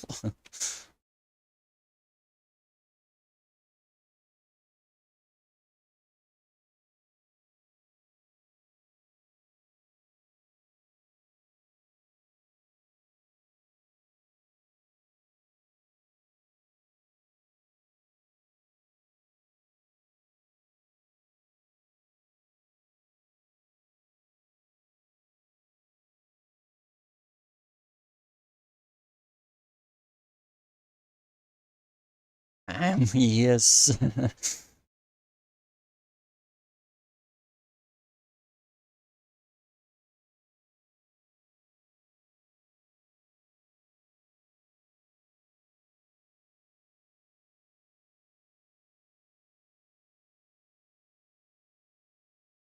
see.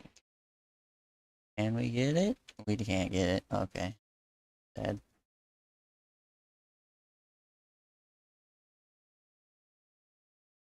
This would definitely, like, if I were in the tournament and I knew Plow was bringing this would still be a confident choice for me. I still think that this is absolutely the right choice.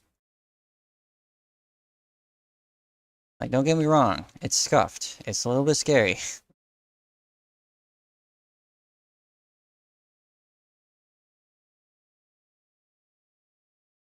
And you've noticed that I've stopped talking because I have to focus. But we're so okay, you know?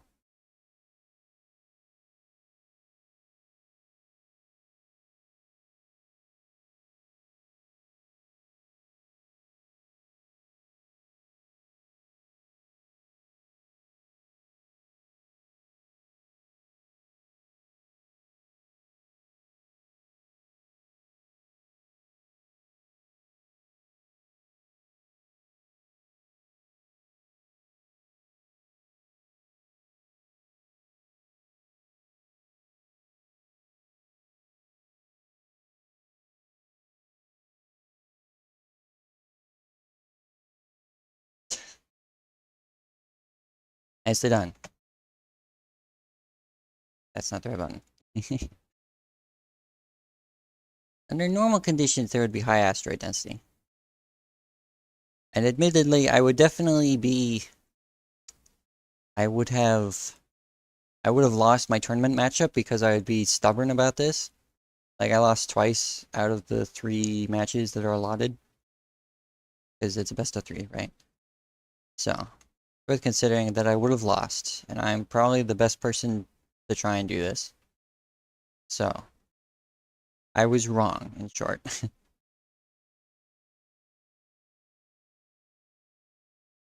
However, I still think that this is a very enjoyable match, at least comparatively, and, you know, putting on a good show is just as important as winning.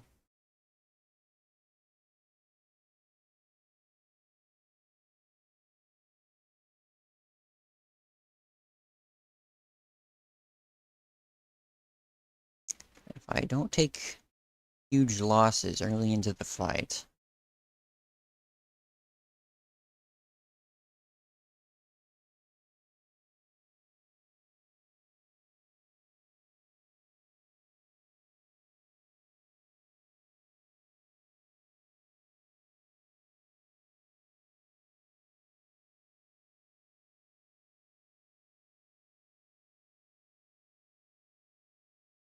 Because of course, like the thing about avoiders is that they suffer from compounding failures, where any loss is catastrophic because it makes it so that the next loss is more likely, and so on and so on.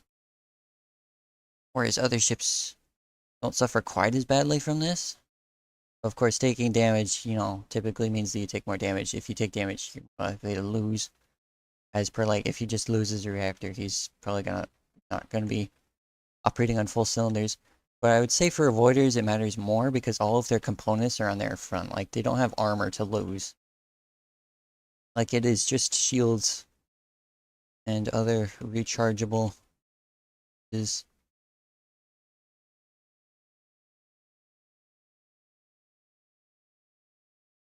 Okay, that was ideal.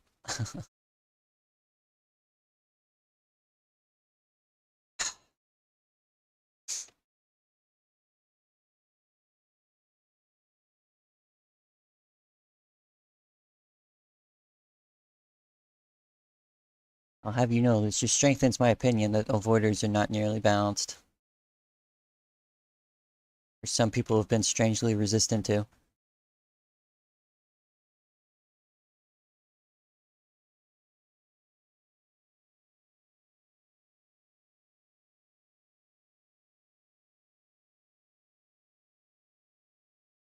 Maybe they're all just sick of being rocked. It's more liable to happen when fighting one of these ships than anything else, I suppose.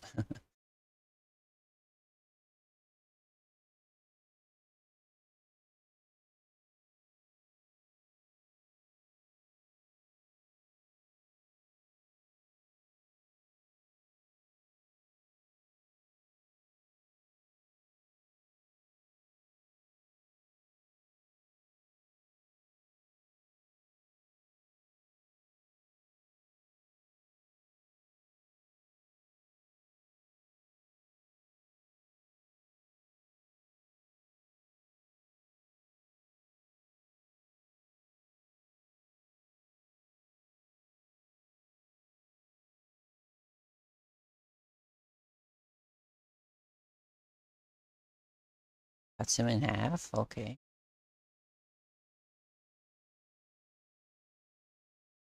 See, it's possible. I knew it. GG, good game.